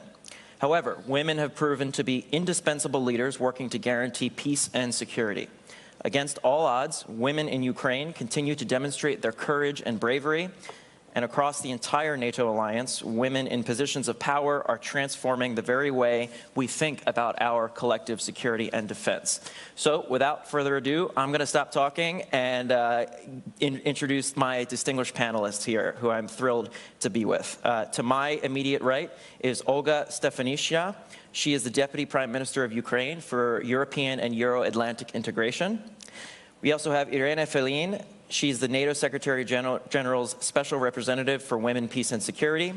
And at the far end of the stage, Jennifer Klein, Assistant to the President and Director of the White House Gender Policy Council. Thank you to all three of you for being here. Really excited to dive in and start this conversation. Yes. Deputy Prime Minister, I want to start with you. A couple of years ago, you were given the NATO Parliamentary Assembly's Women for Peace and Security Award, and I want to read something that you said at the time. Quote, "I accept this award on behalf of Ukrainian women who are making every effort to protect their country from the Russian invaders and who have been fighting alongside men for freedom and essential democratic values." Can you start us off by talking a little bit about the contributions that women have made and are making to the war effort in Ukraine, and how Ukrainian women have been so disproportionately impacted by Russia's unjust invasion? Well, probably I'll start with the numbers, which are not that vivid across Atlantic and probably somewhere beyond the Ukrainian borders. We have around 20% of women constituting the overall entirety of the Ukrainian armed forces, with more than 10,000 serving on the front line and around 50,000 in a different areas, in a different senior officers position. Just to compare, it's a totally different number from the one we had before the full-scale war. Although as a advancing democracy, we were mainstreaming gender equality policy and trying to lift every barrier which has been arising from our post-Soviet legacy, putting restrictions to women to access to military, to any other professional or whatever. But the situation has changed dramatically because of the war, and as a country who has continued to be an advancing democracy throughout the war. A country remained fully functional and resilient, regardless the massive aggression and amount of the war crimes. We also made sure that we can catch up with our legislative and institutional changes, enabling women to be more effective throughout the war. That's why we have started a lot of transformations. We lifted all the barriers for women to access any profession in the armed forces, in the security and defense sector, enabling them to have the same access to defend their country as the men had before. It is done. We, of course, reinvent the woman's role in recovery and reconstruction of Ukraine as we are going through a mobilization period where we need a mobilization to be scaled up to be capable to defend and win back our territories. So, and mostly conscription addresses the man, and that's why but the recovery needs are not getting smaller. So we have a massive program, which means that women would get more access and more engaged in the recovery and reconstruction process. But of course, with around 6 million of people who had to flee from the places they were living in Ukraine, whether it's to the other parts of Ukraine or Europe, the vast majority of them are women and children who had to save their lives and their families. They lost their lives basically in a very moral way of this understanding. Many women are still facing a lot of challenges because their families are split, because men are serving in the armed forces. These are the same men who were designers, painters, technicians before the war. These are different people. So there are a lot of challenges related to that. And also we are working hard to work with those families who are with the men and the women who are coming back from the combat experience, and their reintegration back into the society is really different, and it's really hard to keep the family going from this very challenging period. And that's all the complexity of things we're thinking about. But also, moving through these challenges opens the priorities for ourselves. We have started to advance and pioneer a lot of new experiences, and with Iran together, I think we have invented the new NATO standard, which is a female uniform and everything related to enabling women to serve in the armed forces equally, not on the paper, but not on the front line, but also according to the procedures and the standards. And NATO is about to launch and finance a new massive project which will sponsor the development and production of the female uniform and everything related to that. So Ukrainian women will feel that they are not serving because of their desire, because the country is proud of them and makes sure that they're part of it. So many things are going on, but I think from this point, when the full-scale war started, we all were standing as a nation, as one, women and men, elderly and younger one. And of course, I think the major element of morale for all the people serving on the front line is that there's families who keep the country running, and these are mostly the women of Ukraine. Thank you very much for sharing that with us. I think it's a very good foundation for the conversation we're having today. Special Representative Feline, I want to go to you next on something that the Deputy Prime Minister set us up for, actually, the modernization this year of the WPS policy. You were at the State Department yesterday with Secretary Blinken. You spoke about this. Can you talk about the updates to the policy that are being rolled out this year, and also how they're going to be implemented? As you mentioned yesterday, yes, we were at the Department of State to prepare, to set the stage for announcing the new policy on WPS. Let's make a step back and go to the other policy, the one you mentioned that was in place since 2018. The world has changed, the security environment has changed, and therefore there was a tremendous need to have a document that was fit for purpose. This does not only apply for the strategic concept and the other policy, this applies to women, peace and security as well. And Therefore, the first step was to make sure that the language was integrated in the new strategic concept. For the first time, the current strategic concept makes a reference to the importance of integrating women, peace, and security across the 3 core tasks. And then, following this the first important decision, we worked to have a new policy that could really reflect that the new posture of NATO, which means that shifting the focus from a crisis management, where it was mainly a stage where we were integrating gender perspective, deploying gender advice, and to look into what is today the core business of the alliance, which is deterrence and defense. So the new policy is framed around the 3 core tasks. I really want to start from the strategic concept and translate in this document throughout a gender lens. And that's very important to speak the same language that our political leaders and military leaders speak. Because one of the problems when we talk about gender equality in the documents, that the language that we use, especially when we are in the defense and security context, does not speak to our leaders.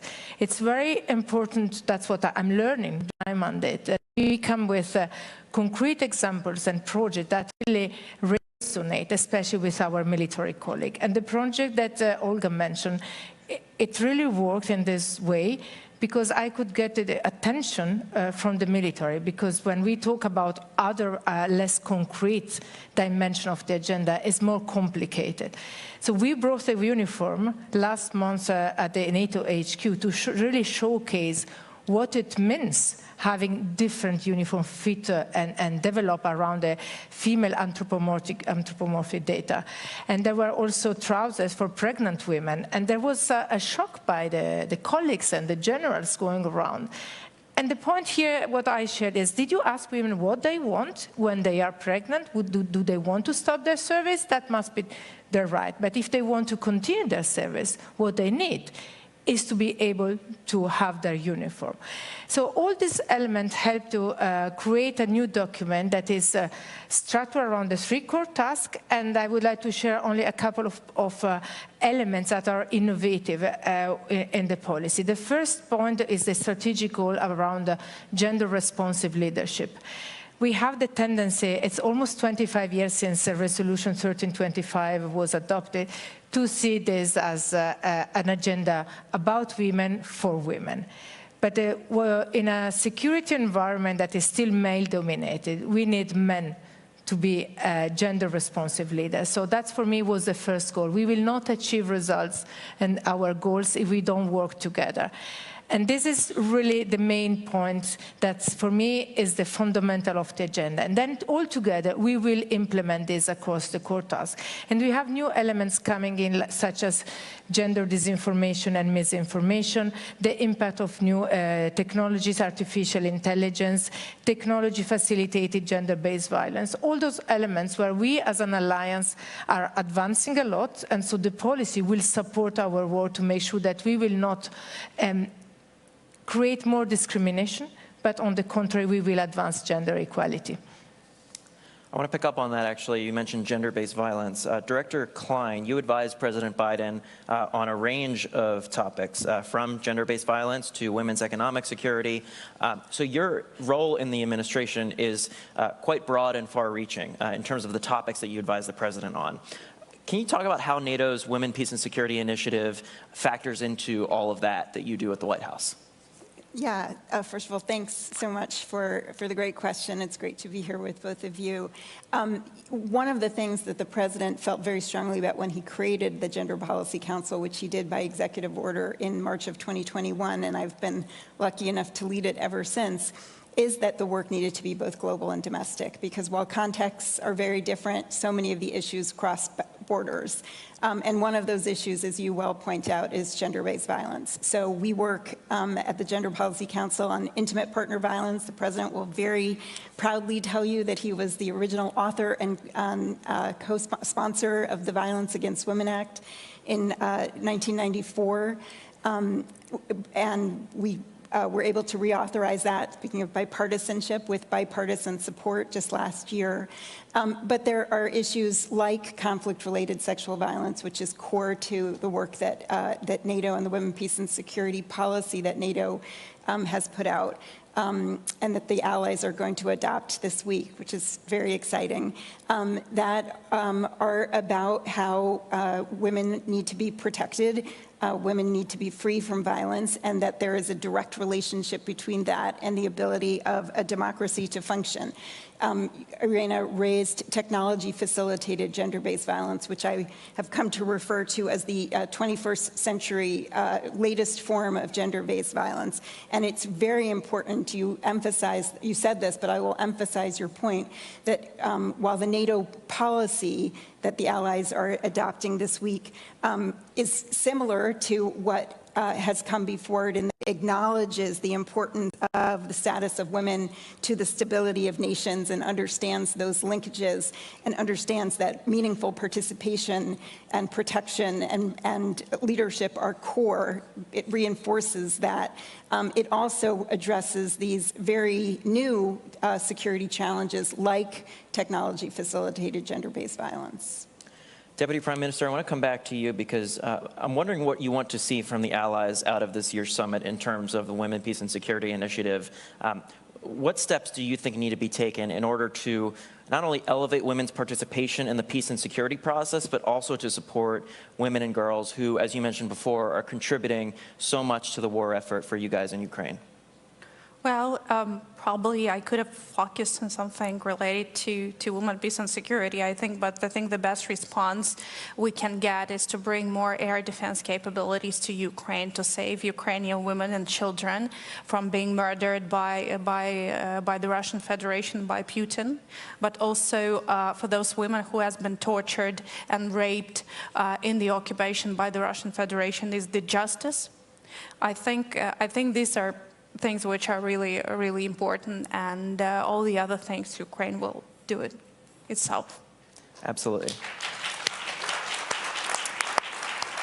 Special Representative Filene, I want to try to put the new policy into the context of Ukraine.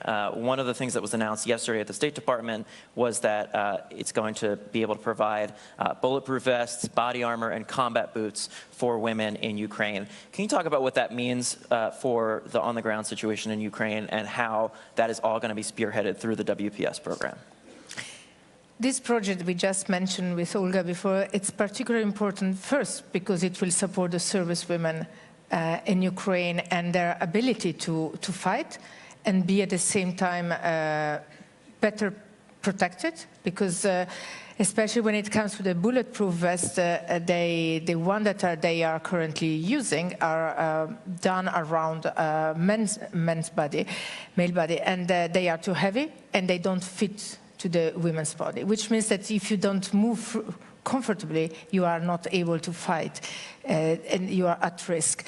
But then this was extremely important when it comes to my work and the work that the Alliance is doing when we talk about integrating gender perspective and implementing the Women, Peace and Security agenda within everything that we do at the Alliance.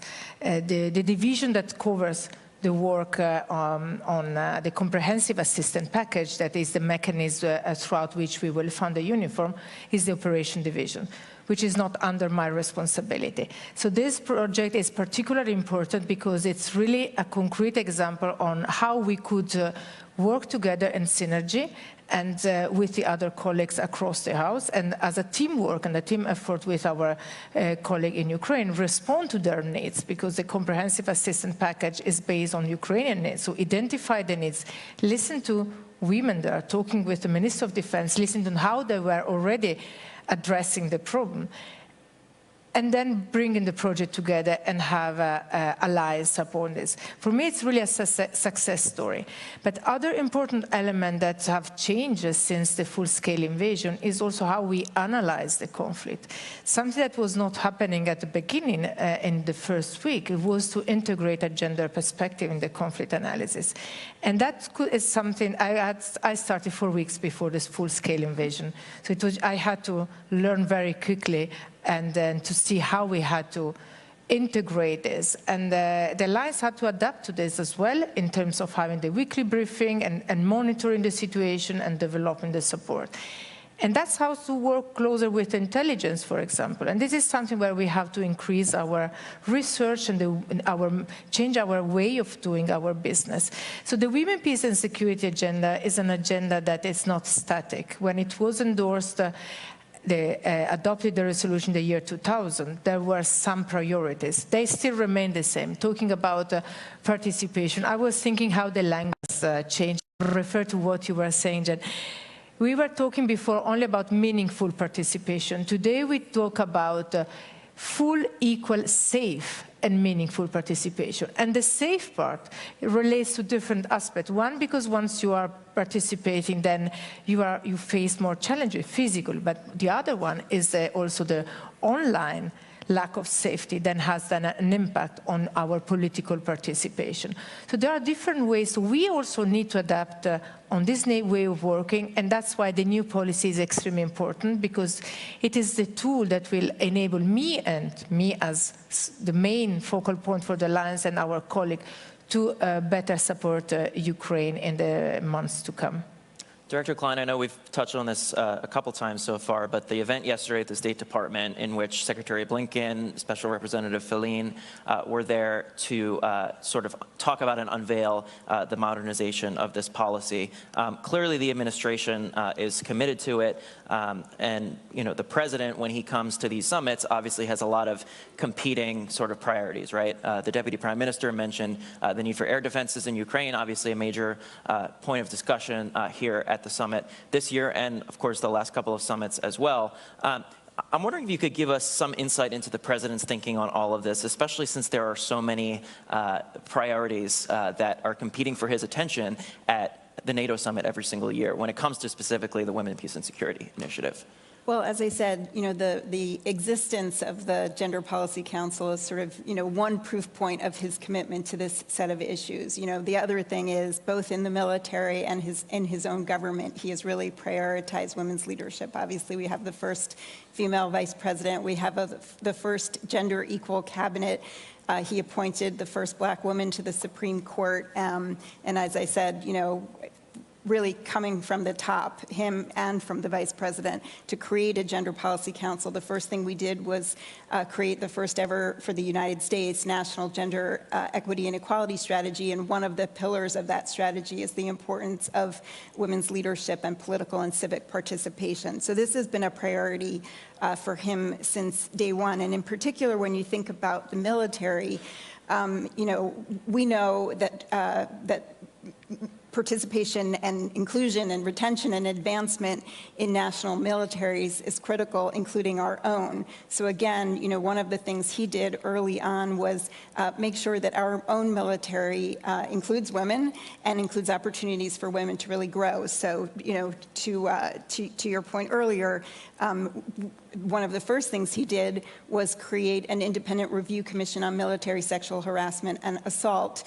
to reduce sexual assault and harassment in the military. And actually, those sexual assault and harassment in the military are at a nearly decade low for nearly a decade. The other thing he did was appoint the first ever woman to serve as the Chief of Naval Operations and on the Joint Chiefs of Staff. So sort of walking the walk, talking the talk about prioritizing not only the issues, but the people who can lead. You mentioned women serving in the military. I want to put my Congress hat back on if I can. That's where I spend many, many hours of the day, every day. Director Klein, the Senate Armed Services Committee included a provision in the annual defense policy bill last month that would expand the selective service, or the draft, to women. Does the White House support this, and what would this mean for the NATO alliance as a whole, you think, especially as so many of the allies are starting to reconsider their policies when it comes to the role of women in combat forces, in fighting forces? Yeah, well, I think you see the importance of this in Ukraine. As we've we've just been talking about. Women are in all parts of the military, including on the front lines.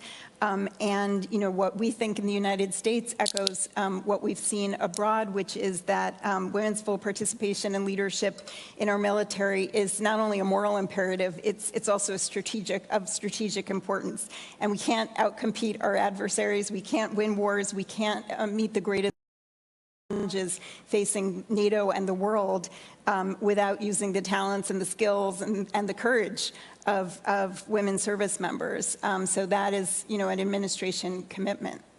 Deputy Prime Minister, you're seeing this firsthand in Ukraine, obviously, but sort of the direct involvement of women in the fighting forces and the combat forces.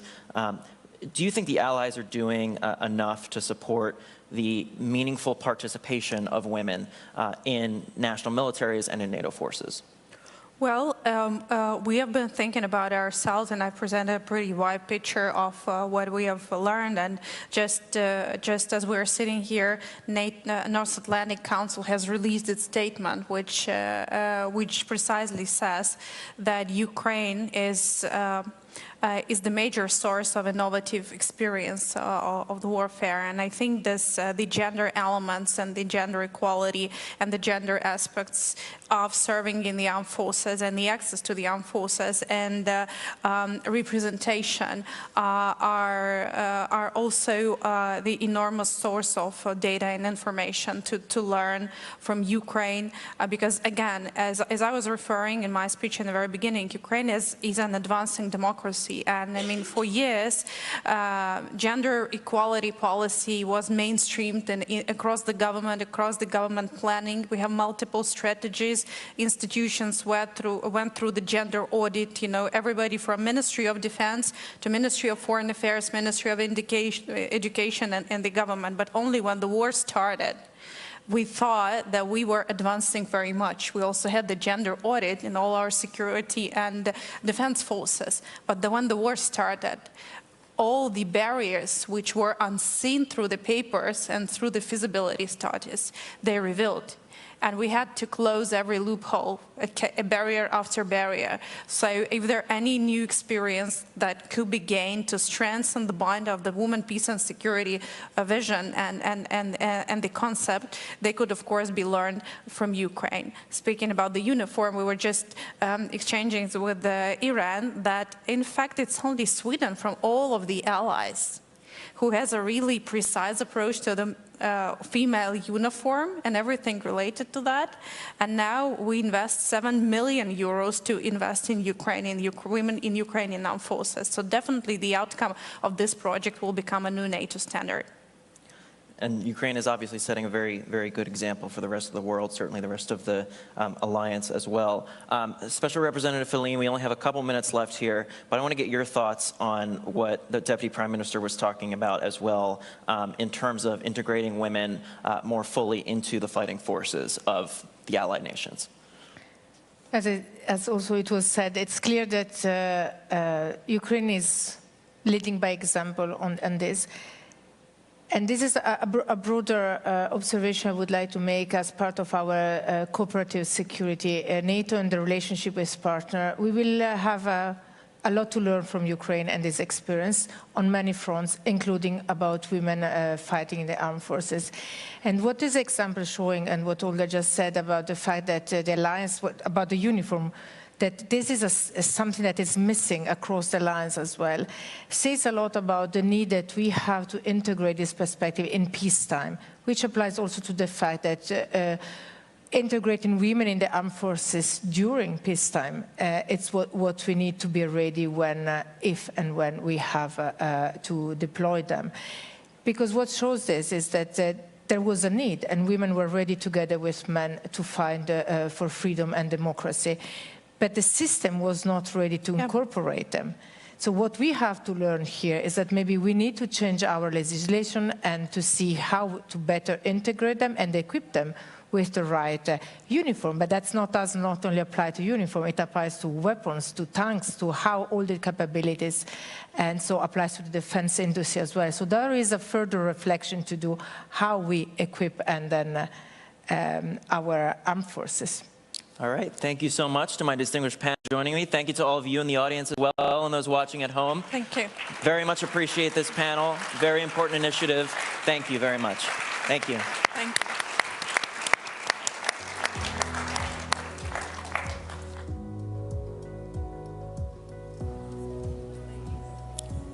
Thank you to our esteemed panelists and moderator. Dear audience, that concludes our first day of programming. Thanks to everybody who attended and watched us remotely.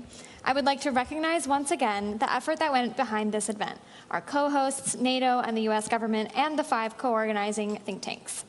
A special thanks to our corporate partners as well as our institutional partners. Thank you again to all of our speakers and guests for a great day of programming. We look forward to welcoming you back tomorrow.